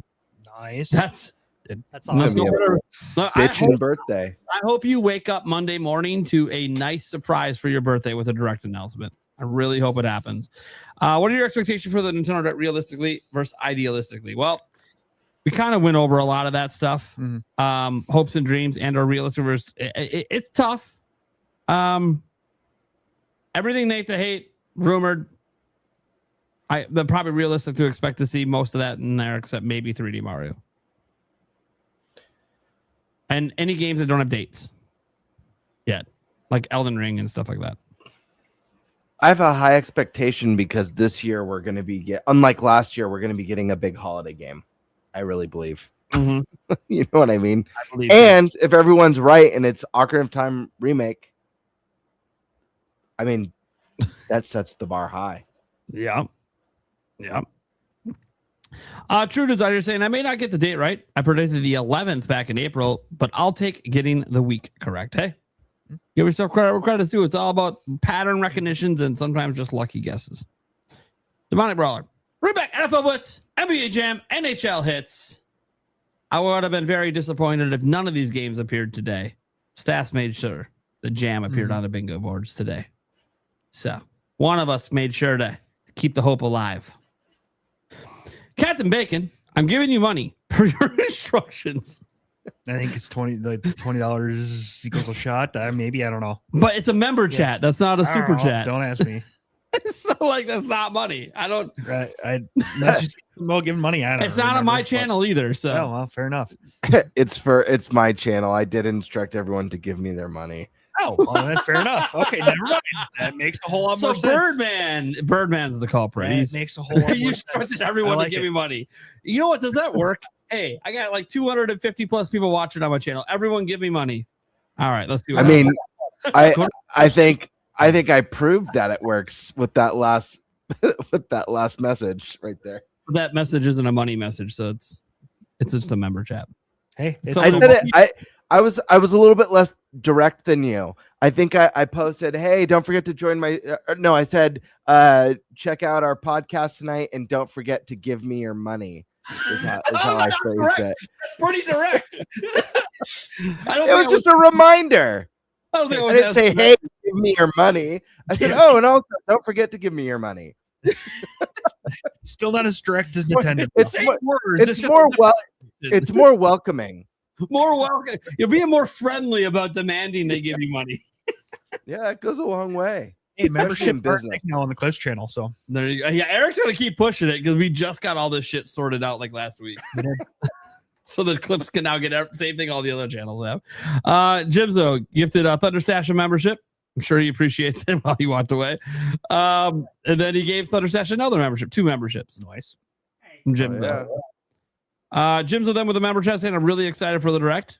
I think we all are, obviously. Derry You Shines says, what's up, bro? Funniest and coolest member of the pod. It's one of you two.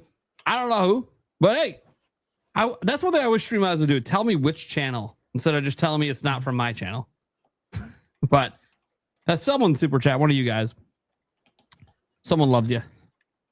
Lots of people love you. Let's just be honest. Even on my channel, they're not here to see me. The Mono Brawler, AC Blackfoot Resynced and Silent Hill 2 Remake. Good guesses. Those are good guesses. Jimzo, to support your channel and Nintendo Direct hype. Hell yeah. We always appreciate when you guys support the channels.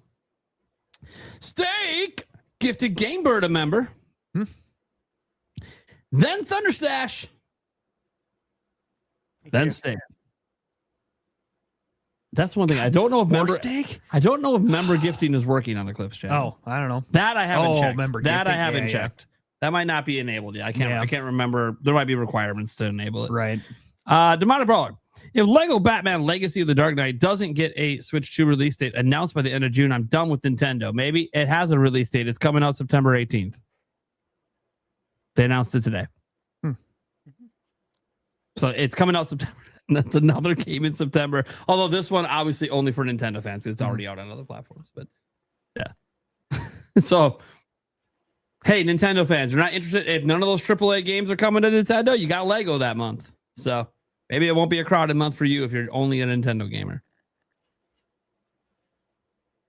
We'll see, though. We have a lot of showcases left. I swear. If we get to like the end of the end of the Nintendo Direct, and there's like 30 games that are AAA coming out in September, I don't even. Yeah, right. Like this, like That's just a the thing. minefield. We have a lot of showcases left. We We have do. more. There's more showcases left than there aren't. Dude, there's so many. Dude, and then factoring in the fact that we might be getting, we'll likely be getting a September Direct as well. It's just gonna be so, Think about it. There's 4 games and announcements. There's 4 major showcases that show the AAA games. We've only had one of them. So like, it's already a problem, and we're not even to the second major AAA showcase. So, oh my god, wow. Let's just say I might not want to get off my game buying freeze in September. That would not be good. Maybe I'm hoping my game buying freeze lasts all year, because September seems like that's around the time I thought I might get off my game buying freeze, and I'm like, okay, maybe not. Yeah, it's gonna be nuts, man. Jacob Hula says, hi Stash, tips for how to structure YouTube game reviews. How to structure them? Yeah, based on the things you care about. You know, that's what I do. I built a template, so I follow it. They're based on the things that matter to me after, gaming for 38 years. The way I review games is not how other people do. And other people probably think that their ways Better. great, and maybe it's based on what they care about, right? Yep. They might be zooming in on a rock in the distance because that's what matters to them. You know what I mean? Reviews. Those are technical reviews. A little different. They're usually not reviewing the game. They're reviewing Yeah. the tech specs. But yeah. So yeah, it's just really what matters most to you. That's what's most important. I don't know that you really want to review a game based on what matters most to everybody else, because then it's not really yours. Yeah, That you're makes sense. forcing conversations that don't matter to you. Good stuff. Yeah. Yeah. You want to base on when you're making reviews, you really want to base it on what you care about. and then try to like look at multiple games that you like or are considering reviewing. And I would just say, make sure that what you want to say about them is like the same sort of structure, and just kind of figure that out. Because I know sometimes like the way you might review one game might be different from another, but you got to kind of find a little commonality. Because if you're going to be a game reviewer, you got to have a little consistency in how you're presenting the games to people. Because if you don't, people will just think you're disingenuous. Listen, I know this question wasn't for me, but I've got a pro tip for you. I always recommend having a beginning, a middle, and an end. And I think if you can nail those three things, you're going to be just fine. Nah, just an end. Start the review, drop a score, and that's all people want, right? Let's give them that probably would be pretty 5-second successful. You reviews. just name the game and name the number. Is that a thing? Do people have like a short thing going on for like 5-second reviews? They just drop a score and say it's good, bad. It's got to be short. It's got to be like, it's got to be like Good, 5 seconds or less. And then they drop a score, 5 seconds. Or Wolverine 9, and then it just ends. Wolverine 9. It's good. That's it. That's the review. There's nothing else. There's got to be someone. If no one's doing it, someone will. Dude, if no one's doing it, I might start doing it just for fun. It's jacked because and I'm gonna be like, my requirements for it would be funny too. Like, I don't have to get super in depth. I don't have to even beat the game. I just have to know if I like it or not. I think you need a subtitle too, because I think that's funny. So you could do like Mouse PI 7, too much cheese. Yes, and then that's it. Yes, just like one subtitle to like narrow the experience. That's awful. That's it. Just take the IGN meme and just spread it to everything. And I do think too many. What was it? Too many cheese jokes? Is that what it was? Too many cheese jokes in a game. I actually think too many cheese jokes is a funnier review comment than too much water. Too many cheese jokes in like a satire mouse noir game is hilarious. It's great. I know. Hopefully you got some good advice in there to help you out if you're going to get into the review game. And I just commented because I've done reviews before. Obviously, I'm not a regular reviewer. I like preview content more. Demonic Brawler. What if Nintendo announces their own achievements? That'd be great. I'm not against it. All for it. I don't care, but I'm not against it. I am all in on it. I want it so bad. I want them to bring it to NSO as well. And we can have those nice retro achievements. And hey, you know what? I think it would give people more reason to revisit the back catalog through NSO. I think it'd be really, really cool. And if you don't like it, turn it off. Easy. All right. Demonic Brawler. Everybody. Do you all believe that either the June or September Direct, something brand new for NSO gets announced, hardware or software roadmap?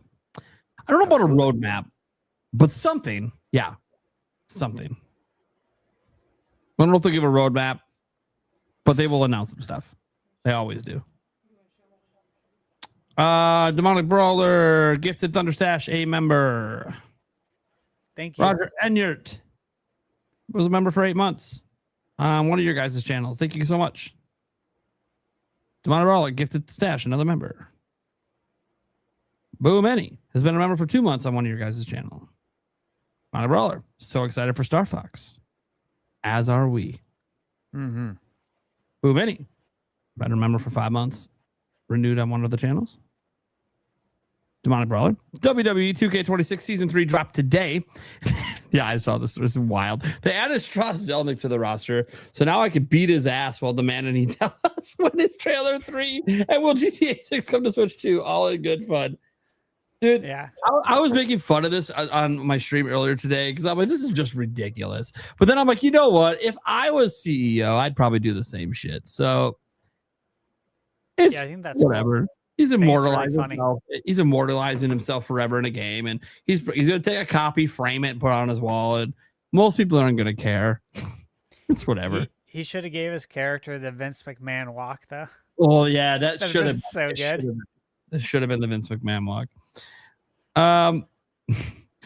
Get the Gamer Classic membership. Demonic Brawler going nuts here. Thank you, brother. gifted me a membership. Thank you so much. Satheus gifting Thunderstash member. Lots of membership gifting today, guys. Thank you so much for that. That's awesome. Amount of brawler. My ex-wife. Oh, wait a second. That's not a great sentence to start. My ex-wife on a video game podcast. All right. My ex-wife said, I have issues. I don't know if I can read the rest of this comment. All right. Hold on. But I told her I was doomed. Wait a second. From the get-go, because even as a child, I was hooked on phonics. Oh, my. Finesse. Okay. Finesse. All right. I got it. I get it. I double dip and gladly play 500 for the Legend of Zelda Switch 2. Oh, like a Switch 2 special edition, I'm assuming. Yeah. Oh yeah. I think almost all of us might if that happened, depending on how it looks. Yeah. Like if it looks really cool, like, yeah, all right. Gotta make it happen. Karkun, Eternal Darkness remake by Bloober Team. Anyone? That'd be That sick. would be amazing. Obviously, we know what game is coming next. It's leaked. Chronos Lazarus. Exclusive to Switch 2. Summer Game Fest. What? They literally announced today it's going to be at Summer Game Fest. None of us So put Project M. That's the other game that's coming. I didn't, because Project M's already confirmed for Switch 2. It's an exclusive. So it wouldn't make my list. That said, And I can't they talk literally about it. came out today and officially announced it's going to be shown at Summer Game Fest. So, I mean, I don't know how the leak got out. I'm sure they figured it out. They're a small team, so I'm sure they figured out how it got out, because they're probably not happy about that. Luck Not Perfect says, I don't like any GTA. I will get 6 just for the... Okay. It's your choice. As someone who also isn't a fan of GTA, I don't just buy games because of hype, because I'm not hyped for it. Why do I care about other people's hype? It's my hype when I buy games, but it's your choice. But I might not finish it ever. Like I never finished any other GTA. For me, will never be like Xenoblade 2, Breath of the Wild, Ocarina of Time, Mario Galaxy, and is joy for me. Nintendo's joy. Yeah, well, yeah, GTA is very different from Nintendo games. Absolutely. It's like almost the anti-Nintendo game in a way. It's kind of weird. It's not a weird game. It's just like completely opposite of the kind of games Nintendo makes. Tall Show. Will Selling put himself in GTA 6 too? He probably is. He's probably somewhere. He's probably part of the story arc. Oh my gosh. Watch him be like the mob boss or something stupid. And the only player that's completely unkillable. Yeah, you can't kill him. But not to 712. Probability that the first teaser for 3D Zelda shows up in the direct. I'd probably set the odds at 5-1 possible, but not likely. Ooh, so for the new 3D Zelda, that's years away. Most likely years away. We see it by September, the latest, I think. You think it's going to be revealed this year? Yeah, a teaser. Yeah, why not? They could do a teaser for the next 3D Zelda, even if the game's not coming out for 3 years. No problem. They do it all the time for Zelda. Yeah, I just think they won't if fair enough. Ocarina of Time 3, if Ocarina of Time, whatever, 4K, whatever it is, whatever they call it, comes out. That's the thing that's making me be like, maybe they won't, because it might overshadow that. If it has, like, but what if it has, like, what if it says 2029 at the end? Does it matter? I wouldn't be happy if it says 2029 at the end. I'll tell you that right now. I'm not going to be happy about that. I'm just saying. Well, I'm 45. Congrats. God damn it. I mean, yeah, the thought of like, how many Zeldas do I have left? Dude, You know? I've already thought about that in my life. I'm like, there's not Yeah. that many. I'm I hate fucked. it when I think For about 3D that. Zelda, there's probably not that many in my With, life. with like game development getting longer, you start to ask those questions. It used to not be that bad. You know, it used to be like double the amount of Yeah, games. we had like a golden era from like 2000 to 2005 where there was like 7 Zelda games that came out or something wild between handheld and home console. It was crazy. Or wait, no, between that and 2006 when Twilight Princess came out. Just a wild period, and there are tons of like Oracle of Ages and Diminished Cap and Oracle of Seasons and Twilight Princess and Wind Waker. And I'm like, what the fuck is happening? Every fucking year there's a banger. Yeah. Golden days. It would be so awesome to go back to a time where we could get 2 brand new mainline Zeldas in one generation that aren't like cross-gen, like exclusive, 2 exclusive new titles in it per gen would be rad. Luck Napper says 1 billion is nothing. 1 billion is 66 billion less than what Xbox paid for Call of Duty. I mean, That is true. No. When's Call of Duty coming out? They have a date on that, right? Is it October? I think feel it like was that's October probably- something. Yeah. October for sure. You gotta pay attention, guys. It's day and date switch too. So you gotta pay attention to that, see what's happening. By the way, we're gonna probably see more of that at the Xbox showcase, I assume, as well. More Call of Duty. So speaking of marketing, says Jorge, I'm wondering if Japan cares a lot about GTA 6. Would that affect Nintendo? GTA 5 is the one of the best selling Western AAA games ever in Japan, and even then it cracked a mill.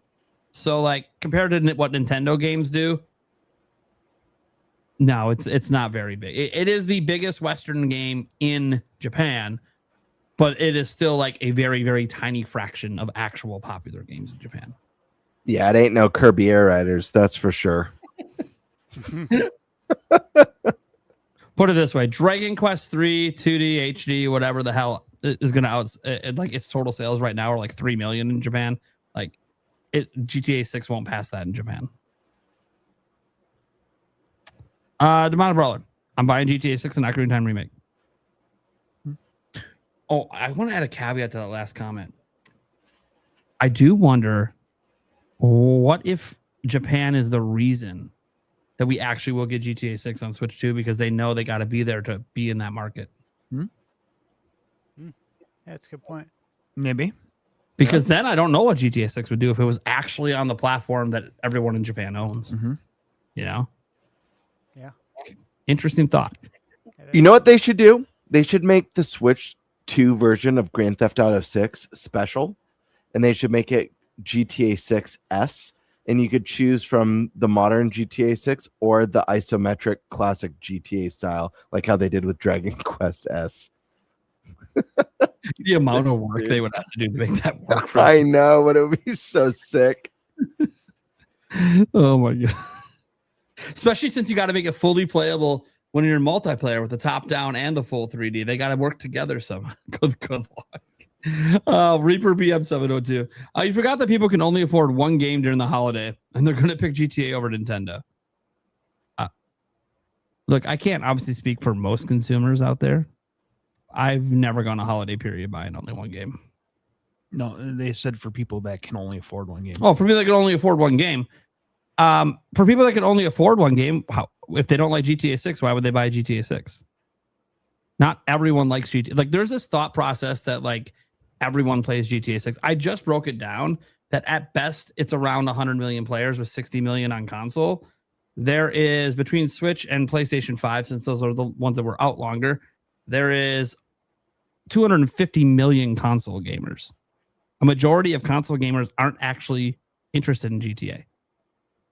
And this was like a point, another point to put in my argument earlier. It's like, if you look at the whole of the console industry, most aren't buying GTA.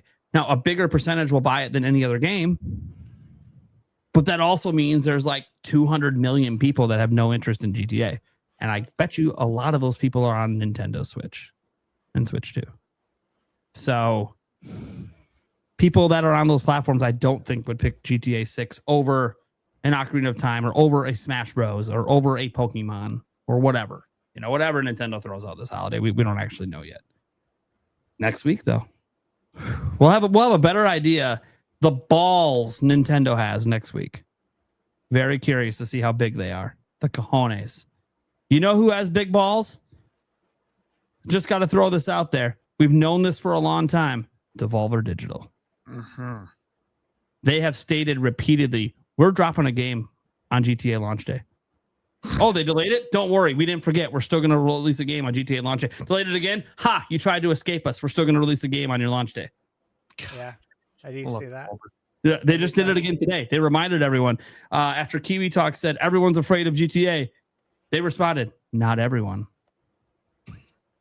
And they got 20,000 likes on X for that. Whatever game they drop that day is going to sell well, just out of spite. I think so too. It's going to be something good too. It's going to be like Hotline Miami 3 or something, right? Like it's probably going to be a banger game because Devolver Digital just publishes banger indie games. I can't even think of a bad Devolver Digital game. They're always like the indie devs they work with. They're very curated and picking really good indie devs. Dude, I can't wait to see what game they announce to challenge GTA 6. And if it's a game that like mocks GTA, that's going to be even funnier because I can see Devolver Digital doing that. Grand Theft Auto Mall. Maybe that's why, you know what? Maybe that's why we don't have a Devolver Digital showcase supposedly right now. At least there's none announced because they're going to do a special later this year just for the game going up against GTA 6. I could see them doing that because Devolver Digital just they're using the anti-GTA hate to get sales, and I love it. I love it. Smart. I love it. It's very smart because there are a ton of people that are tired of hearing about GTA every goddamn day. Yep. And they're going to take advantage of that and be like, you don't have to get it. We're going to release like a $10 game that's a fucking 90. Have a good day. You know? Okay. Let me see here. Demonic Brawler. It's ironic that everyone runs from November because of GTA 6 and Nintendo releases Ocarina of Time Remake Switch 2 bundle. It'll boost console sales 1,000%. Yeah, I don't know that any Zelda fan that wants a Zelda Special Edition Switch 2 is just going to skip it because GTA's on. I don't think that's even a thought that's going to cross their mind. They're either going to buy it because they can afford it or they're not going to. Right? I don't think it would really impact that much. Well, the fact of the matter is this: even if they don't buy it, the scalpers will. Well, yeah, yeah. It's going to I mean? sell no matter what because the scalpers will make sure it's sold out or something. Yeah, so either way, it'll sell. Maybe that should be Nintendo's strategy this holiday against Grand Theft Auto is just have a strong scalpable lineup. Yeah, dude, Ocarina of Time Remake should just physically just put out 10,000 copies at a time. 10,000 copies. Yeah. Just have it constantly sold out all the time. Do what they did with the Mario release where they say it's for a limited time. You know? Do Ocarina of Time, modern Ocarina of Time remake, yeah, right. But game's only available for a limited time. Wink the Vandal 7 says the Switch 2 does get GTA 6. How do you think it'll run in handheld mode? Well, 30 FPS and it will be fine. It'll run a little bit worse than it does on Xbox Series S. Yep. And we don't know how it runs on Xbox Series S yet because we haven't seen it. So I'm just using a comparison to a platform we know it's coming to. I mean, again, we haven't seen it run on Xbox Series S yet. That's going to be our closest comp to any possible version. Comps of Rebirth on Switch 2 and Xbox, and most of the comps that I saw were that the Switch 2 version actually runs better in some areas and looks better overall than the Xbox Series S. Yeah. The looking better thing is usually just because Nintendo's got better upscaling. Yeah, it is what it is. It's been pretty consistent. The running better hasn't always been the case. Usually it runs better on Series S because they have more CPU power, but yeah, exactly. So I wonder what's going on. Yeah, that's what I'm saying. Way, it's unlocking some magic on Switch 2. Yep. God of Laundry and Cube Soap. I will say, I don't know that I expected this game to have a cube sidekick. That's for sure. That wasn't something I was thinking about. Very curious story-wise, like how I'm sure that the stories in God of War are fantastic. So I'm sure there's really good story and lore for that cube and its importance to the world of God of War. I know it feels weird right now, guys. I trust Cory Balrog, and two, I just trust that team working on God of War story. They know what they're doing. They've been cooking the last 2 games. I don't think they're going to stop cooking. You know, I've always wondered is if Cory's related to Balrog. Street Fighter. That's a great question. Street Fighter, yeah. You got to wonder, right? Yeah, you got to wonder. Any relation? Or the Lord of the Rings Balrog. Just saying, you know, the one that battled Gandalf in the Mines of shit. Moria. That's Mhm. right. Good That's right. right. And the Balrog. Right. Jamie Camp, great show as usual. Stash, enjoy Summer Game Fest. Hey, thanks, man. Appreciate it. Good to see you in here. Oh yeah. We got Reaper. I'm confused. I thought the bingo card. Yep, we went over that one. Long Rua. Hope for no 20 minutes of uninterrupted gameplay. Yeah, it was mostly cutscene, to be fair. That was the thing. It was mostly cutscene, but that's, I mean, you could probably expect anywhere between 5 to 6 hours worth of cutscenes. And God, what's about the average on the last 2 games? I love those games. Huge fan of them. Yeah, they're great. Not enough people have played them. Reaper. Nobody mentioned Kingdom Hearts. Makes me think Stash already knows it's on Switch too soon.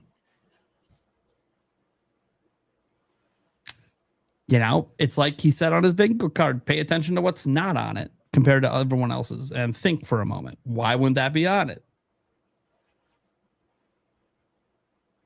You're not going to get anything. You just got to use logical and deductive thinking, and you might be able to figure out some stuff without any confirmation. And then it happens, and then Stash is just smiling next week on the podcast.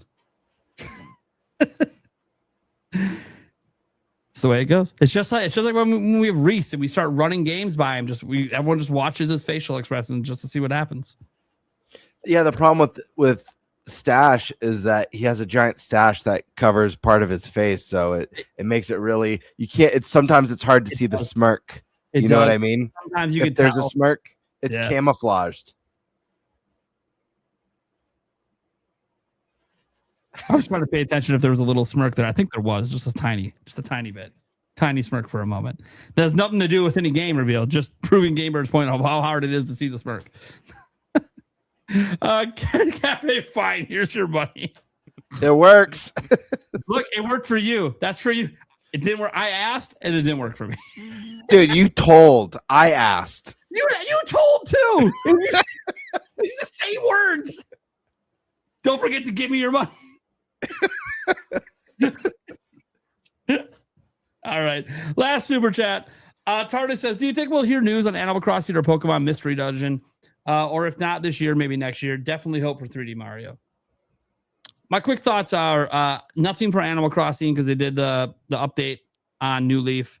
So I don't think we'll hear anything until they're ready to announce the new one. I don't think they're going to release the new one the same year at this point. They've had a lot of cozy games this year. Kind of feel they'll save that for next year. Mystery Dungeon, I have no idea, to be honest. Maybe. Coin flip. Pokemon stuff can be in directs, too. Like, that's changed over the years. It used to never be in directs, but now it's possible. So, like, we could see Wind and Waves next week again, too. That could happen. So, that's my thoughts. You guys? I don't expect Animal Crossing for the same reason Nate just said. For Pokemon Mystery Dungeon, I don't think so. I think they want to give Pokemon Legends another holiday to be the Pokemon game to get a bunch of sales. I think Mystery Dungeon, if we get one, it would come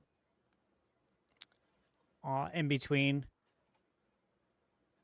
the mainline Pokemon and the next one. So in between Wind and Waves and whatever the next game's going to be. So I probably think that's a couple years out.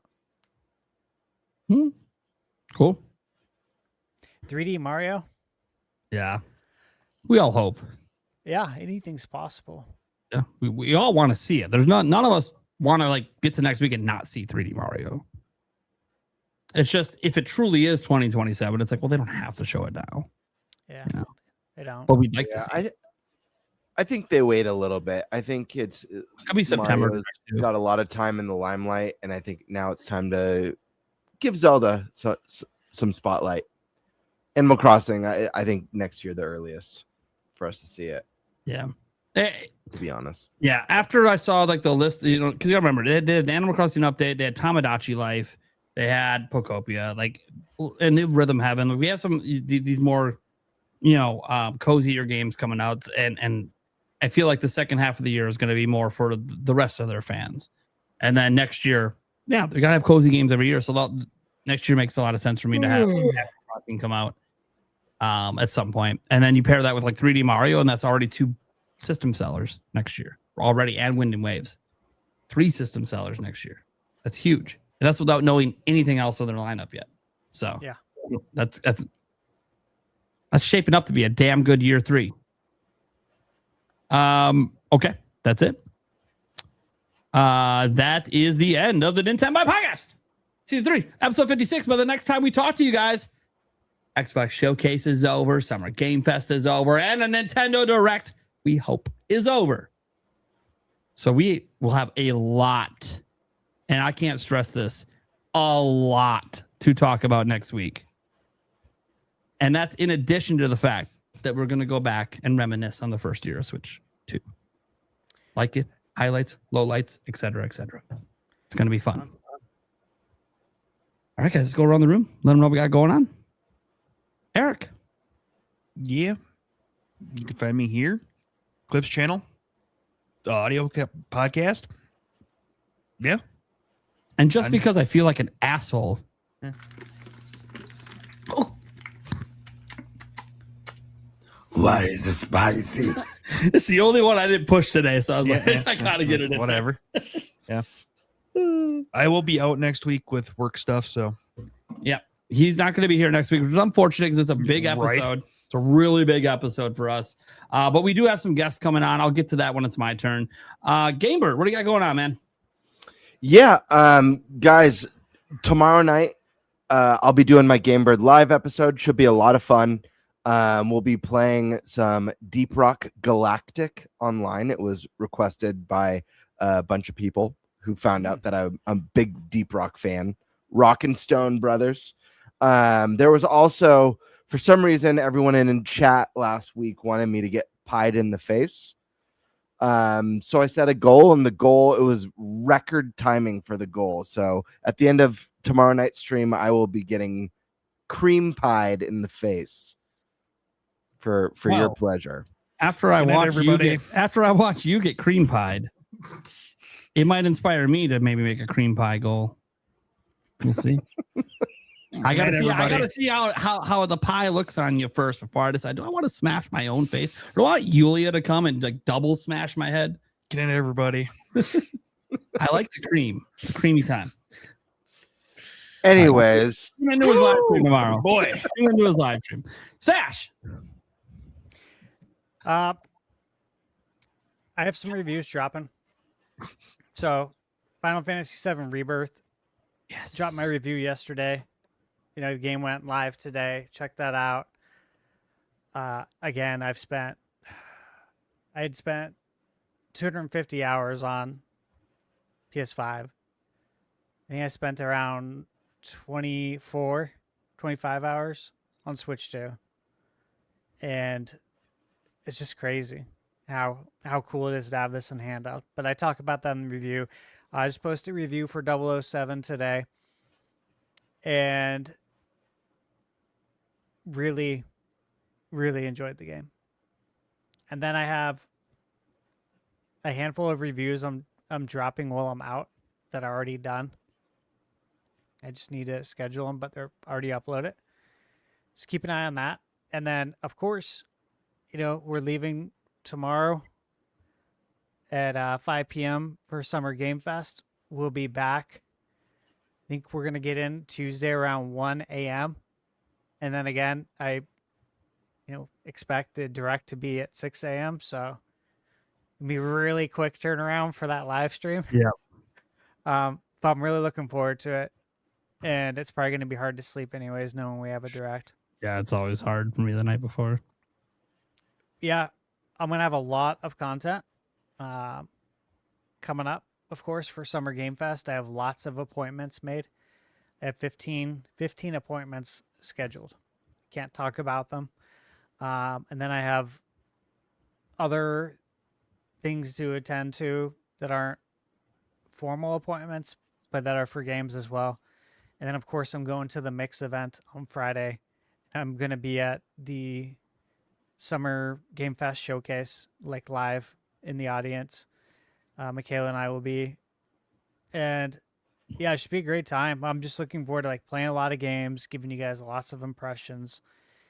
But again, when I'm there, I'm going to be playing games, and when I'm not there, we're going to kind of do it like we did with PAX, where I just probably going to go out, get a bite to eat, hang out with some of the other people from the media that are there, and then get some sleep and get back at it again. So I'm going to be working the whole time. And then when I come back, again, the direct, but then it's just going to be nonstop work, just like it always is with PAX and any other event we go to, like the Switch 2 experience. So going to be doing a lot of work. Probably won't be on social media much because I'm going to have to be laser focused to get everything out. I think that's it. Oh, you know what? I don't know about you guys. Do you guys wear cologne? Do you buy cologne? Yes. Yep. I work alone every day. So when I was younger, I knew more about like cologne, like what colognes are good. Oh, sure. I'd buy them more. Mhm. And I was like, I should buy some cologne for the trip. Sure. Yeah. So I thought about it. I'm like, I don't know what any colognes are these days. Mhm. So I had to look up to see if they still made this cologne, and they do. I have it right here. I want to see if you guys remember this. The Michael I Jordan. do. Yes, I do. Oh my Yes. god. The goat, dude. The goat's cologne. Oh, I forgot what that smells like too. I smelled it at a do. store a long time ago. Yeah, I was like, oh my God, they still make it. I have to get this. I thought it was about the old English leather. Oh my God, you could no, Right? no, it's a nasty smell. I know what it is, yeah. Hey dude, when I go to the gym, I go at times where I'm the youngest guy by like 30 or 40 years, and I'm 41. So I smell all the old men cologne. Mm-hmm. They're all English walking around the leather. gym butt ass naked. Oh yeah, that happens all the time. Isn't the gym fun? Still love the prank we pulled on your sister, though. Yeah, Oh my okay. God. Yeah. All right. Well, guys, I'm Nintendo Prime. You know what the hell is up? I'm Nintendo Prime, bitch. I had one before we get out of here, as Cat Bacon can't wait for the creaming. I had a bonus bingo card I just wanted to share with everyone quick. Because you know what? We're in a new age, right? We are in a new age. It's 2026. This is not 1980 anymore. We're in the computer age, right? The age of AI. So I thought it was only fair that AI got a chance to make some predictions. Nice. Where is it? I'm trying to find my image. I downloaded the image. Where the hell did it go? I can't wait to see what they think. Hold on. I might have to change the image format. Sometimes it's a format thing where this place doesn't like it, so I got to go and just quickly change it. I know. Yeah, there it is. So, it's a WebP. That's why. Yeah. I'll convert it quick and then show you guys. Web Ps. Yeah, the WebPs don't work with a lot of websites. What AVIF files? Yeah. Like, let me just save this as a JPEG. Stop being a jerk. Act like you own this to be image. fair, ABIF is supposed to be like a raw image file for editing purposes, but WebP is like this standard that I don't know a lot about it, so I'm not a professional on this part, but it's like a standard they brought to make it harder to steal images or something like that. I thought so. I don't know. Yeah, So it's annoying. because you I'm can trying still to just take this convert image, it man. with any free image converter on the planet. So like they're just adding a step that people will do if they want to use that image. All right, now that I got it set up here, let's go ahead and share it to you guys. Because again, this came off of Reddit. I want to be very clear. I did not make this. Of course I didn't. AI made it. So just take a look at their predictions for the Nintendo Direct specifically. First off, I actually like the look of the card. Yeah, you did a good job. It's a really nice look. Good job, AI. You made a pretty looking card. There's a German word on here randomly for some reason, and there must have a bunch of English. But Ocarina of Time remake. Yeah, okay. Modern Warfare 4. gameplay and beta announcement. Again, this is obviously not based on our rule set. This is just what they think will be in a direct, right? Okay, that's fine. Red Dead Redemption 2, Dustbloods, Smash 64. It's a good one. Twilight Princess for GameCube. Minecraft Switch 2 update, vibrant visuals, and mouse mode. Next 3D Mario teaser. Next Zelda. So they're with Game Bird. New 3D Zelda. Let's get it revealed this year. They're saying next week. FC 27. Sure. Could be there. F-Zero. New game. Gotta say, not bad AI. Not bad. Tomb Raider Legacy of Atlantis already coming to Switch 2, but maybe they're going to show it in the direct. Free space. eFootball Kickoff. Okay. What is it? Free to play Battle Royale 99. Love Battle Royale. Such a classic IP. There you go. Pokemon Gen 10 new trailer. Sure, maybe. It has a name. Apparently, AI doesn't know the name of the games. Nope. Sure. Grand Theft Auto, GTA 6, and GTA 5, and GTA 4. Yep. And it's a remake.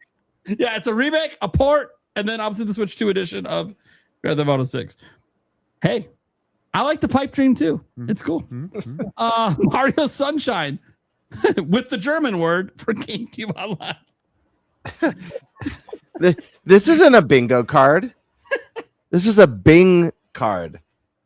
Yeah, yeah. Bing. It's Bing. That is true. Mario Kart The Double. rules are way different. Yeah, Mario Kart Double Dash. Gotta bring that one in. Donkey Kong Racing or Diddy Kong Racing. Sorry, they're gonna have two different racing games announced in here for NSO. Just because. Oh, and Mario Kart World DLC. So just lots of racing news for you guys. Lots of racing news. Elden Ring, which I think most of us expect the launch date there, and Witcher 3 Switch 2 edition, which again appeared on some of our cards. I gotta say, I know it's just AI. It's not the worst bingo card I've ever seen. No. I like the formatting. Not bad, AI.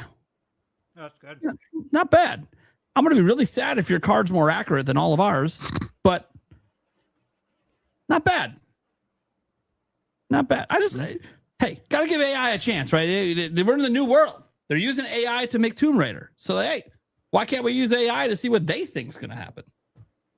I don't know which AI they use. I don't have any information. Maybe next time I'll actually ask AI to make it. And then I can have a bit more details about how they came to the things that they came to. But I just thought it was funny. I saw it on Reddit right before the show. I'm like, I got to show it, guys. That being said, guys, I am Nintendo Prime. Daily Nintendo news. This week is a little different because I'm not really making videos that much. I did put out one today for the direct next week, but obviously I was late to the party. A lot of the news happened yesterday for that. So not really having any videos this week outside of maybe tomorrow, because I'm not going to be live streaming any of the two showcases tomorrow. It's like the Latin Game Showcase and like the Women Like Games, I think, showcase tomorrow. I won't be streaming those because literally I have just stuff going on with my family at the times those showcases are happening. Never prioritize work over family. Just don't do that unless it's a situation that you don't have a choice. I have a choice. I work for myself. I'm not going to abandon family to sit here at my computer and react to video games. Sorry. That said, I'll be right back at it on Friday. And we're going to do a Q&A tomorrow night, and I will be recapping those showcases anyways, especially for anything that's in there for Nintendo. So you get the recap in. And I'll probably have a video as well. Like if there is any big Switch 2 games in any of those things, like, yeah, we'll probably be in my video. So I want an update at the LATAM showcase on Mariachi Legends. yes. Better be there. Like legitimately, that better be there. That's like one I actually expected to see tomorrow. The game looks so good. All right. That being said, guys, you can catch us same time next week. Our guest next week right now, we have Sandstorm coming on, and I'm talking to a couple people about replacing the Eric slot. So maybe we'll keep that as a surprise guest for next week. But yeah, gonna be good times, guys. Thank you so much for tuning in. That's episode 56 of the NintenByte Podcast. The next time you see us, all the events will be done, and Stash will have played some games. Might even be able to talk about some of them. Hopefully. We'll see. I only say that because Kit and Krista, after the time they go to Days of Play, they always talk about the games they played after. So I'm assuming not all of them are NDA City. Not all of them are. So those will probably be able to talk about some games that are hopefully coming to Switch 2, even if Stash didn't play it on a Switch 2. All right, guys. Bye, everyone. Bye.